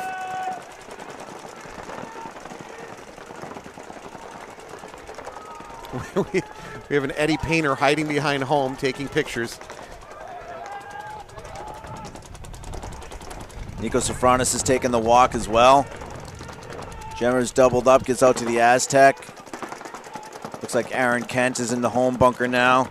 Storm bounces out to this near side corner. Now they need to get somebody into the snake to use it. Uh-oh, Vinny Temple getting a check for Storm. Ref calls him clean. And then he immediately gets shots, tuck him back into his bunker. So Storm's going to lose a player. That's Carter coming out. So Storm's got the snake corner, the snake side W, the home, and the Dorito 2. Little W goes into the God bunker. Storm now poised to take their own close snake. So Invasion's got snake 2, home, and Dorito corner. Yeah, the Invasion of home needs to stop this, and they don't. So Storm gets into the snake. He's going to bypass S1 right into S2. Storm has the opportunity now to knock Invasion out of the tournament with a win right here. a tie might knock them out as well. So I don't know what Storm's intentions are, but for them, having 2 wins and a tie will put them in. We're approaching the minute mark. We'll see how much Storm keeps pushing up one body. Yep, there we are. We're under a minute. So Jem is definitely trying and knows that he's got to win this point to give them a chance to go in the playoffs. And quick.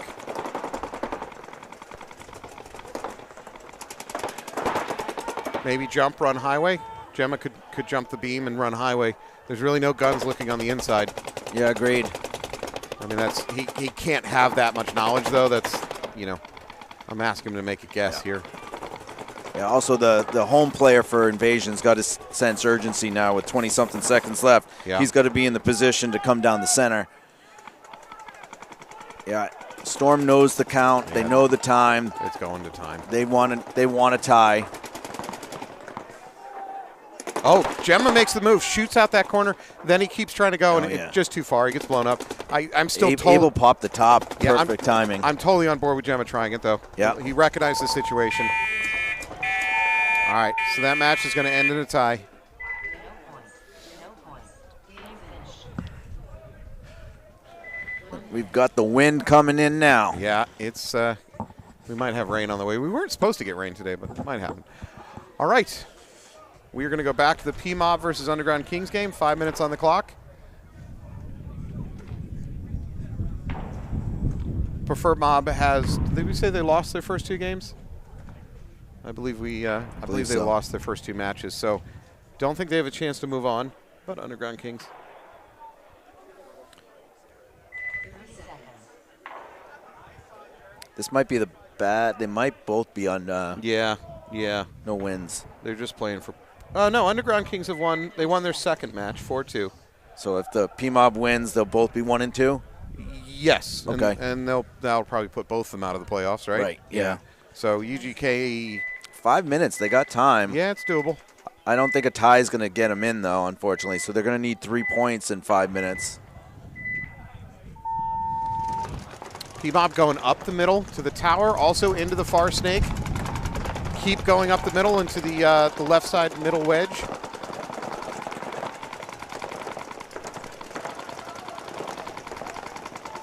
First player walking off. That's Richie Blunt, I believe, for UGK. Drew Nall's inserting right into that snake side Prefer Mob. insert bunker. But, wow, big move by Pmob already on the side of the field. Yep. Pmob's also Underground King, so. Pmob's also in the snake. Now this is big. So if this snake player for UGK just looks inside, he should be able to pick up that. Oh, I think he missed his window. Yep. Yeah, and as Eli taking a walk. And a bunker move by Drew. Wow. Big turn of events right there. Now Yep. Underground Kings has a 4-3 swing. TJ's got an opportunity to shoot this player right here in front of him. Can't run the highway. He's got the inside. It's up to Drew Nall now to wrap that bunker and engage. Probably the Dorito here. The mini temple's not looking at Drew. Drew could wrap, take some shots onto the Dorito on this snake side, on this close side. Yeah, TJ has an opportunity on the outside again if he can just win 1 snap battle. Oh. Yeah, there it is. That's a big kill. Another one. He just shot. Huge kill. That just leaves 1 player left alive for Pmob in the mini temple. And now he's dead. That's it. UGK is going to win this one. They're going to get it back to 2-on-3 with about 3 minutes left on the clock. Very winnable. Drew needs to hurry up, make a decision. Either click it or get somebody in there. Hit it or quit.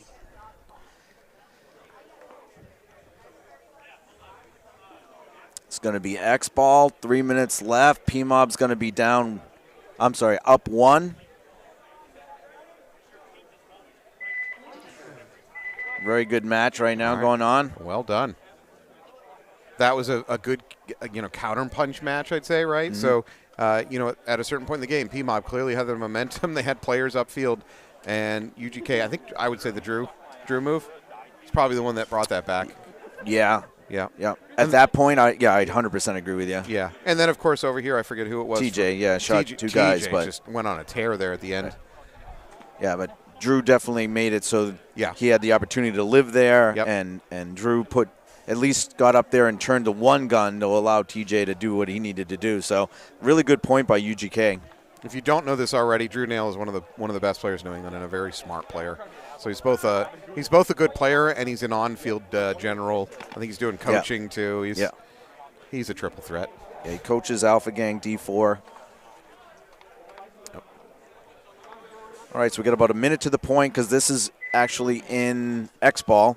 We're going to have Pmob on the red side of the field, which is going to put UGK on the blue side. I see Richie Blunt already out there for UGK. We got DJ White. We got Schneider. We've got, I'm trying to see who else we've got here. Oregon taking the field.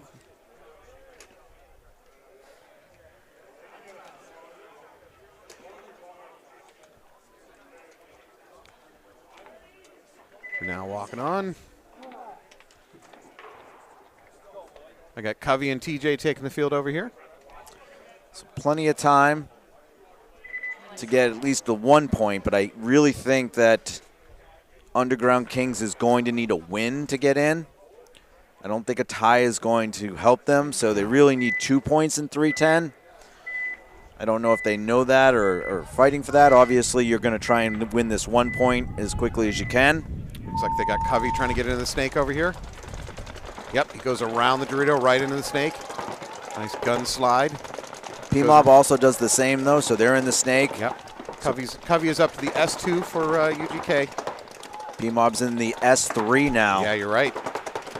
That puts Covey at risk if he pops his head up and he doesn't look to his left. And that's exactly what Pmob is doing. And he that's eliminates him. Yep, Covey's dead. Pmob is going to be eliminated in the corner, or nope. Home.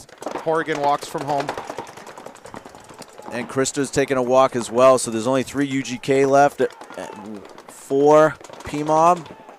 D3 is hot over there, and Blunt is over here in the snake for UGK. And he looks right into a ball, so Richie's out. That just leaves number 12 over there, TJ. TJ gets run down. He's going to get up and walk off in a little bit of disgust. That leaves just the corner alive over here for UGK. It's a 2-on-1. So we got number 25 from Pmob, and I think that's DJ White over in the corner. So Drew Nall has got a 1-on-2 with 2 minutes left.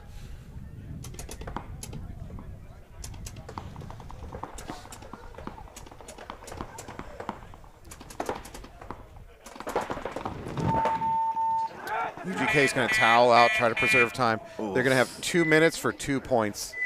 What do you think of that decision by the coach? I'm hoping that he did the math, which the math means that they had to win the match to move on. Mm-hmm. If he did that, if he thinks that he has to win, then yeah, I think that's. That was I heard an oof escape your lips there at the end. So as long as he's done the math, and he probably has, he's ahead of me.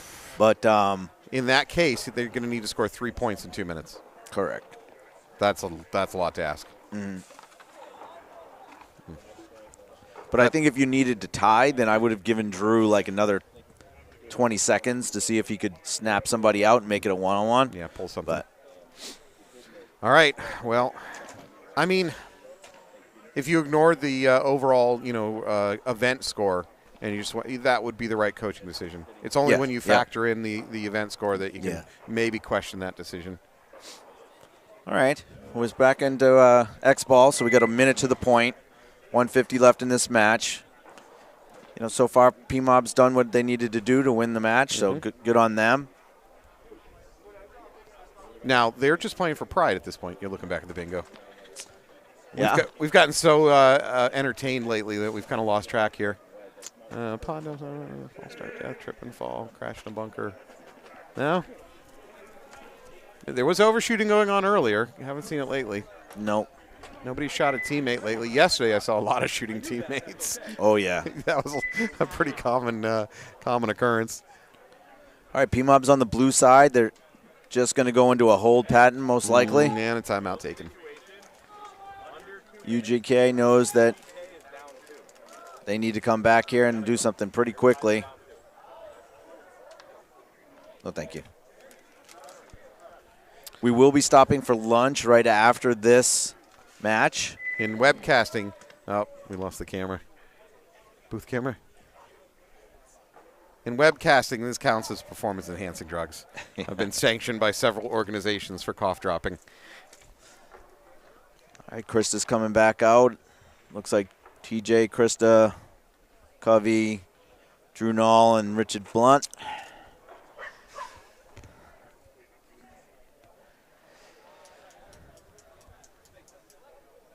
30 seconds.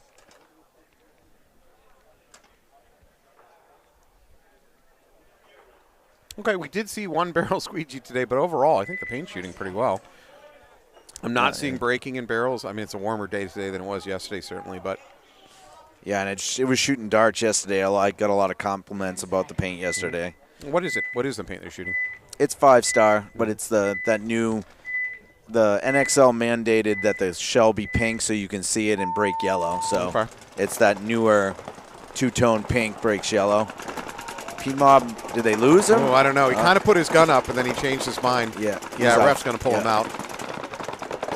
So Pmob loses the first player. They refill it instantly, though.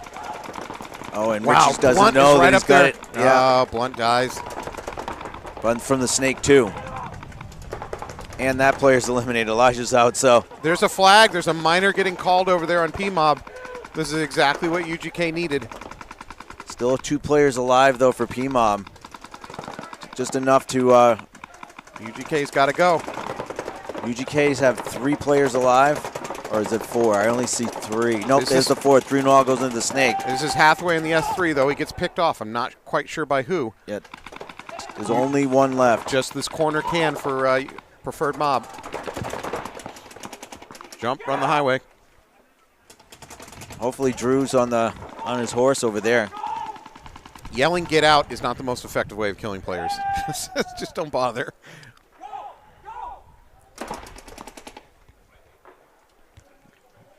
Well, they're going to be at 40 seconds. They're going to win this point, maybe at 30 seconds. Yeah. That's not even probably enough time. Can't find the buzzer.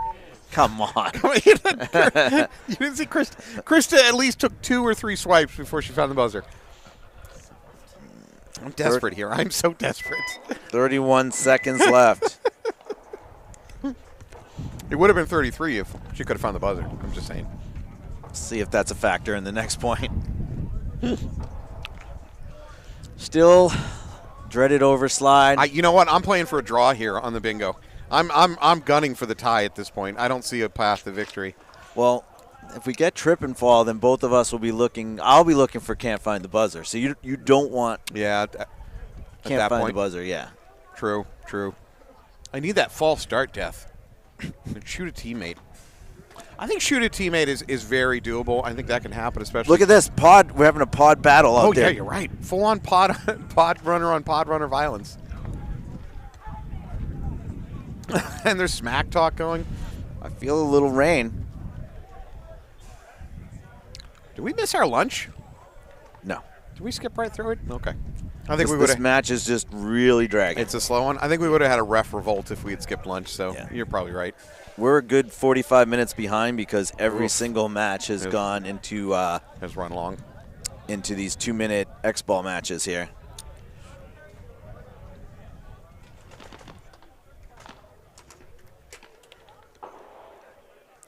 And when I say behind, I never factor in lunch breaks. So I always try Yeah. to make up time. And I know. so- And in lunch breaks, you're screaming at the refs to finish eating, even though Yeah, they I'm barely. like, come on, you stupid slobs. They Let's take go. one bite. Maybe you should start giving them food they can eat while they're on the field. Like, Oh, yeah, like IVs? Go-gurts. and- Just literally put IVs on them and make them rap. This is what astronauts eat. It's in a tube. Just squeeze it into your throat and go. Yep. And maybe a little colostomy bags. They don't even have to go to the bathroom. You're self-sufficient, kids. Get out there. Let's Stay go. out there. You're a mobile unit. Every 5 minutes, I want to set started. All right, Pmob needs this one just to hold off. They go wide, which is a good move. They didn't lose anybody off the break. So Launch up the UGK's middle. got to launch. Richie's coming up the center. Got to launch. He's going to launch right into guns, though, if he Yeah. does. This one's going to end with Yeah. Pmob being up 1 point. 10 seconds on the clock. Oh, I want a clarification on the overslide, and Pmob gets shot in the corner. Whoa, big jump through the middle. There's going to be a minor, though. It's not going to matter. The coin's going to end. I guess you're going to have to go back to video on the overslide or not overslide. I don't know. I wasn't watching that. I need a replay. Is it possibly tripped and fell? I don't think so, but damn it.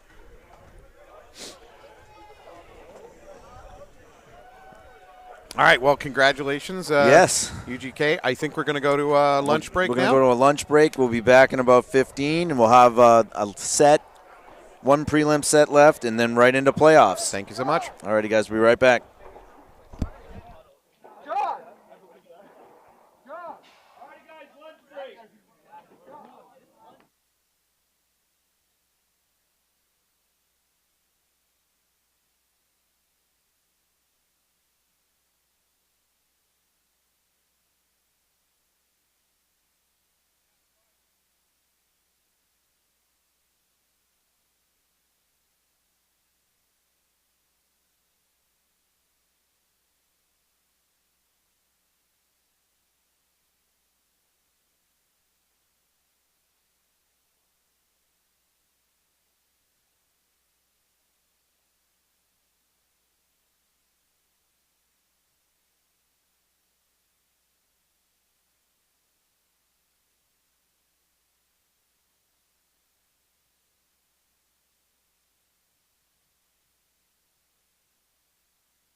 Okay, great. Look at that. Are we on? Welcome, welcome back. I'm here with Nicole. Nicole, say hi. Hello, everybody. Nicole is here with our, I would say, monthly, what would you call it, tribute or bribe? Is bribe It's never closer? a bribe. Don't say Kind of that. feels like It a is bribe. never a bribe. No, you got to treat the homies, right? So here we go. You got to. This is the charcuterie plate that Nicole brings. Okay, well, I did this time because Look at that. you got to tilt it, but like don't drop. There you go. Because at Bone, I made pasta salads, and you were like, I'm going to ruin every match you have. I will make sure you don't make it to finals. Because I wanted charcuterie? Yeah. I'm petty. So, I'm very, very But then petty. I made it to finals, and I was like, all right, say that again, because so- then I think it worked. So what's your ask? What are you asking for in return for charcuterie? Tit for tat. There's always love something. and friendship. No, Okay, that's love it. and friendship. Love and friendship, a Yeah. good event. That's all. There's no way. As soon as the mic is off, the knives are coming out. That's not true. Yeah, all right. No, How- they only came out yesterday when we were roughing. That's Yeah. about it. How's Invasion doing? They're good. You know, we're in a growth year. We're growing pains for both divisions. The whole camp is, you know, we're doing things that, you know, we're going to be a little tough. We got a new roster, and, you know, D2's Yeah. jumping to D2, so. I just had to do a very painful thing. I don't know if you know about it. I had to give Matt Gemma, the big brain player. Okay, so that's really funny you say that because before the match, Callahan goes, hey, you know, when it's just the two of us, we should just rock, paper, scissors, shoot it. So we start laughing because we realize that's Callahan and Gemma. And I was like, are they going to do it? I'm like, they better not. Yeah. Because I told Gemma, I was like, no, don't do that. Played straight, yeah. So, of course, they walk by each other and they're like, that was our chance and we messed up. Like, what are we going to do? So, but. Well, Gemma now has this ability to lord it over Sean for a long, Oh, he was long very time. excited. I can see it from here on out. What is All this? right. Oh, we got Wolfpack and Step Bros. We got Step Bros and Wolfpack. So I hate to say it, but I'm really hoping that Wolfpack blows it because I'm hoping it puts me in. That's what you need. Yeah, I do. I do need them to absolutely. And I told Big Sexy and the Step Bros that. I was like, I need you guys to beat them. Well, maybe you should be serving up charcuterie plates to the right people. So I thought if I fed the Wolfpack that they would have, like, you know, belly aches and wouldn't be able to run and stuff. No. But, you know. Wolfpack got to eat. Yeah, they can eat some cheese and then, you know, not make it to the field or something. Some bad cheese. All right, so we got Wolfpack versus Step Bros, kind of an even breakout. I believe both teams are up still 5-5. I don't think it's an advantage to anybody. Wolfpack might be in a little bit better position, though, with the snakes going on. I would agree. I think these mini Ws are really crucial, and some teams are not using them, and some teams are overusing them. Were you sending people up the middle? So I was for a little while. For teams that weren't using the middle, I would obviously take advantage of that. Yeah. Eventually, you know, people caught on, and they're like, all right, we're going to key in on that. It's a tough space to live in on this particular layout. Once the snakes get hot, the middle players Yeah, are the just... snake is really important, and, you Yeah. know, if you're not watching out for it, you're going to be chopped up. All right, well, I believe we have Wolfpack up to the snake 50 on the far side. And actually, both teams are basically mirrored up in their snake presences. So they're from the same area, correct? They're both from New York? Am I wrong? That is correct. So, Yeah. so I'm sure they've played each other, you know, so I'm sure they know similar So I don't... habits and stuff. That's true. They've probably played against each other at some point. I don't know much about the players other than I did take a look at the Step Brothers roster, and they got some players there with long resumes, Yeah. especially a Dominic Pratt. So some of the Wolfpack players actually used to be the Brooklyn Cubs, played D2 Oh, okay. last year at NXL, and then now they've merged into being Wolfpack, and you know they're actually doing really well. Strauss is running a really great camp over there. Yeah. Well, it's amazing that we're this deep into the match, and I don't think there's been a kill yet. Yeah, it looks like there's a snake battle going on, but Oh, you know there we Wolfpack's go. lost it. I just jinxed it. I know. No, player walking off for both sides now. So Step Brothers with a slight advantage because they still have players in both snakes. Yep. Although we have Wolfpack snake player near us that has gun dominance, so he's just waiting He's for just a chance. waiting. Yeah, it's a very Yeah. sometimes it's a very long waiting game. Yep. Very patient. And he lost his dominance. He's going to have to fight back for it. Yep. And he needs that support guy to really feed him the info so he knows when they're coming. If not, then you know you're gonna trade out for sure. I don't even see this home guy. So Fernandez for Wolfpack switching off. He's looking for kills on the inside. There is no visual between the S1s for both sides. Nope, absolutely not. It's a tough look. Oh, and then Fernandez takes the look walk. at that. There he goes. So Wolfpack down 3. It's 3-on-3. Step Brothers certainly have an advantage in positioning at this point. Correct.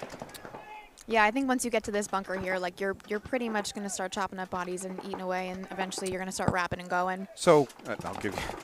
As a broadcaster, what I've seen this weekend is if a team plays as if the snakes are hot, they actually can live against the snake. Correct. These snakes are not, they don't auto-kill everything on the field, but they do if your team's not aware that it's hot. Yep, you need to have your head on a swivel. Oh, there you go. Nunez is going to take a walk.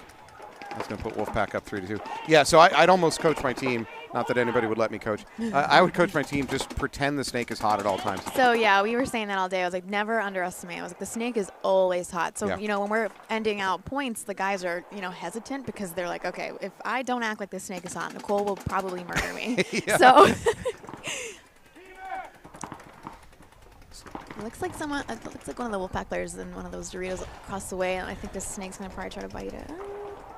So this side has really nothing stopping the Wolfpack player. Right, I'm kind of surprised this home guy's hanging in so long. I probably would have spread out by now. That's unless exactly he's what he holding did. this guy in. No, that's what he did. He moved out to the snake. Unfortunately, he's going to lose a gunfight. No, he's going to go trade with it. No, this home guy. Oh, I'm sorry. I'm talking about the Step Bros. Yeah, home I guy. just think this home guy should probably have moved up sooner. I mean, your guys are already halfway up here. Where are you going? You hanging in the back? I'm just waiting for you to say homeboy. Homeboy. He's a homeboy. He's hanging in the home. He fell in love with the primary. He's not going to go anywhere now. It's home forever. All right, so Wolfpack's going to win the first point. Okay, that's not great. That's not great for me. I'm so sorry. I feel like I'm watching a slow, painful death. So you have a choice. You can initiate what's called the commentator curse.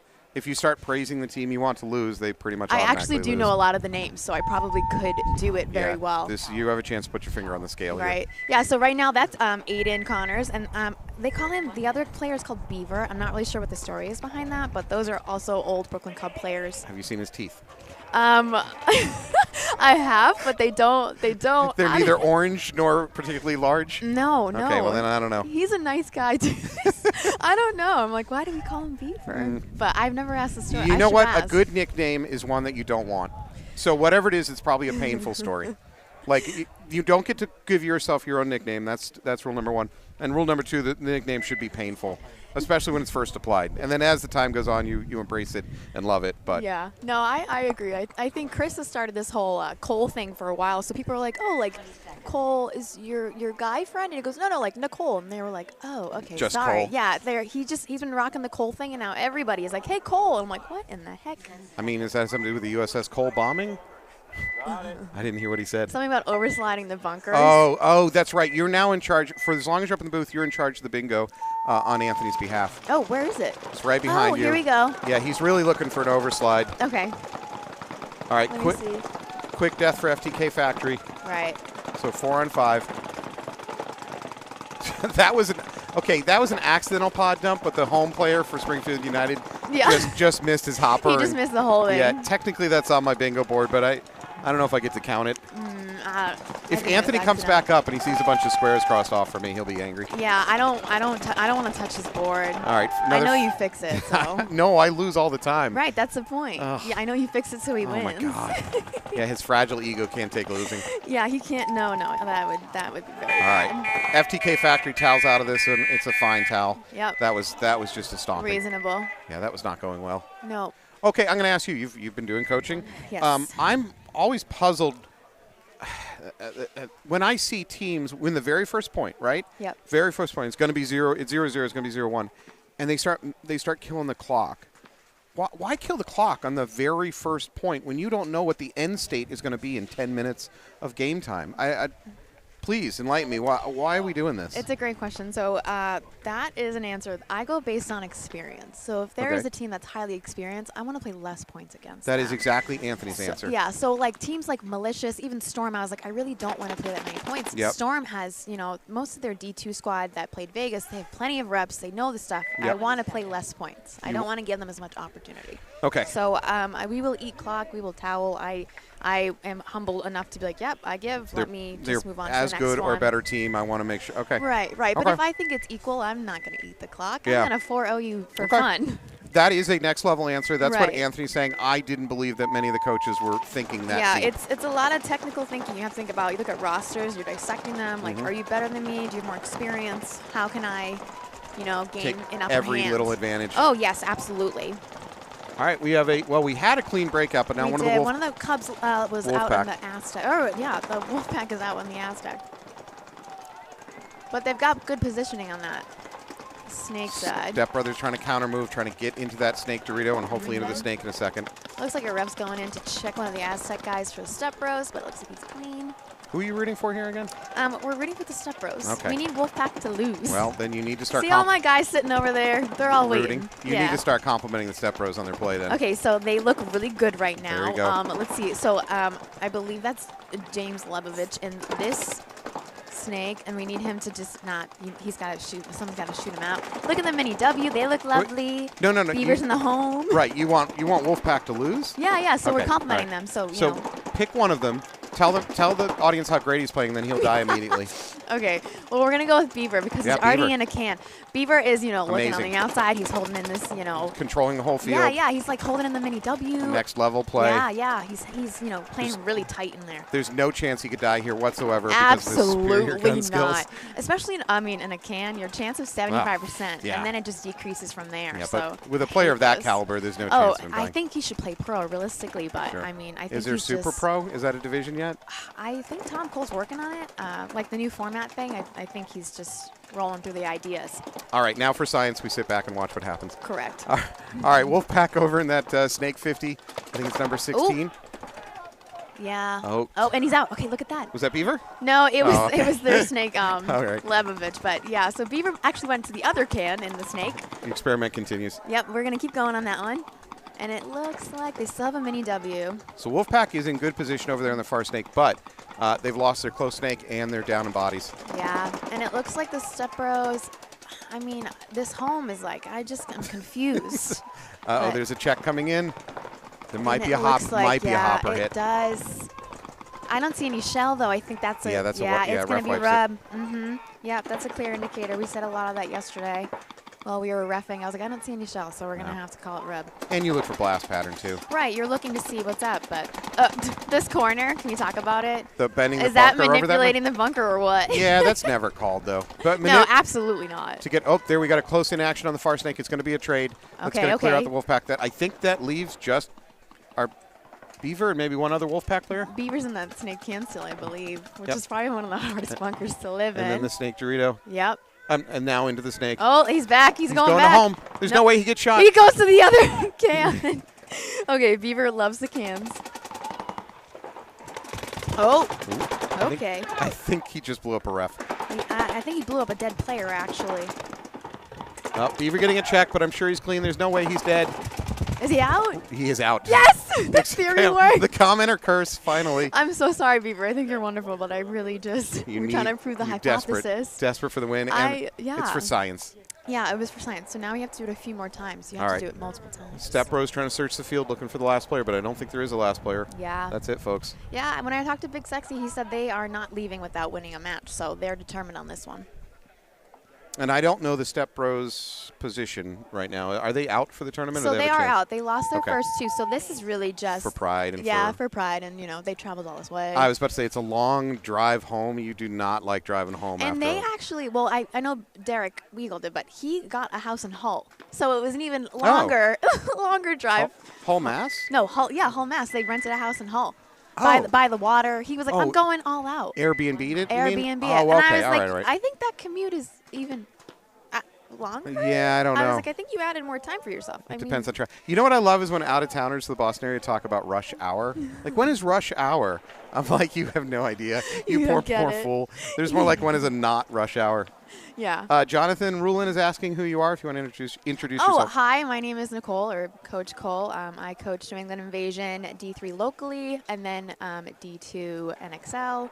I've been around for, I think it's 2 years now. Yeah, it's been a while. Previously coached Riptide, and then we coached Breaking Ranks, and we've just been, doing it ever since. And is Chris playing today? Chris is not playing today. He's a little beat up from reffing yesterday. I begged him to play, and he said no. Is he home watching the kids? No, he actually is here. I made him come to assistant coach. And Are the kids at home on their own? No, actually, Gemma's girlfriend is watching them. Oh, that's they nice. love her. So she was like, I'll come do it. But Chris is here. He's just assistant and quiet. Chris, given a choice to stay home and watch the kids, he bailed out on that responsibility. Well, he actually worked last night. So he was we both actually worked last night. All right, Malicious. I'm sorry. Okay, FTK Factory. There's So- some malicious jerseys on non-malicious So players. we have a question of what is the FTK? Oh, Anthony believes that it's a F. Thomas Kearney. Tony Kearney, yeah. Yeah, Tony Kearney. So that's what we thought too, but we weren't sure. We can't confirm or deny that. We thought it was F those kids, or because that's usually the chance that I Maybe. hear. Yeah. But we'll have to figure it out. We'll have to ask Kilroy. All right, I believe I saw a United player coming off, so it might be 4 and 5. FTK Factory taking advantage of it, moving into the snake. It's so hard because Springfield United is so tight. That is Oh, Weeks. there's Ethan Rialt and Yeah. a mini W, but he's been shot out. Weeks is going down the side. Every game, Weeks is doing so much damage. Yeah, he's a great player. Like Yeah. when we had him on Riptide, he was solid. He's showing it today. He's reliable. He's got great experience, great IQ. Are you trying to get him killed? If they lost I'm two, kidding, I'm I kidding. would be okay with it as well. I just want everybody to lose right now so I can make it. You need a blimp to crash into the stadium, and I need a giant dumpster fire. I need Wolfpack to lose. So we'll see. I did talk to the Step Bros, and I said, listen, I need you guys to really help me out here. Yeah, step up. Anthony's back in the booth, and this is the point where Nicole's going to tell him that absolutely nothing on his bingo board succeeded while he was gone. So actually what happened was Falby told me, don't cross it off. We saw it happen. And, What? And he said, Betrayal? Don't cross it off. And so that's where we're at. My throat gets cut from every direction. Is it raining now? Yes. So you know Okay. what's going to happen? Yeah, there's an overslide going to happen. An overslide. Which was funny. We were talking about it earlier with Gemma. He's like, I'm going to slide into the snake corner. I was like, if you overslide, we're going to have an issue. So now I see that Ant's cheering for it. I have been saying all day, I can't believe Gemma is still physically able to play, because every time I see him, it's another injury. And he's Always just- something. he's I'm like, just a train man. wreck. Yeah, and he's actually very sober today because they're having a dry event. So he's also not happy about that, but he's been a good sport about it. I mean, most of Sober. the team has. Everybody is sober as a judge. They might be miserable, but they are sober. Okay, here's a big deal, though. Bucket hats are coming out. Look at that. If they don't have big success and they're sober, you know what their reaction to that is going to be. Binge drinking. Yeah. Yes. Well, that they're going to be like, well, obviously we can't play sober. Yeah, so that might be it, but All right, so it looks like we've got. Step Bros, Wolfpack's Yeah, into they're this close going snake. right in. They're going to match each other's energy, which I love when this happens. First Step Bro takes a walk from Yep, that and mini let's see temple. what happens here. Oh, a nice little. No, he bumped the back-to-back. bunker. Fernandez bumped the bunker. Yep, Yeah, he's going to catch him in the Step back. Bros. Ready, bam! Yep. Ooh, right in the butt. That is death by bumping. Yep. So that's what got him killed. Correct. I mean, I'm sure he didn't know that somebody was on the other side, but Hold on. It looks like the snake over here. so 4 and 4. Yep. Step Bros have a little bit of an advantage position-wise, although And Wolfpack, nice Wolfpack move. is kind of sticking to the same thing. They've got the home, the mini W, and the snake going on. They just jumped into the D3, Yep. trying to counter this snake play. Yeah. I believe that's Nunez in the snake for Step Bros. He's been playing it you're pretty right. well today. I'm not sure who this is for Wolfpack. I can't read that far. It looks like Wolfpack is actually on the Sepro side at this point, So across the field. Nunez takes a walk for Step Brothers. That's a big loss. Yep. Yeah, Wolfpack in that S3 over there it's going to really start crunching They've this been side. doing really well in that snake. Yeah. It seems flawless over there.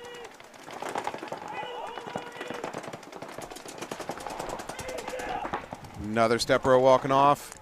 Step Bro transitions from the middle to out of this can in the corner. There's not a great bunker to defend from when you're getting outnumbered. I need to pick on somebody, Valby. Yeah, you do. Got it. Okay. Okay. Their Commentator snake player. first, quick. Their snake player looks really great. He's great positioning. His hair is flowing. There's no chance of him drawing a major Yeah, here. there's None no at all. chance of him getting a penalty whatsoever. Or Beaver might. Look at You're Beaver. running out He's of time. going for it. You got to cock quicker. Oh, no. Oh, it's too late. Oh, let's see. Oh. No, he's still alive. Yeah. Step Bro's still alive in the corner. Oh, look at Wolfpack waving in the middle. No, oh, you don't see? know. Don't get cocky. Silly boy. It's like a Gemma all over again. It's a 1-on-2. I think I meant a Sean Callahan. Oh, yeah. Well, I mean, let's see. Now that's it. He's Yeah, out. that bunker's so hard to survive, and that shape is brutal. Yeah. Wolfpack's going to win it. They're going to go 2-1. Minute and a half on the clock. That's not a lot of time to try to make the comeback happen. Oh, okay. Wait, I didn't do the math. What happens if they tie, Alex? Do I still make it? Alex, come on. You're supposed to know. do the math. He barely can do his normal job. You're asking him now to Oh, I add forgot. score? Actually, his girlfriend does everything now. My bad. She's great. She does Corey. it all. Yeah, she's wonderful. We know. We get it. Bobby Fredericks taking the field. He's been drinking since like oh my 8 God. a.m. Please don't say that on air. We're not supposed to acknowledge that players are drinking. That was a joke. That's not good. Drinking Yeah. orange juice. Sure, there you go. At his age, he needs to be drinking milk for bone density reasons. He needs all of his vitamins. Maybe an Ensure. He did get a flag today, ensuring continuity of this sport. did. Yeah. The sport was on a shaky ground when him not getting penalties. Sometimes I feel bad for him. I think they just look for him like, he's here. I can throw something. Okay, I've said this before. I'm going to say it again. So there's 3 types of cheaters in this sport. There's the cheater that goes, bad call, ref, I didn't get hit, you're full of it. He goes back to his pit, he lies about it. I've heard There's lots of the that. cheater that yells at the ref but goes back to his pit and he's honest about it. And then there's a cheater that says to both the ref and his pit, you caught me, I tried. Right. And that's Bobby. Bobby at least. Bobby owns it. He'll say, you're right. I tried. I got nailed in the head, and I still tried to keep going. I ran by 5 bunkers. And good call, ref. I respect that. As I don't love that people are cheating, but I respect that at least he's that kind of Right, cheater. at least he's honest about it. Yeah. All right, well, it looks like Springfield United did lose their first player, but they are in the Snake 2 on the far side. And they've got that mini W, the home, and then it looks like the Aztec as well. FTK Factory, 4 alive. Bobby slided into that corner. Oh, no, he got hit in the head. Yeah, okay. He just ran right into that, though. It's a good thing. Well, he tried to run highway. He thought he could run. It was actually not a bad plan. Right. There's been a lot of opportunities today for sneaky players to run highway. Bobby's walking off. No. That time didn't work. Yeah, I haven't. Well, for me, I haven't seen a lot of highway play, but I also haven't really been watching a lot of matches. No, I haven't seen a lot of, except as the very, very end of the game finishing play. Obviously, that's, not all that abnormal. But mid-game highway runs, I haven't seen, but there's been opportunities that players aren't recognizing and taking advantage of. Right. Well, I think most of the highway action is Janelle, actually. We see him Yeah. jump the highway. And he's young, and, he can do that. So props to him. Yeah. Some of these guys I couldn't Wait till imagine. he gets to be our age. Yeah. He'll be done. He'll be like, my hip. You're going to have to make the whole field handicap accessible. Oh. Everybody gets a chair. You slide into your bunker. There it is. So 3-on-3, but it certainly feels like, nope, 3-on-2. FTK has lost their home guy, Yeah. it looks like. Springfield United advantage both bodies and position at this point. But there's still plenty of time. 8 minutes on the clock. Anything can happen. Yep. FTK's got a good spread across the back. This is not a great field for cross-up defensive play, though. It is very. It's hard trying to find the bunkers to do Yeah. it. It was a challenge for me for sure. I actually am not a fan of this layout. I've heard that so much. Yeah, it's just not my jam. People are getting confused. Now, I'm not out here playing today, so it's easier for me to say I like the layout. I like the layout. You like watching the layout? Well, I like that it's a fresh something different than what we always have. Right. I'm going to do the old man yelling at cloud thing. But when airball first became a thing, the fields were wild. Oh. Because there was no standardization, there was no formatting. The bunkers weren't even all the same shape. It was just wild. Right. Oh, here's a move by FTK up to the D3. Oh. He's going to hope to get a He's got sneaky. ref checking it. Nope.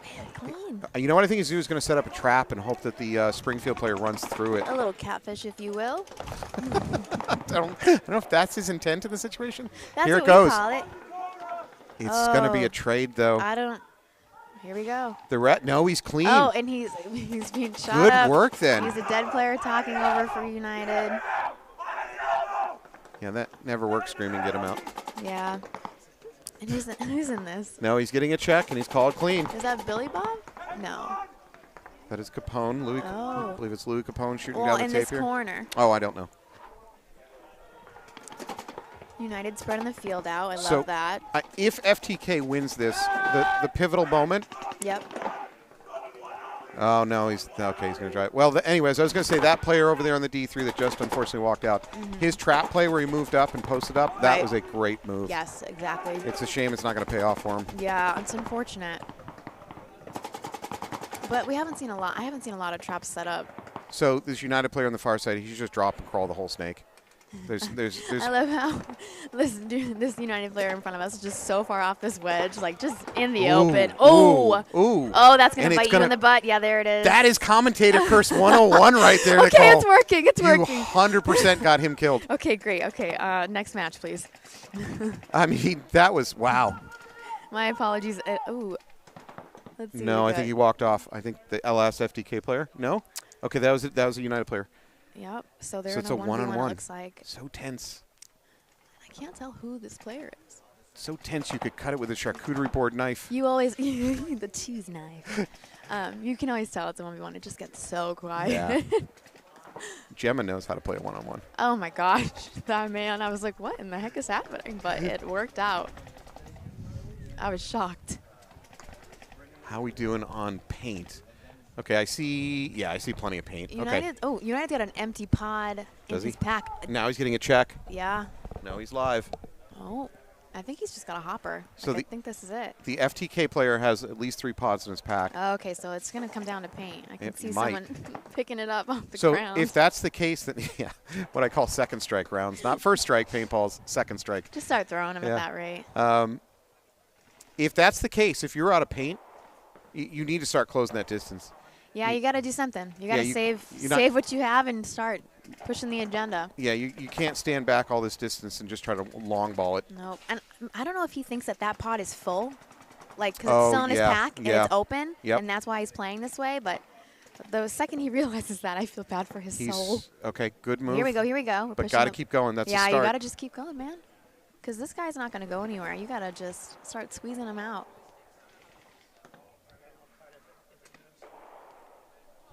Uh-oh.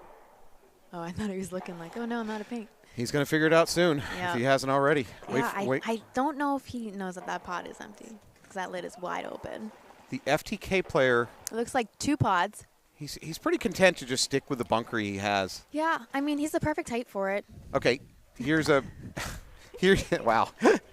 Okay, short person throwing short person shade. I'm 5'2". right. I can make the joke. Here's the United move we could do. He could actually drop back, crawl the length of the snake Oh. backwards. Nah, he's going to get picked. That's it.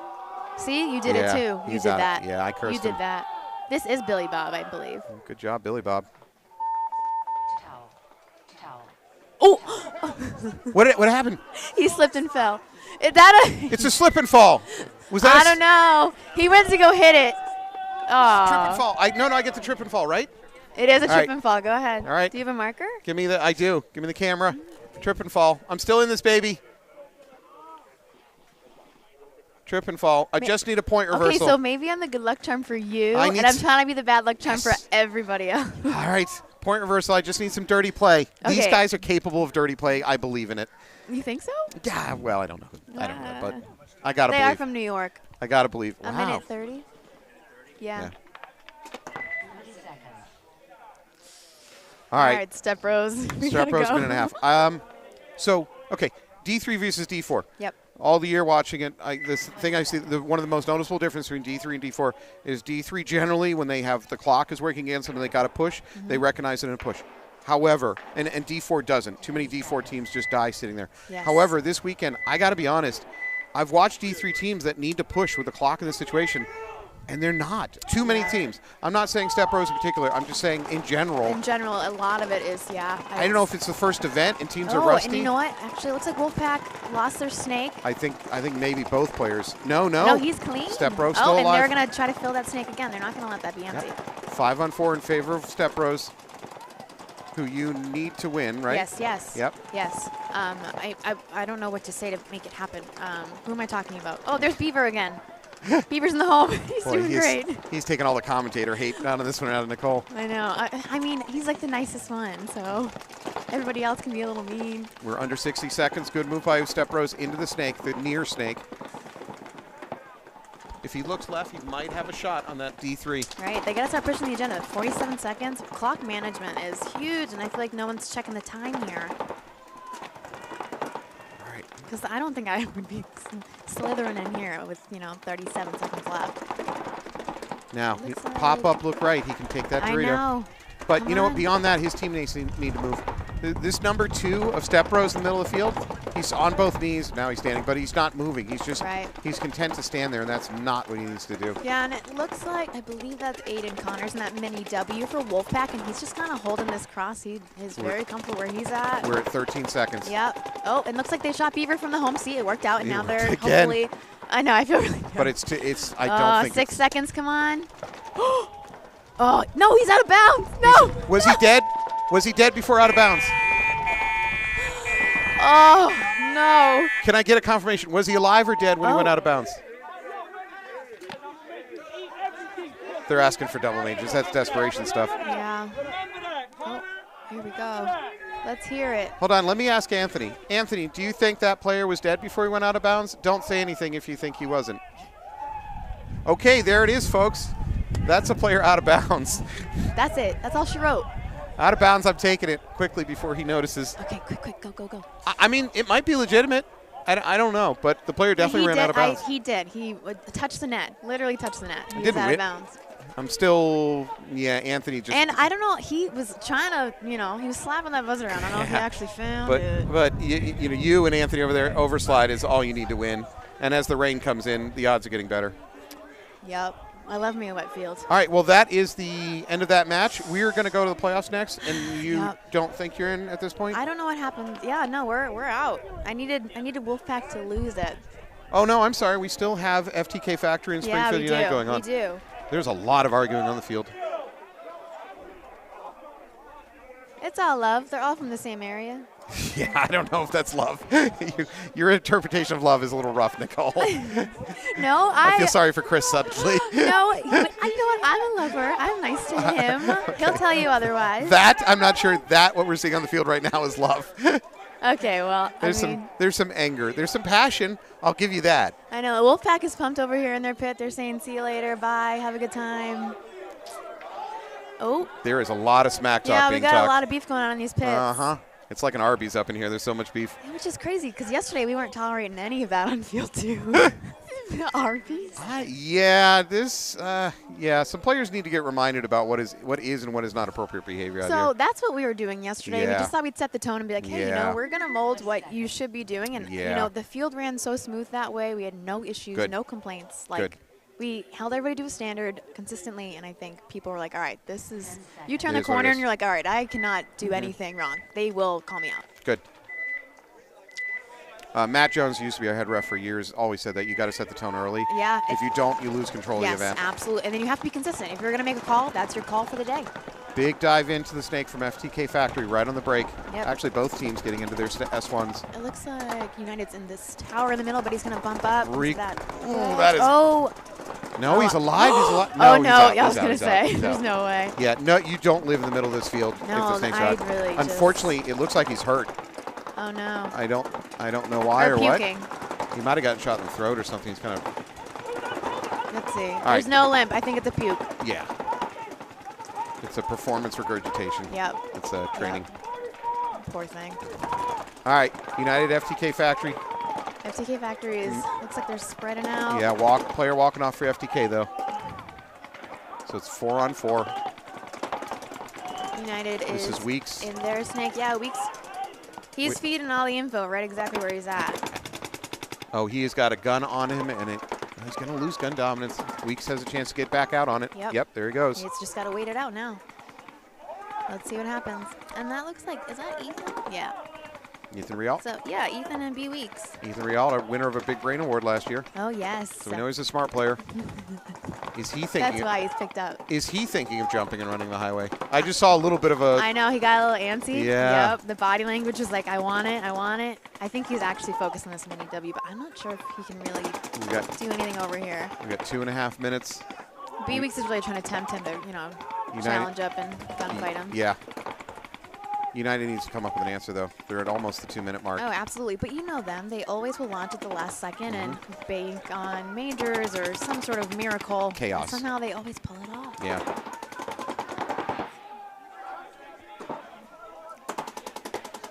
And, I'm just kind of shocked that they're posted up. Oh. Did he catch? No, okay. Body language, I thought Weeks might have caught one in the pack. Right. But not the case. Weeks is getting a little daring. Oh, Rialt's taking a walk. Oh, no. That opens it up for Weeks. Weeks. He's going to take it open. Yep, and he's got to. Immediately goes. Yeah, as you should. You know what? That's exactly where you should be. Well, you can make an argument that Factory just wants to kill the clock. Correct. I mean, if they win it, it's great. But if they can kill the clock. Oh. There's a towel from United. See? So United's going to go down. They love this, keep you on edge. Big show. All right, what do you do? How do you attack the field? You got 1.5 minutes. You need 2 points to tie, not even to win, to tie. So, I mean, this is the perfect opportunity to run a 30-second point because then if it doesn't work out, you still have a minute left to try to make up for it. I actually learned that from Adam Rand. So But how? On this layout. And This maybe you don't layout- want to tell me because No. maybe you think you might have to use that later in the event. No, actually, I didn't create one because I don't think it's plausible on this layout. I think you're just running into guns at this point. You're going to be out wide, you're going to be out in the open, and then, you're trying to run through the structure in the middle. Like, it's not ideal. So I didn't even I make agree. one because I just don't think it's plausible here. You heard it here first. Nicole doesn't think her team will ever be pressed to their backs against the wall needing a 30-second point. That's Not confidence. true. Bordering on hubris.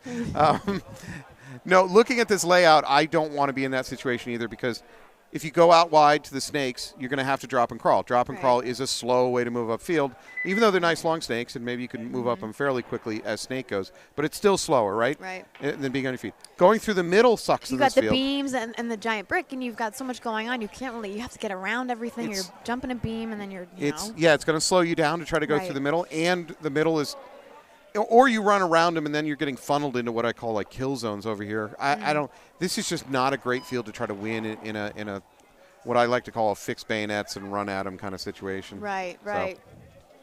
30 seconds. don't like it. Nope. All right, Timeout. and there we go with timeout. Who Of called the course. timeout? Hmm. Must be United. I'm right? sure they're trying to talk strategy. Yeah. This United. actually, you know what? This brick in the middle reminds me of Bone last year when it was the Knights and us. And I think it was Fabio. He's like running through and like trying to get around this brick. And I was like, oh man, this is just, it wasn't a great field to have. Last year at Bone, they had Fabio doing everything. They tried him, or maybe he promoted himself to do it, but he tried a bunch of different That positions. man was working. Yeah, Like he had a- every angle. But that's Yeah. a great player. Like, someone you can put absolutely anywhere and just have them, Just do. do a Just job. play. And I always love like, okay, go play paintball. I don't have to tell you what to do. I Yeah. know you're going to use your IQ and you have enough So skill. that harkens back to the era I came up with, which I call Hero Ball era. We didn't know it at the time; we just thought it was paintball. Mm-hmm. Right. But now I watch these teams; they're so much more disciplined.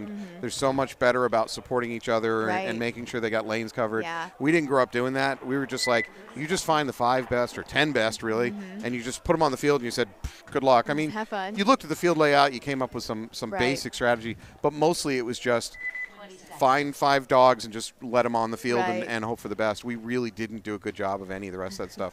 So That's funny. when I watch modern paintball, I'm both impressed and frustrated because a lot of times I see opportunities that players don't take Right. because they're so disciplined they miss on Correct. big game opportunities. Oh, for sure. But on the other hand, they're playing smarter paintball. Correct, yeah. I mean, we go based on objectives. So here comes Bobby in the middle. All right, can I get a ruling on Hopper Explodes? I think his speed feed came off. Yeah, his speed feed came off. Number 71, Rodriguez for United. Oh. I don't know if that counts as a Hopper Explode. Bobby up the middle. Yeah, per usual. Bobby has got to protect his backside from number 19. Is it Weeks over there for It FTK looks like Factor? it, but it looks like he's out, actually. It's going to be a trade. Oh, I'm sorry. It's actually a major Oh, it's a on Weeks. major on Weeks. Oh, no. Wow, that's here we go. They're pulling. That is exactly what United needs. Right. With a And minute on the with clock. a minute on the clock. Finish this game and you have a chance. Hey, you guys. Go, go, go. Put it together. Go.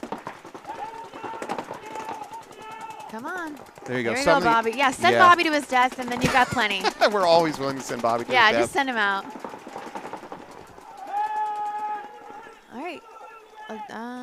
I don't think they know the count. No. And that's my biggest pet peeve. You got to know the count. 34, 33. Here we go. They're going to get this point, but 30 seconds. We're going to find out the conversation we just had. I know. How funny is Yeah, that? we just forced this. Especially for United. I don't know. They never really have a game plan. They just come to play and have fun. That's the hero ball. Yep.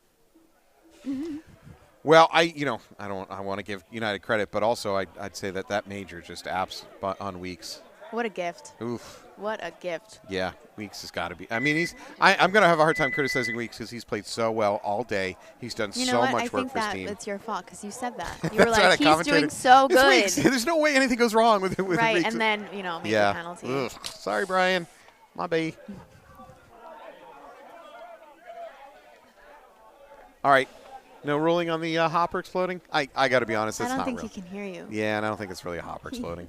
Let's be honest, there's one hopper, and probably so we don't get sued, I'm not going to say which it is, but there's one particular hopper that's renowned for breaking open in a dive and dumping everywhere. Do you know the hopper I'm talking about? I do not. I mean, you can like whisper it to me Yeah, later. I'll tell you off air. Don't say So it we here. don't get sued. But there is one hopper that it was like what it was designed to do. It was unleashed on That an was- yeah. unsuspecting paintball community, and all it does is blow itself open. It's just to create a little madness. We all love that. Yeah. Keep people on their toes. And it's from a good company too. That's the surprising part about it. Ooh, now my mind is like, okay, let's see. Yeah, you're gonna have to go on my premium channel to learn these kind of stuff. Whoa. I can't say this out loud publicly. All right, now everybody knows it. Throw Bobby's got a shade. premium channel. Yeah, Everybody that's right. subscribe. Well, no one's Send subscribed. him some money. Premium membership. Yeah, $5 please. a month. Please claw your way past my paywall. All right. Well. All right, 30 seconds. This is fixed bayonet time as ever. They So- got Bobby on the field, and Bobby is not afraid to run through a storm of paint. Right, but Bobby's also, a major magnet, and under, we got 30 seconds. It's not ideal. 20 seconds. All right, I'm really curious on how they're going to do this. Is this Alex? Is this why we call it the pan, tilt, and zoom because the shot's always tilted? Okay. I don't think that's what really tilt means in It's the like videography those old world. Facebook photos where you took it at like a weird angle, Yeah, yeah. from up top. That's what it It's reminds me It's of. extreme. Yeah, the peace sign. Oh, Oh, Bobby, no. false start. He retags. He's live. No, actually, this player over here actually did not. No, they're pulling Bobby. They're calling it a false start. Oh, it's the wrong. Yeah, but it was actually this guy that slid into the Dorito on the other side. He actually did not touch up. So it was a false start death. Yeah. False start death. Anthony has no idea that False he's getting start whooped death. right now. Oh, let's see. 5 seconds. Oh. Nah, yeah, they no. ran out of body. They got 1, 2. Yeah, that's it. That's it. Ah, All right, last so minute listen, a United. 30-second point is not. Okay. It's not plausible. But See? you're seeing this happening. Are we getting the booth cam? Yep, ready. All right, let's go. False start death. Just because Anthony's going to Look at complain. Anthony. He's looking over now. No. I need you to certify it. Please initialize that. I have a witness. What's my name again? There we go. It's initialized. That will hold up It's in court. official. Yeah, it will. I'll write a testimony. All right. Well, thank you so much. Well, thanks for having me. That's game. Enjoy your I charcuterie board. Don't know. Thank you so much again. Hey, you know how to no, get to us we fat got kids. it. Do you know if you're in the playoffs yet? Or you got to go figure that out. I think because the Wolfpack made it in, we Probably are out. Yeah. Oh, great. I You wanna beat say. traffic. Let's see. You're going to get out of the parking lot before traffic kills Yep, we got bumped into 5th. you. I'm sorry. Right there. And you got to deal with Gemma having a much larger head than he did when he walked in. I don't have to deal with it. That's his girlfriend. She's Okay. got to deal with the trophy, and I'm sure She's he'll got your just kid. wave it around the You're going to have to go house. and deal with it. All right. Well, thank you so much. No, thank you. All right. There you go. See you. Thank you. Oh, he Bye, folks. knocked me out.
We are here starting the semifinals. This is NEXL Event 1, the one-mission event, the D3 division.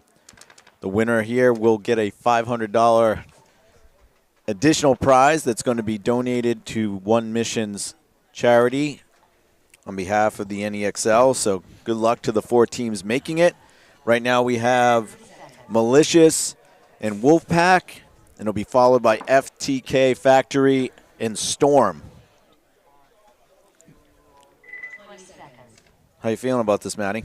I love that the sun has come out just in time for playoffs. I mean, I'm going to give the edge to Malicious on this one. Obviously, they won last year overall. They had a great year. They've stayed very active in the offseason, and I just don't know much about Wolfpack. They might be every bit the match for them, but I just don't. I don't know them. All right. We got Malicious taking that far side Dorito snake. Wolfpack does the same thing over here in their snake. However, Malicious loses their player going in. So 4-on-5, advantage Wolfpack. Fernandez has played really well for Wolfpack over here. Let's see if he tries to get on their side of the field real early. He's going to try to shoot Tommy Greenleaf in the Dorito there.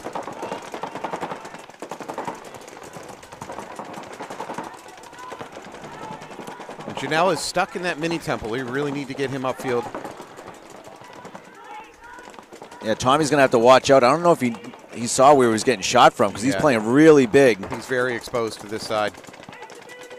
He's lucky that Fernandez has gone past him. Yep. And where Fernandez is going, he's not going to have much of a shot on that Dorito. Marcus gets eliminated, so 5-on-3 for Wolfpack. And they have both sides of the field. TK's making a big run. There's no way he didn't overslide. So he was big trucking over there. Yeah. So we have 3 Malicious players left alive. However, they're not in a great position because of Fernandez, number 16 here for Wolfpack.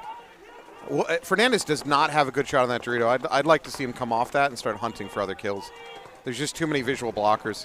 He's got to give up on it. It's too bad he doesn't know that he's there. Well, he should know he's there. There's a blind shot to it. Yeah. Wolfpack did lose a body, so it's a 4-on-3. Let's see if Wolfpack will put some pressure back on in front of Tommy Greenleaf. But you got TK in that back stand-up can.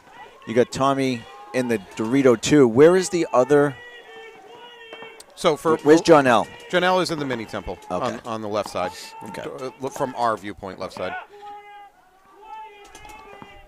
So I got to be honest, Fernandez has kind of run out of landing strip, so to speak. I don't see where he moves forward that doesn't put him at extreme danger, right? And so his teammates need to be the one to get involved.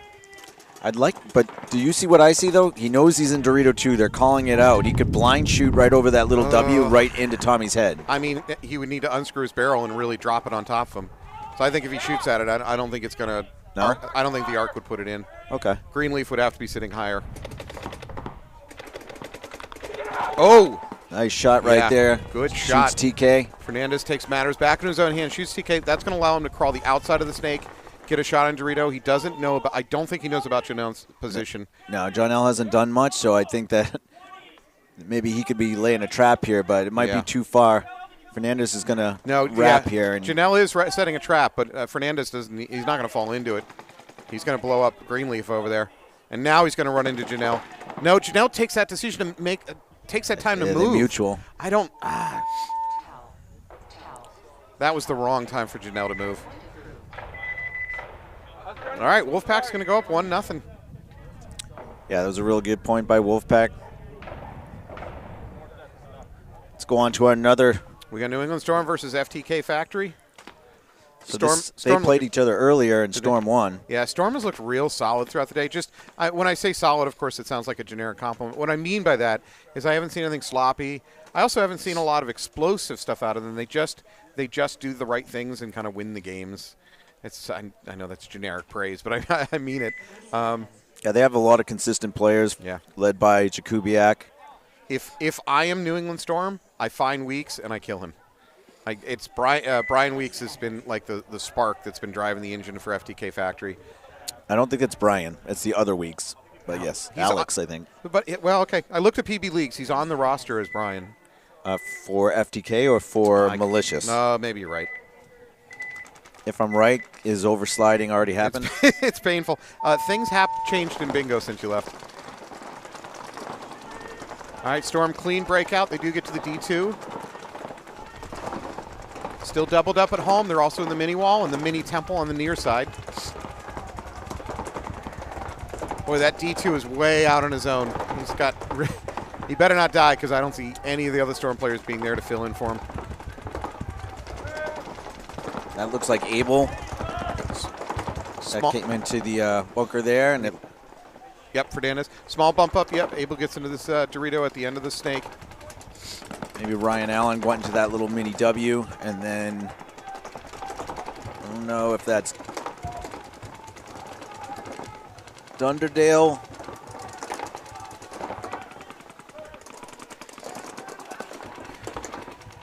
Looks like Storm got clean into that D3. So Jakubiak's in a great spot in the D3, but he is on an island, so he needs to stay alive over on that side and allow they have 3 players stacked up over here. Storm starting to spread out along that back line. FTK right now is in the little Aztec on the snake side, the home. Oh, and he's going to get shot. Yep, there's another FTK coming off.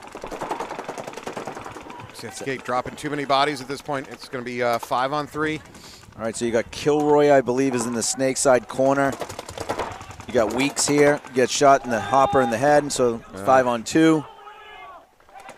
That's a big loss. They needed him to do a lot of damage quick, and that's not going to happen.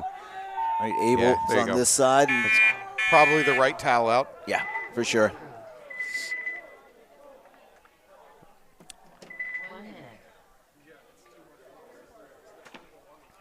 All right, well, good game. We're going back to Wolfpack Malicious. Malicious finds themselves down to 0-1. Adam Rand, Truck Stop, will not like that. He's the one that did all that data mining. No, they did. He did a ton of data mining to figure out what are the odds when you go down 0-1 or 0-2 or even just drop 2 points behind in a match, and it's not good. I can't remember all the stats. He threw so many stats at me. Yeah, I think you're telling me it was like 75, 80% chance you win if you win the first point. Yeah. All right, Wolfpack is going to be on the blue side now. Malicious will be on the red. They're sending out Marcus Canis. Someone's using a timeout. Tommy Greenleaf. Wolfpack using the timeout. Janelle.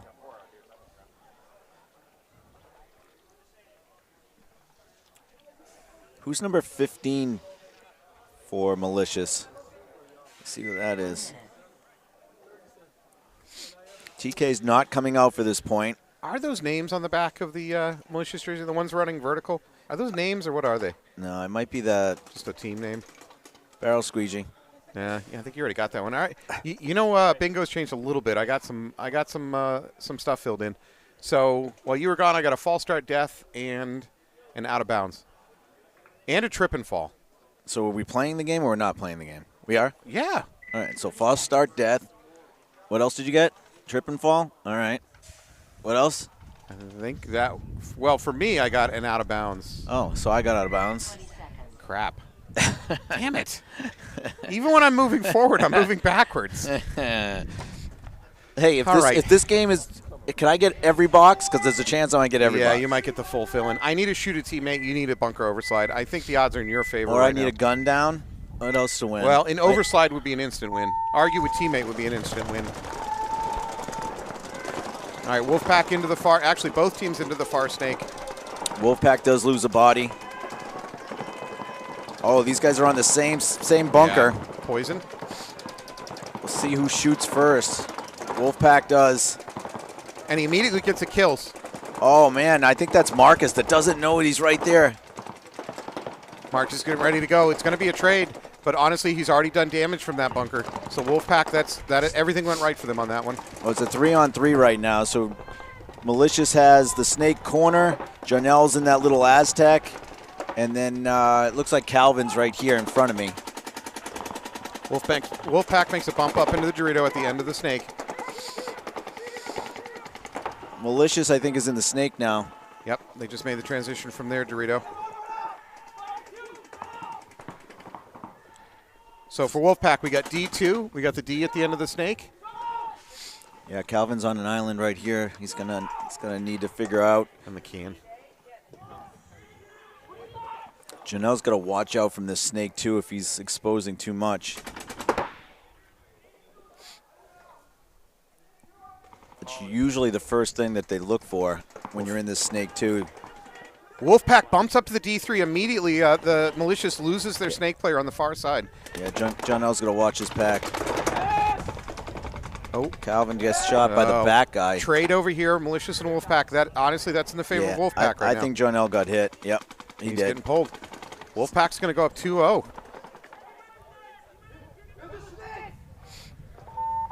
There you go. Malicious towels out. As I said earlier, I don't know a lot about Wolfpack because they're new to the NEXL. But good for you. I did not expect this. I expected Malicious to win based on their performance last year, where they kind of won everything. Yeah, remember a few of them have ranked out, so they don't have the same squad that they had last year. Yeah, but look at the bodies they do on the field. Malicious has a great lineup. No, I agree. And Wolfpack has a couple D2 players playing on their squad as well, and they're getting ready. They're going to be going to play in Dallas, so it's definitely a travel team, similar to Malicious. Wolfpack's program, they have a semi-pro team. Chris Straza and Christ put together a pretty good system over there at Battle Creek, so shout out to them.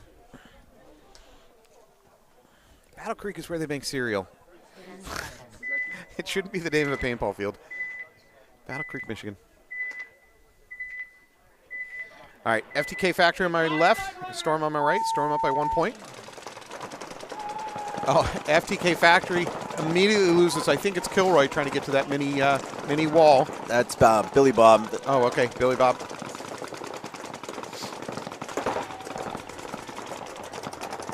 All right, so Storm's up 1 in the match. They're up 1 in this point. They have home doubled.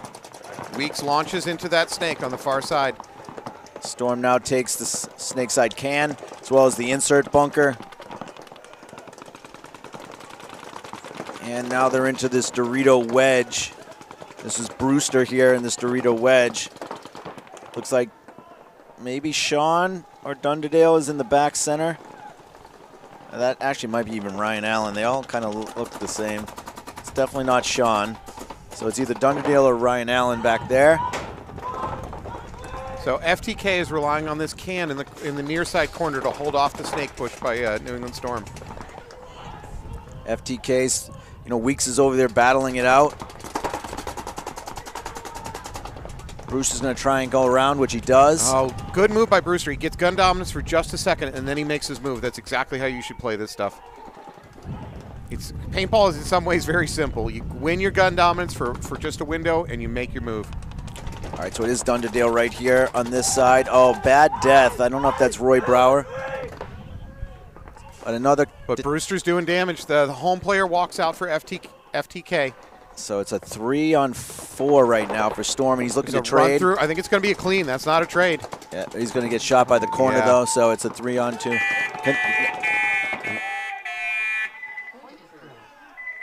FTK is going to concede.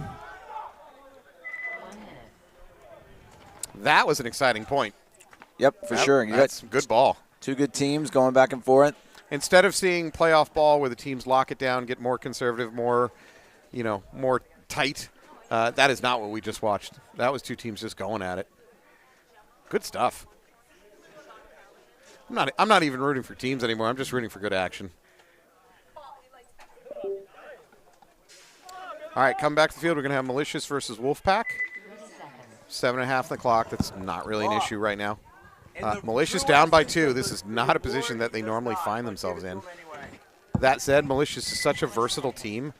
I watch them know how to play up bodies where they need to lock down a field. I see them knowing how to play when the game breaks down. They figure it out quick. So they've been a very, very versatile team. So I'm sure they've trained for this.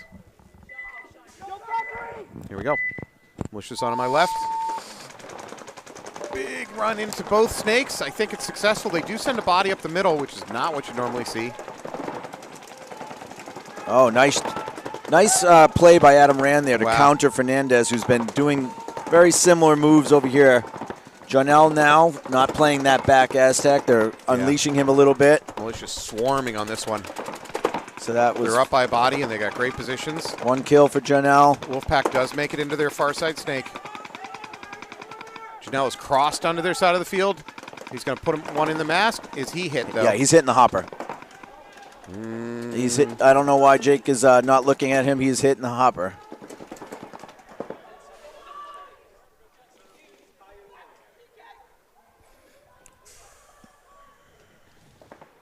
All right, I got refs coming in from multiple angles on this one. And now he's going to call a penalty. Yep.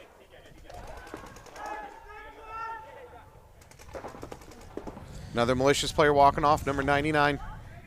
So unfortunately, the bad ref call. Hopefully it doesn't hurt him, but you never know. So All now it's a 1-on-1. No, it's a 2-on-1. Yeah, 2-on-1. It's not the greatest position to be playing a 1-on-2 out of, but it's not the worst. Yeah, and there it goes.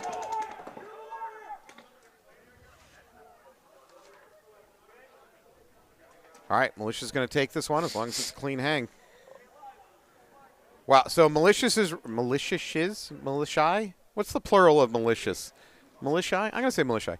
Malicious' reaction at being down 0-2 is instead a lot of aggression. They really sent bodies out there to the Snakes right off the back, and they pushed hard right off the bat. Janelle crossed the 50 in the other team's territory real early on. That was not a conservative play whatsoever from Malicious. All right, we're going back to FTK. New England Storm up by 2, 8.5 on the clock. Plenty of time for FTK to come back. If they are going to come back, I'm going to expect Weeks to kind of be leading that charge. Is it Weeks? Who is on the field for FTK? Yeah, it is Weeks. He's over there. Okay, Yep, he's on the number field. 19. Yep, he's on the field. Usually plays the Dorito side of the field, so he should be on our side, the near side on this direction. We see we got Kilroy, Billy Bob. Number 6. I don't have his name off the top of my head. I think it's Donnelly that's in the Apex jersey. And for Storm, it looks like Jakubiak, Ryan Allen. I think that's Abel.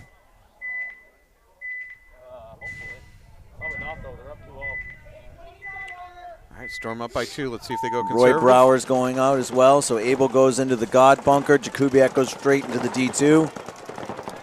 So clean break for both, 5-on-5. Weeks is straight. No, wait, take that back. Body's dropping. Yep. Yeah, Billy Bob's out, but also Ryan Allen. Wow. Weeks just comes in and mows the home. Weeks is just going. He's looking to mow Abel down right here, too. Abel has gone down. Wow. So Weeks is having himself. See, Yeah. that's the blind shot I was telling you about. Yeah. It is there. Now, that said, he was able to stand up a little bit taller to try to drop him in, and Yeah. he gets the kill. Yeah. Just so you know, Yeah. he might have killed 4 people in that match. Yeah. Come on. That's possible. Come on. Can we? Well, you say might. Well, it was so fast. Yeah. I know that he killed 3 right here. I just So- don't know if he killed anybody else. I'm going to need an accounting firm to certify those results. Okay. I'm going to need. All right, let's just go backwards. So he killed the 2 home guys. Did he? Oh, Okay. yeah. Okay. He killed Abel. And he killed the Dorito. Okay. That's a 4-pack. That's a 4-pack. Damn it. Delete the footage, Alex. Alex, this is the ball game. Damn it. I didn't even need to overslide.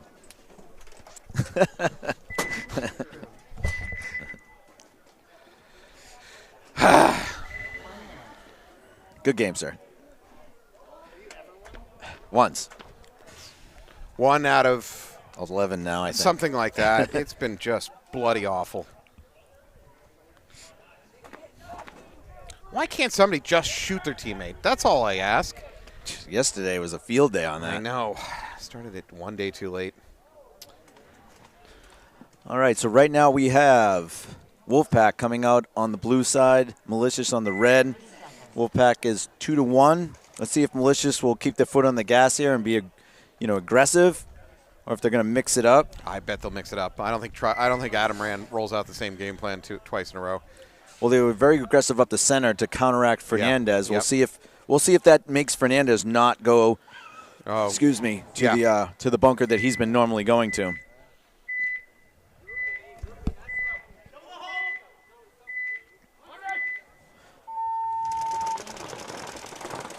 Big run into the snake from Wolfpack. They're into the near side snake, but I think the ref's going to pull him.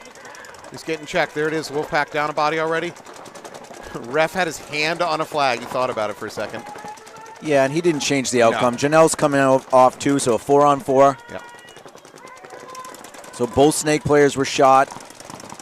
Malicious is in pretty good shape here. If number 23 can stay alive. Wolfpack spreads the field. There's an opportunity there to catch him on the run, and Malicious missed it. Number 23 there in the middle for Malicious. Now, number 23 is in a lot of trouble, whether he knows it or not. Yeah, there it is. That snake is now on him. Oh, wow. I don't know how he's staying alive with that bunk. And he doesn't know he's there. He's still moving around. They both should be Shooting seeing at each other. Yeah. Very weird. Did the Wolfpack player think he killed him and just came off the target? I don't know.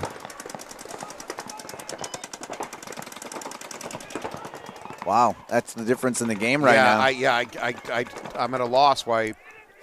Yeah, the Wolfpack player should be shooting this this gentleman in the red wedge. Number 23 should blow him up. In the meantime, Calvin has taken this, and it's going to be a gunfight battle right here down the tape.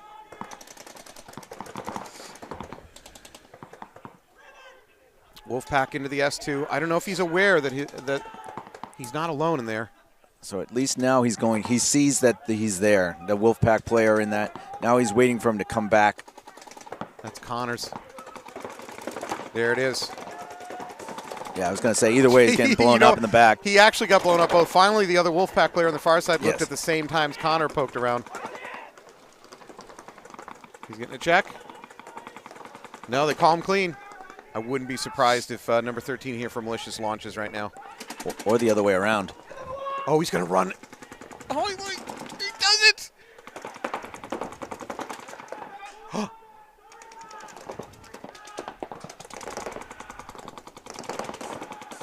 Oh, okay. Good thing he didn't try to bring his gun up. Correct. Yeah, that would have been major if he tried to shoot. And he looked right into a ball. Oh, and he pulled him off. Wolfpack now in control of this match. What a crazy back and forth there for a second. Yeah, it was a really good shot by the corner player for Wolfpack, number 12. He wrapped that bunker, and Tommy looked right into a ball. So I think we just have one player left alive for Malicious over here. It's a 1-on-3. Yeah. Yeah. Wolfpack is going to go up 3-1 with almost 3 minutes on the clock. Castellana jersey, number 12, shooting Tommy there after a great move by the Wolfpack player coming out of the snake, running the highway, and then staying alive and getting onto Malicious' side of the field and taking their little W. Well, we know Malicious can come out aggressive, so they need 2 points in 3 minutes. They're totally capable of it. This score is correct. It's 2-1. 2-1 FTK Factory versus Storm. Even if it's not, at this point, our producer, Alex, has moved on to the charcuterie board. So we're not getting any fix out of him anytime soon. Gotcha. Your production value just plummeted.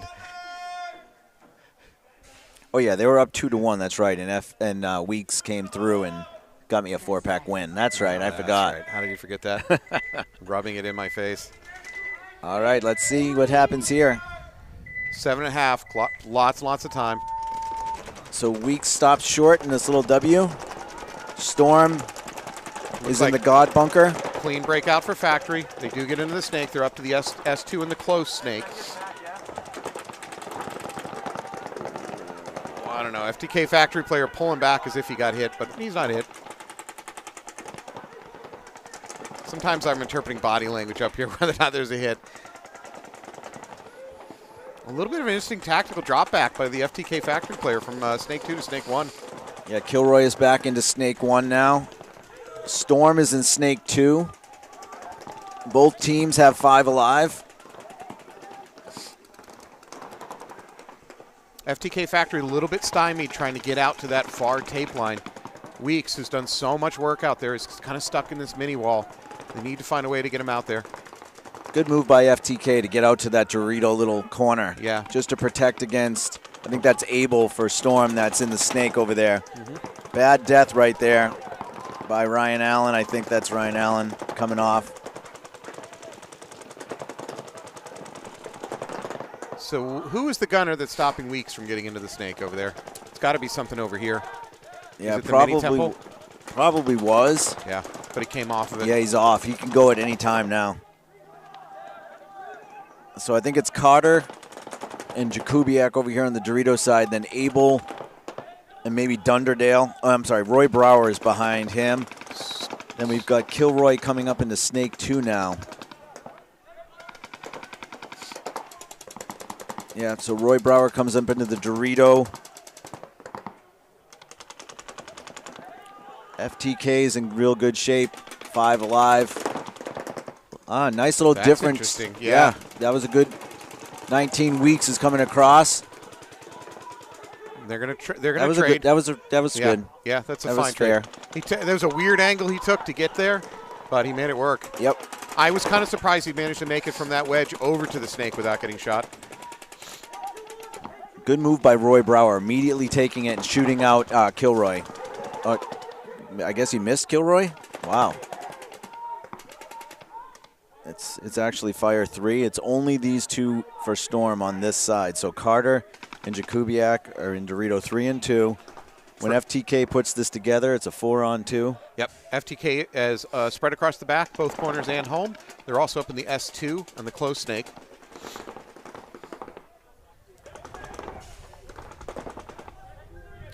Kilroy's coming onto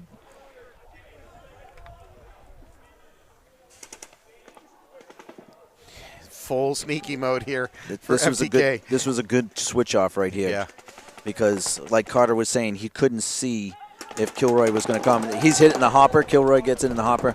Jakubiak, nice shot. But that was a really good play by Carter to switch them to the outsides. But then Carter catches one. Only Jakubiak left. It's a 1-on-3. And that is all. FTK is going to tie this one up. 2-2. There's going to be 4 minutes on the clock, give or take. Billy Bob's going to go in and hit the buzzer.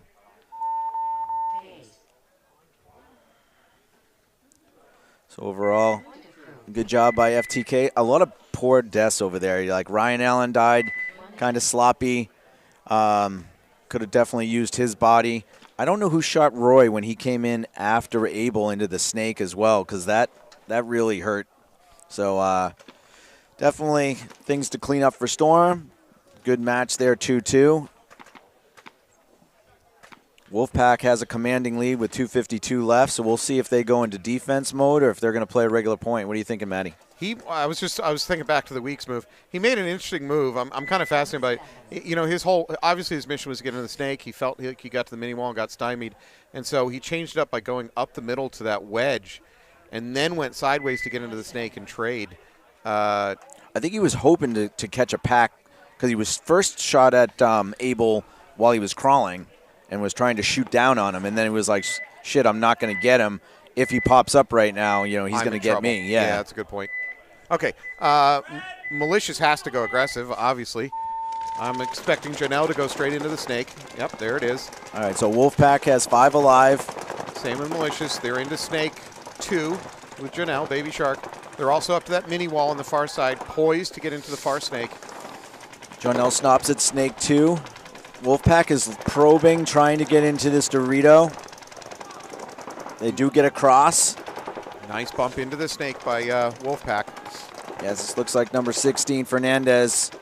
This is the spot he wants to be in. So he needs to go on the outside and prevent Janelle from moving up the snake. That's his mission right now. Oh, I think he took him. Yep, Janelle, Matt. There it is. Oh, Janelle was hit on the hopper. Trying to make sure that nobody noticed it, but yeah, the ref saw it. Nice try, young man. All right, we're at 2 minutes. Malicious needs to make at least 2 points in 2 minutes. Marcus tried to. Oh, not a good death. Yeah, he tried to fill in. It was the right idea, but. Oh, and another Malicious player going to the corner. Not only is he going to get shot, he's going to get a penalty. That is going to end this point. It's going to end that there's match. There's still one body left alive for Malicious. They're toweling out. They're going to need to make 3 points in a minute 45. That is not going to happen. I mean, I could eat my own words here, but. No, I think you're safe. I don't know. I make a lot of bad calls. Wolfpack came to play. Absolutely. Yeah. Do you think underneath their jerseys they're all wearing like matching Wolf Howling at the Moon T-shirts? Probably not. They really should. Or that should be their next jersey. Like maybe they could get a team van, airbrush the wolf on the side of that. Just saying. If I was in charge. I think they watched the Hangover movie over and over again. Yes. All right, so FTK's on the red side, Storm's on the blue side. We got 4 minutes, tied 2-2. Storm jumped out to an early lead, 2-0. FTK has fought back to win the last 2 points to tie this thing up. Yeah, I think we got a snake runner over here for Storm. No, he pulls up short, goes to the mini wall. Weeks, however, is in the Dorito. He's been in here almost every point this tournament. Yeah. Referee's coming to check him out. When he's been making this bunker, good things have been happening for FTK. Let's see if he tries to bully his way down and get in. Oh, my God. Oh, two in the same bunker. Two at the same bunker. It doesn't matter anymore, but that was on the bingo card. Oh, the fact that Storm survived that chaos That's is amazing. All right, so we got 5 alive for both squads still. Storm is bumping over from that mini wall into the Dorito at the end of the snake. I believe it's Donaldson with the Apex jersey that came in behind Weeks. Weeks tries the pod trick. Looks like Billy Bob's crossed up, looking snake way from his snake. Little W there. They still have the home, and I think Kilroy is in the Aztec behind Billy Bob. Jakubiak's up to the Dorito 3. Abel is now into the snake and going straight to snake 2. Still 5-on-5. Honestly, the longer this clock milks, somebody's got to get desperate. I guess they couldn't. They go to overtime if they wanted to, but Yeah, you're certainly not going to push into a loss. no. But there's plenty of time to see something good happen here. What are we down to, 2 minutes? 2.5. Yeah.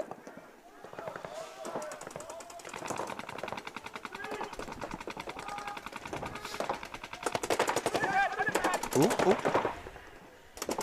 Nope, that was just an aspirational. I hit him in the pack. That was not a reality. Weeks is getting a little frantic, though. He needs to calm down. He kind of plays this way, so I'm okay with him being a little frantic.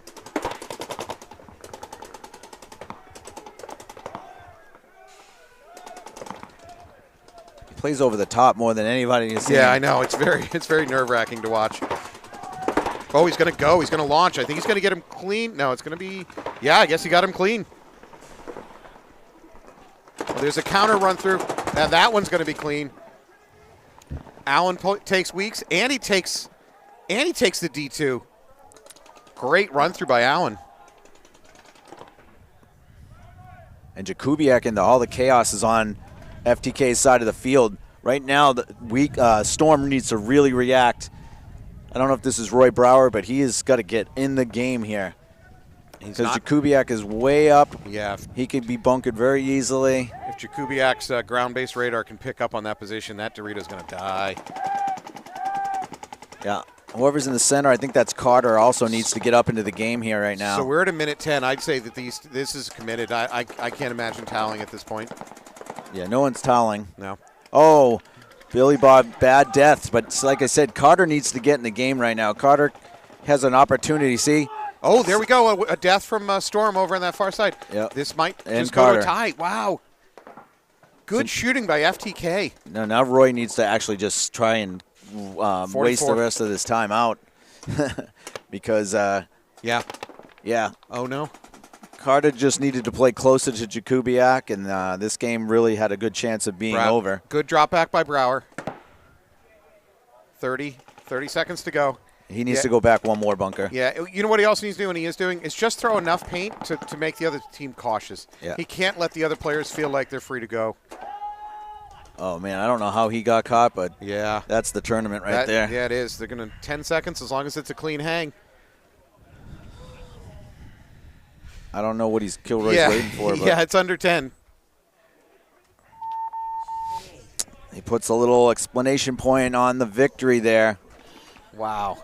You get Wow, what an what an ending to that one. No, very good. We knew that match was going to be a good match.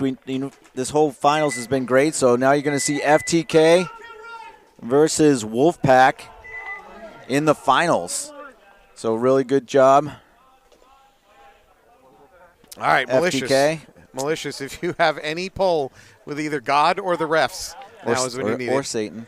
Or Satan, sure. Yeah, don't be one-sided. Yeah. The devil could come into this. I feel by like movie and literature, the devil is far more willing to hand out favors than God is. Yeah. Now, it's usually for your soul, but he's willing to do it. All right, they got to pull 3 games in a minute 42. I don't know how you do that. It's possible, but it's going to need 3 back-to-back points where they just run through the middle with chaos, and you can't do that 3 in a row. Yeah. I mean, congratulations, FTK. I wouldn't say that you were a shoo-in to make the finals if people were looking at the list. Even with the roster, I think they ran like 6 guys most of the day today, so congratulations. We'll see FTK, and we'll see who they're going to meet right now. All right, Wolfpack, conservative breakout as they should. Obviously, Malicious much more aggressive on their breakout. Malicious should have, Janelle should have the fours pack all hanging out right now. Oh, first player walking off for Wolfpack from the middle. And Janelle's shot as well. So it's 4-on-4. We're under a minute 30. Yep, Wolfpack is just... Oh, I don't know why. Oh, he gets shot in the leg. I don't know why Wolfpack tried to make that jump. Both player walks off for both teams, so it's 3-on-3. But I don't love that move trying to get into the snake for Wolfpack. Yeah. Even if he got in there, I wouldn't say it was the right move. Yeah, under a minute to go now. It's fine though. We're under a minute. There's 3 points needed. Wolfpack has essentially sewn up this match at this point.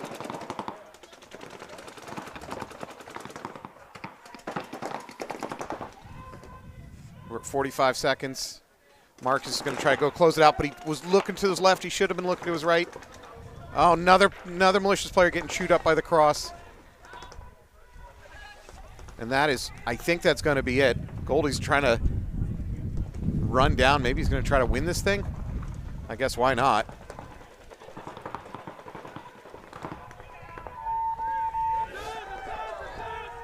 All right, well done. You know what? What have we've complained about a bunch this weekend? Oh, no. That's a major. Oh, no. Oh, sir. That's why you don't do that. Oh, sir. You just let the time run out. Oh, God. Okay, the refs have just thrown a major on Wolfpack for a dirty hang. If the case, will they still win the match, though? I mean, they're not going to get 3 points awarded to Malicious out of that. Correct. You know what I mean?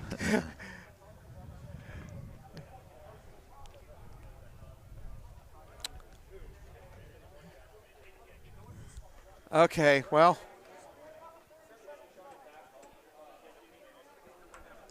4-2. Jake Morrell coming over to give us the call.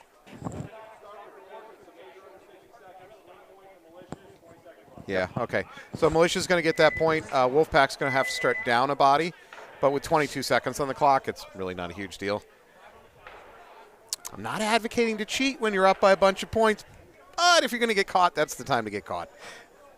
Well, even if it was an inadvertent pack hit, which it seemed like it was. Yeah. He didn't know. He played the snake corner the whole game. Yeah. Then, there was just no reason to actually hit that. You know, you're in the playoffs. I was gonna give him a compliment, which I guess was really going to burn me on that one. But remember, all weekend we've been complaining about players hunting kills when they could just hit the buzzer.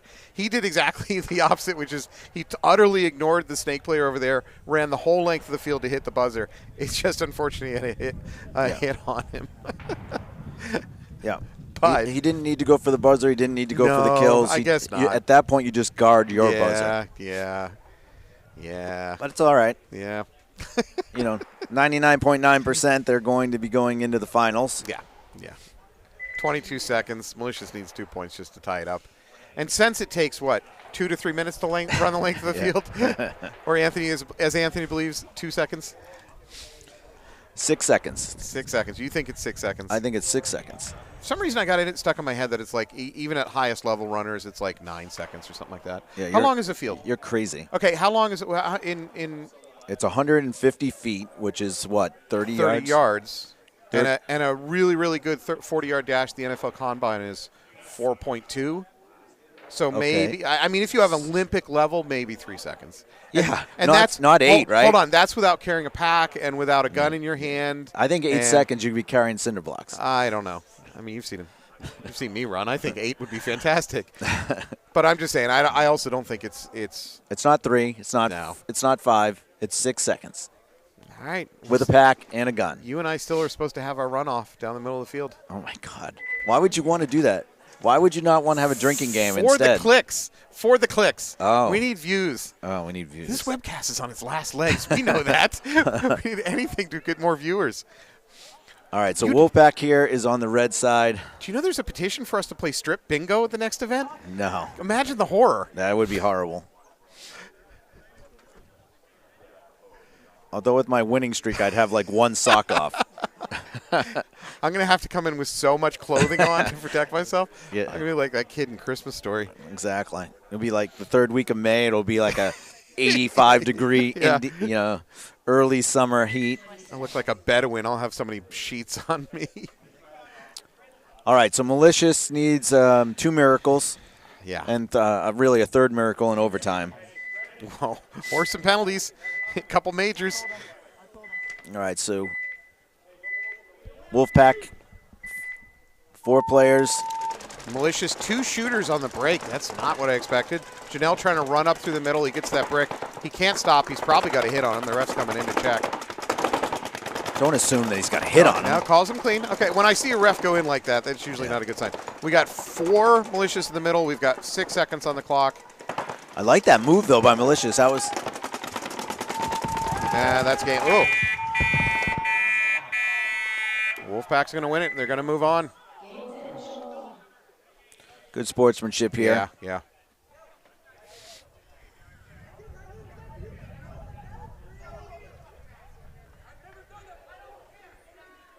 Yeah, Malicious and Wolfpack. Malicious being very gracious in the loss. A lot of the players coming over saying good game. Well, I hope that's what they're saying. I don't know what they're actually saying. All right. Well, there we go. Now we know our finals, right? We do. It's official. Wolfpack FTK Factory. We're not playing for 3rd and 4th, so you're going to see an X-Ball match.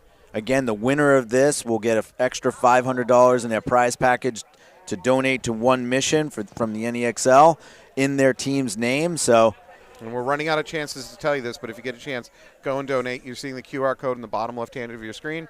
If you get a chance, please go and donate. That would really help out not just the Montoya family, but other kids that are fighting cancer. all right, we'll be back in about 5 or 10 minutes.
All right, we're getting ready for the finals, about a minute and a half.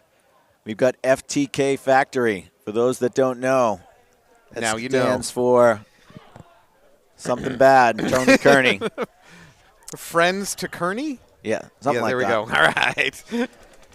So running the same crew, it looks like, for the most part. We got Weeks, Green, I think it's Donaldson, Billy Bob, Kilroy for FTK, Wolfpack. They said they have the wrong jerseys on, so the only one I know for sure is Fernandez. And can I comment on another thing? Is this, and I mean this in no disrespect, are these the two teams you expected to see in the finals today? I would say maybe Wolfpack, but no, FTK, don't burn the house down. But I didn't think I'd see them in the finals. I thought they had a chance to make the playoffs, but they're playing lights out. All five of them actually are playing pretty consistently, so they're all doing stuff to contribute. Wolfpack looked a little bit better in the semifinals, so I would give the edge to Wolfpack right now. But that's why we got to play the game, right, Matty? I got to say, Wolfpack looks like I got 5 players that just seem solid, smooth, and they know how to be aggressive without being sloppy. That seems to be their attack plan to win.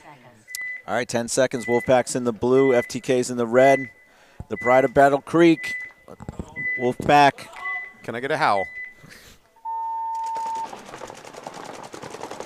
Weeks with a big jump, and he's going to get shot. Yeah, Wolfpack, however, does get into their snake on the far side. He's getting a check, calling him clean. Yeah, Wolfpack referee was on top of him. 5-4 Wolfpack. They have the advantage in both position and bodies. FTK is kind of trapped in the pocket right now. Double home in the 2 and the 4. Wolfpack starts splitting out. Now they're into the other snake and backing up in the D2. Wolfpack is taking advantage of the situation real fast. Now they've crossed up into the snake 2 on the far side, and then the snake 3 on the close side. Wolfpack is going to try to close this one out fast.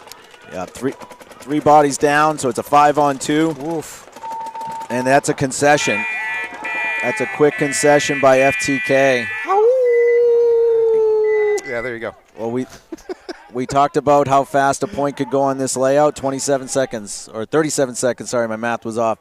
And with 5 bodies alive, so. A lot of love for Wolfpack on the internet.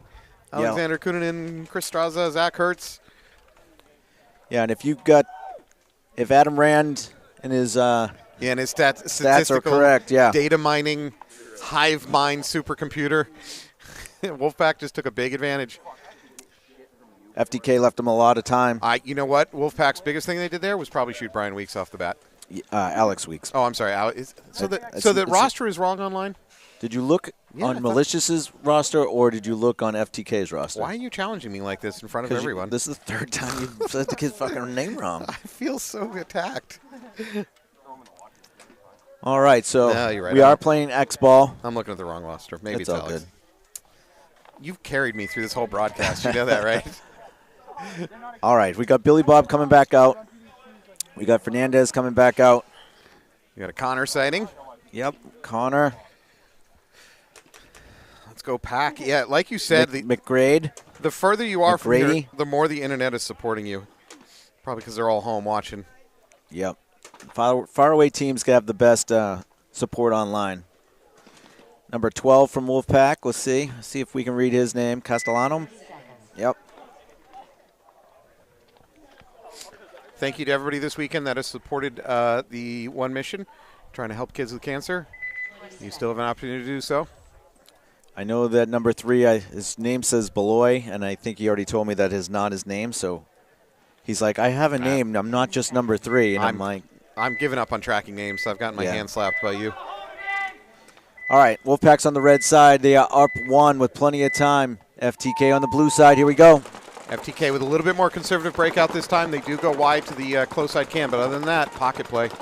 Fernandez is already in this Dorito side wedge. He's backed up, too, with a player right here in the Dorito, too, so they're set up nicely. I think I have Brian Weeks over there in that mini wall trying to make it. Oh, but he's asking for a check. He's going to take a walk. Fernandez got him out. Big kill for Wolfpack. FTK down to 4, and they don't have anybody really in position to threaten getting into the snakes. This is not the situation they need to find themselves in if they want to bring this back. We'll see if Wolfpack gets aggressive and Fernandez wants to go on their side of the field, or they're going to play this a little bit slower. Oh, FTK Factory player taking a walk from that mini temple. That means we just got 3 players left, and they're all kind of bunched towards this side of the field. The home is the furthest presence they have out to their left.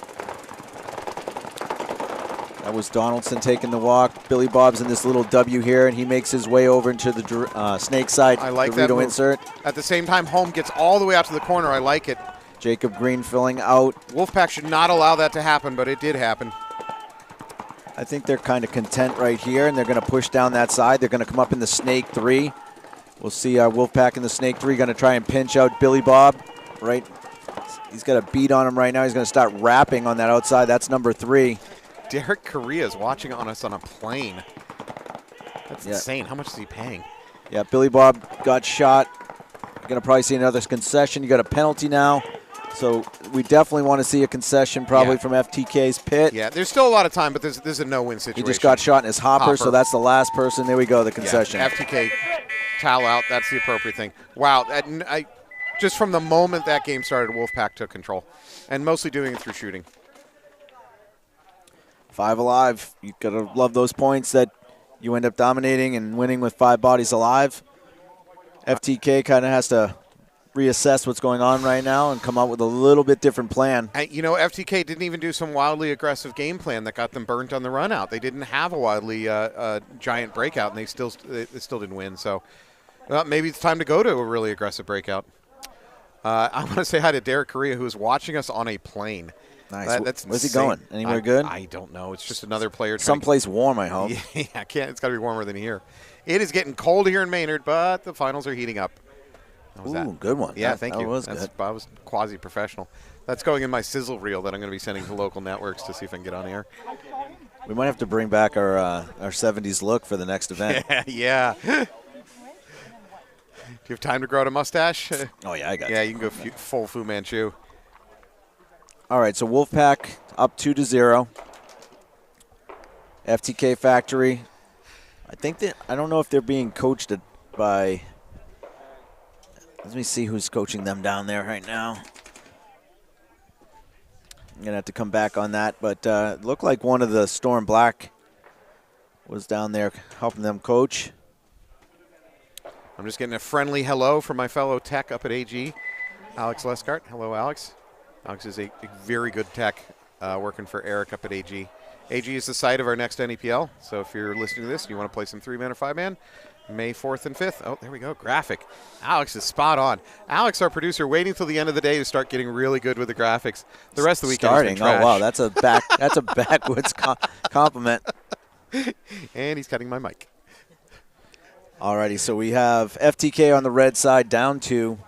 Wolfpack coming out on the blue side.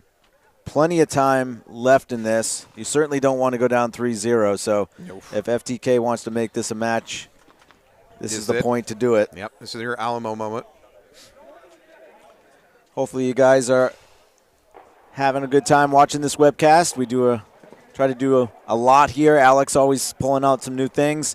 We've got the new cam. We'll try to get a couple cool shots using the new camera to show you guys. Brought to you by Preferred Auto. There it is. All right, what's the game plan here for your FTK? I think they should go push the snake more than this Dorito side. Mm-hmm. So maybe even use Weeks as a decoy and send him out to this little W, and then really push the snake side and see if they have a chance there. Weeks has been getting stuck in this small mini wall here over on the Dorito side. I might loop him around the backside of D2 or try something different. I don't want to see him get stuck there anymore. He's in clean, though. Oh, there's an immediate minor on Wolfpack. We're going to lose 2 players from Wolfpack right off the bat. He had a gun hit on him. Yep, right up the middle goes FTK Factory.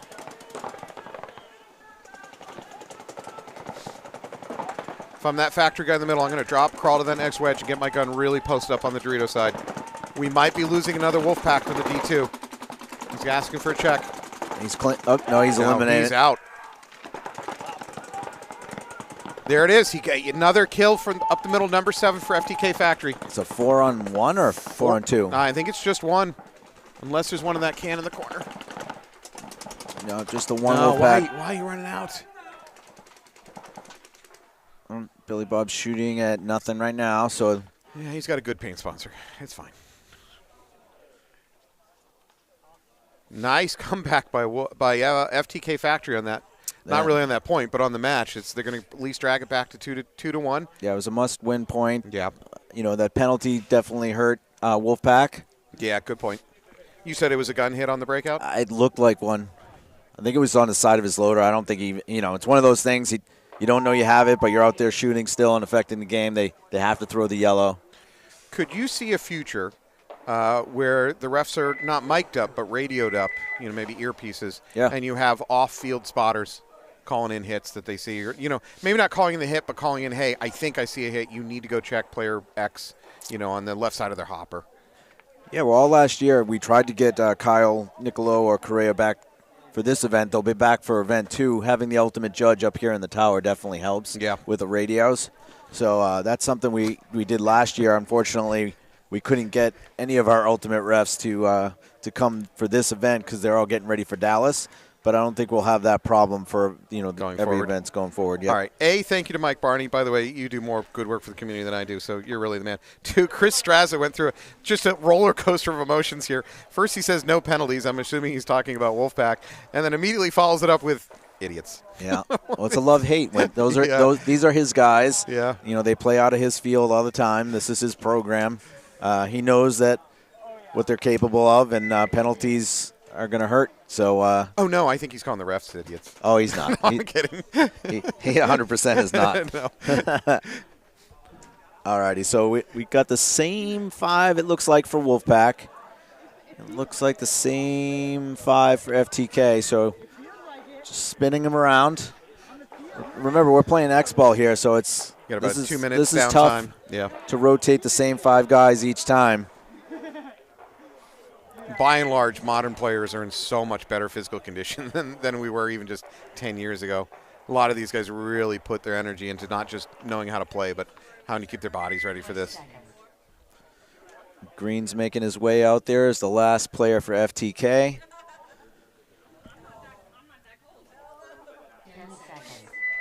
Yeah, I think the off-the-break shooting right now is going to be critical for this point. We'll see what happens here. Yeah, FTK just drops a body right inside trying to get Fernandez. They didn't get him. He's in good shape. 5 alive over here for FTK. FTK definitely was part of their game plan. They have Weeks cross on Fernandez, and they had a shooter just drop in the starting box trying to get him, knowing that he's going to do damage if he gets into this bunker, and he did. There he is. He's into the S1. Good move there by Weeks to counter that, so now he's in this Dorito side wedge as well.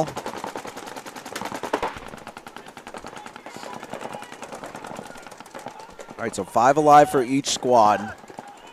Wolfpack is in the Snakeside can, Snakeside little W, the home, the Dorito 2, and this Dorito side wedge. Where you got FTK at? FTK is doubled up over here on this what we're calling the near side, right? So that can is trying to hold the snake in check. Although he's going to take a walk, that's a big loss. So now I need their Dorito player to get into the snake. And the home's gone too, so 5-on-3 for Wolfpack. Ugh, this is falling apart. FTK needs to get into the snake just to limit the damage that Wolfpack's going to be able to do from the snake for Fernandez. I like that. Phil Castellano just came from home into the Dorito right in front of the snake. Meanwhile, Fernandez gets into their side of the field and is looking to wrap and shoot this Dorito. Did he get him? Yep, he did. Yeah, he's going to get the Dorito, then he's going to look around. He's going to take that mini temple, too. Oh, can he see the snake? Snake player standing up wide in the open on the other side of the field for FTK. Yeah, that's Weeks. He's trying to contain the damage over there, but that's going to be a concession. It's a good towel. Towel out. Yeah, I'm fine with that. That was not unwinnable, but it was very unlikely to be won at that point for FTK. Wow, Wolfpack is putting it all together. Give him credit. Yeah, bouncing back after the loss of the last point there, 2-1, now making it 3-1, back to a 2-point margin for them. A little more breathing room. Michael Joseph, Beaver and James get it in the gym every day. Any comment on that one? Don't know who Beaver and James are, but okay. I think it's like a alternative to Bartles and James, maybe like. Yeah. No, Beaver was playing for another team earlier today. I forget which one. Nicole. Nicole was trying to commentator curse off him right off the field. Okay, gotcha. With mixed success. No, I think he's on Wolfpack because I think you might be right. Nicole wanted them to lose. Yeah. Yeah, you're right. Yeah. Hey, if you can tell me where that nickname Beaver comes from, we were curious about that. If somebody at home knows, go ahead and jump online. Or just make it up right now. That'd be fine. Sure, yeah, go with that. We make most of what we're saying up. Absolutely. There's so few people checking us. Fact checking doesn't happen in this world anymore. No, there's no paintball Snopes, so we're free to just say whatever we want. Yeah, Will Ball for Soup can say anything. So. There's a lot of emojis going on. I can't. My failing eyes won't tell me what that is. I see a hot dog, maybe. Yeah. Oh, yeah. On Alex's screen, the hot dog is enormous. All righty. So on the red side, coming up right now, we're going to have FTK Factory. So Beaver played on a team called Angry Beavers back in the day, and it stuck. Oh, all right. Okay. We'll go with that. What happened to the rest of the Beavers? Huh? Tell me. Where did they go? Where did Lord, what's his name? Leave It to Beaver? Leave It to Beaver. Played by, I don't remember. Wolfpack's on the blue side up two. Wolfpack with a relatively conservative breakout. Weeks looking at the referees saying, hey, did I get bounced or am I out? And I am out. 2 players walking off for FTK. They're down to 3 already. 6.5 on the clock. Nice bump by Green right there. That was smooth. 5 alive for Wolfpack. Not so much by Billy Bob in the back there. But he got it done. It's all good. Wolfpack 5 alive. They were kind of in a pocket, but that's okay. They're in clock killing mode right now. Yeah, let's see if Green can come up here and maybe get a kill or two. There it is. Wolfpack into the snake.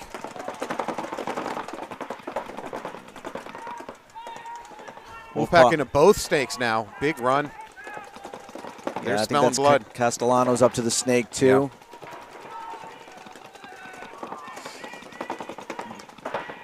Yeah, Kilroy's going to have to try to pinch a kill out of that Aztec. Billy Bob bopping around back there. He's back in the home now. Wolfpack is crossing the side of the field. On the far side, they're in the snake, too. He's got to watch out Green. I don't know if he can see Green, if that pin's in the way. Because he can see each other. Yeah, Green just tucks in. They're asking for a check on Green. He's good. He's clean. Now, if this Wolfpack player here in the near side snake, the S2, he can get up to S3, they can pinch Green out. Green cannot survive against 2 of them shooting from 2 different angles.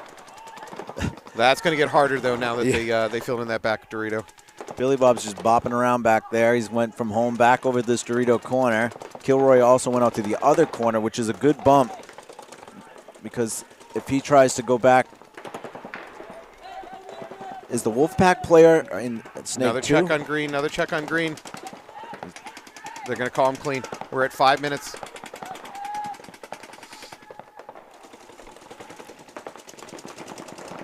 I mean, at this point, FTK Factory needs penalties. Oh, they do get a kill. That's a good start. 4 on 3 now. Yeah, Wolfpack still in there. And FTK Snake 2 on their side of the field. FTK in every sense are in worse positions and obviously down in bodies. The only thing by Kilroy pulling back into the home, he can actually, the Wolfpack player can now go down further in the snake. When he stayed over in that corner, he kind of kept him there. This is it. Green has to get this kill on the snake player if he wants to win this. This is a big battle right here. I think that's Castellano. Green takes it. Oh, no. Green Green gets shot. That is not the loss they need. FTK Factory is going to spread across the back to the corners. As I say that, they move up. D3. Billy Bob's going to watch his pack. Oh, he got in the pack. That's it from the snake on the other side of the field. I mean, I buzz out. I mean, I towel out of this one. Probably. I mean, it'll go 4-1, but at least you preserve some clock. Yeah, you have no chance of winning this one. Yeah. There we go. With a score differential already 3-1, it is really hard as a coach to throw that towel in that situation. I get it, but that was you have to. Yeah, you weren't coming back from that one. Wow. All right. Yeah, Wolfpack now has a commanding lead, 3 points, 3:37 to go. Not impossible for FTK Factory, but they basically need 3 points in a row where they do everything right. kills on the break, and I don't know, maybe hope from some penalties. Is that a Smiley Joe sighting? That's not Smiley Joe. No, it's Goofy. Okay.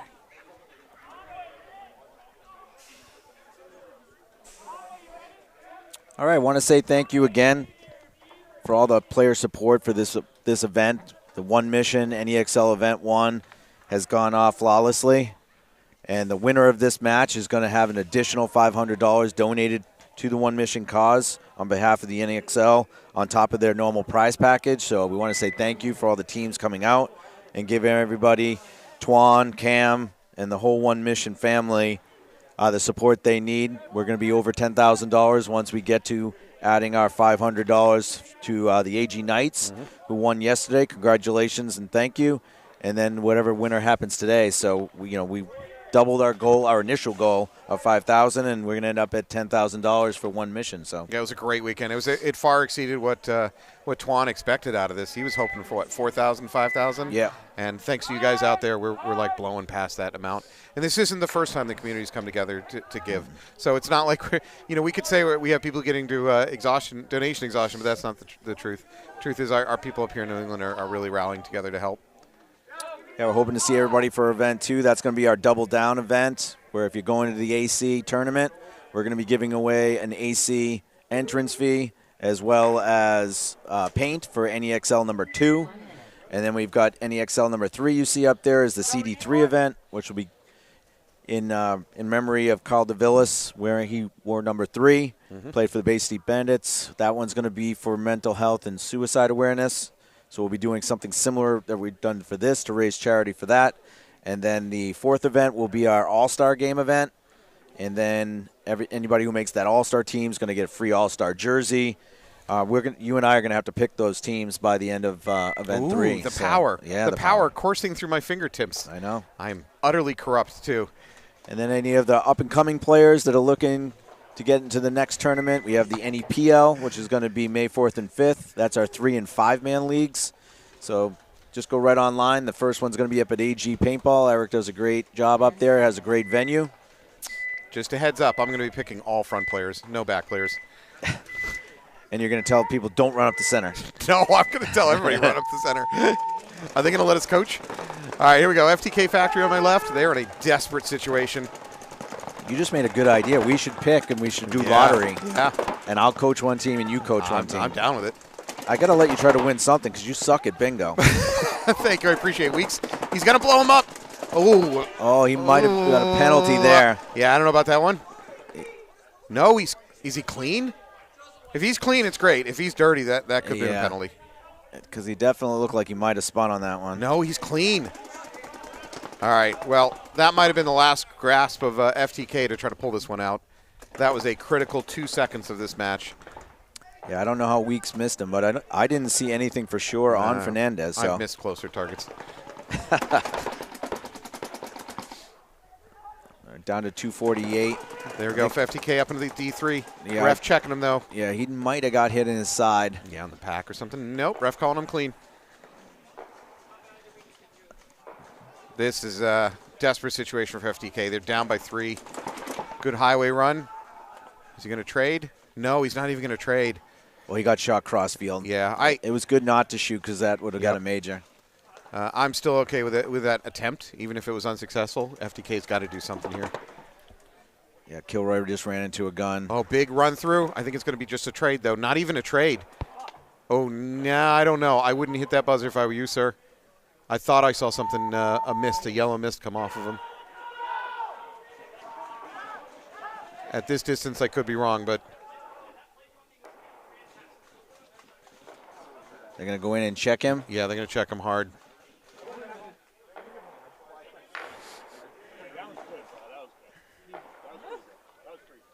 It's a long check. That will do it. There it is. Wolfpack. Point approved. Differential of 4. You're looking at the One Mission D3 champions Wolfpack. Congratulations to FTK Factory. And again, thank you to everybody that's donated. Thank you, Alex and Corey, for the great production all weekend. Hopefully you guys at home like what you see. And we'll see you guys back here in third week of May, right? Third week of May. We got that scheduled back up. So thanks, as I always say, thanks for the refs. Thanks for the teams coming out. We saw new names this year. This is going to be a fresh year, 2024. We got a lot of interesting teams coming in, and this is not entirely the finals that we thought we were going to get, but really good ball. So yeah, absolutely. Congratulations to Wolfpack. Congratulations to FTK Factory, frankly. And thank you so much, everybody. Thank you for your support for One Mission, too. Alrighty, Manny. I'll see you next event. Slow motion high five. Freeze frame. You're supposed to freeze frame.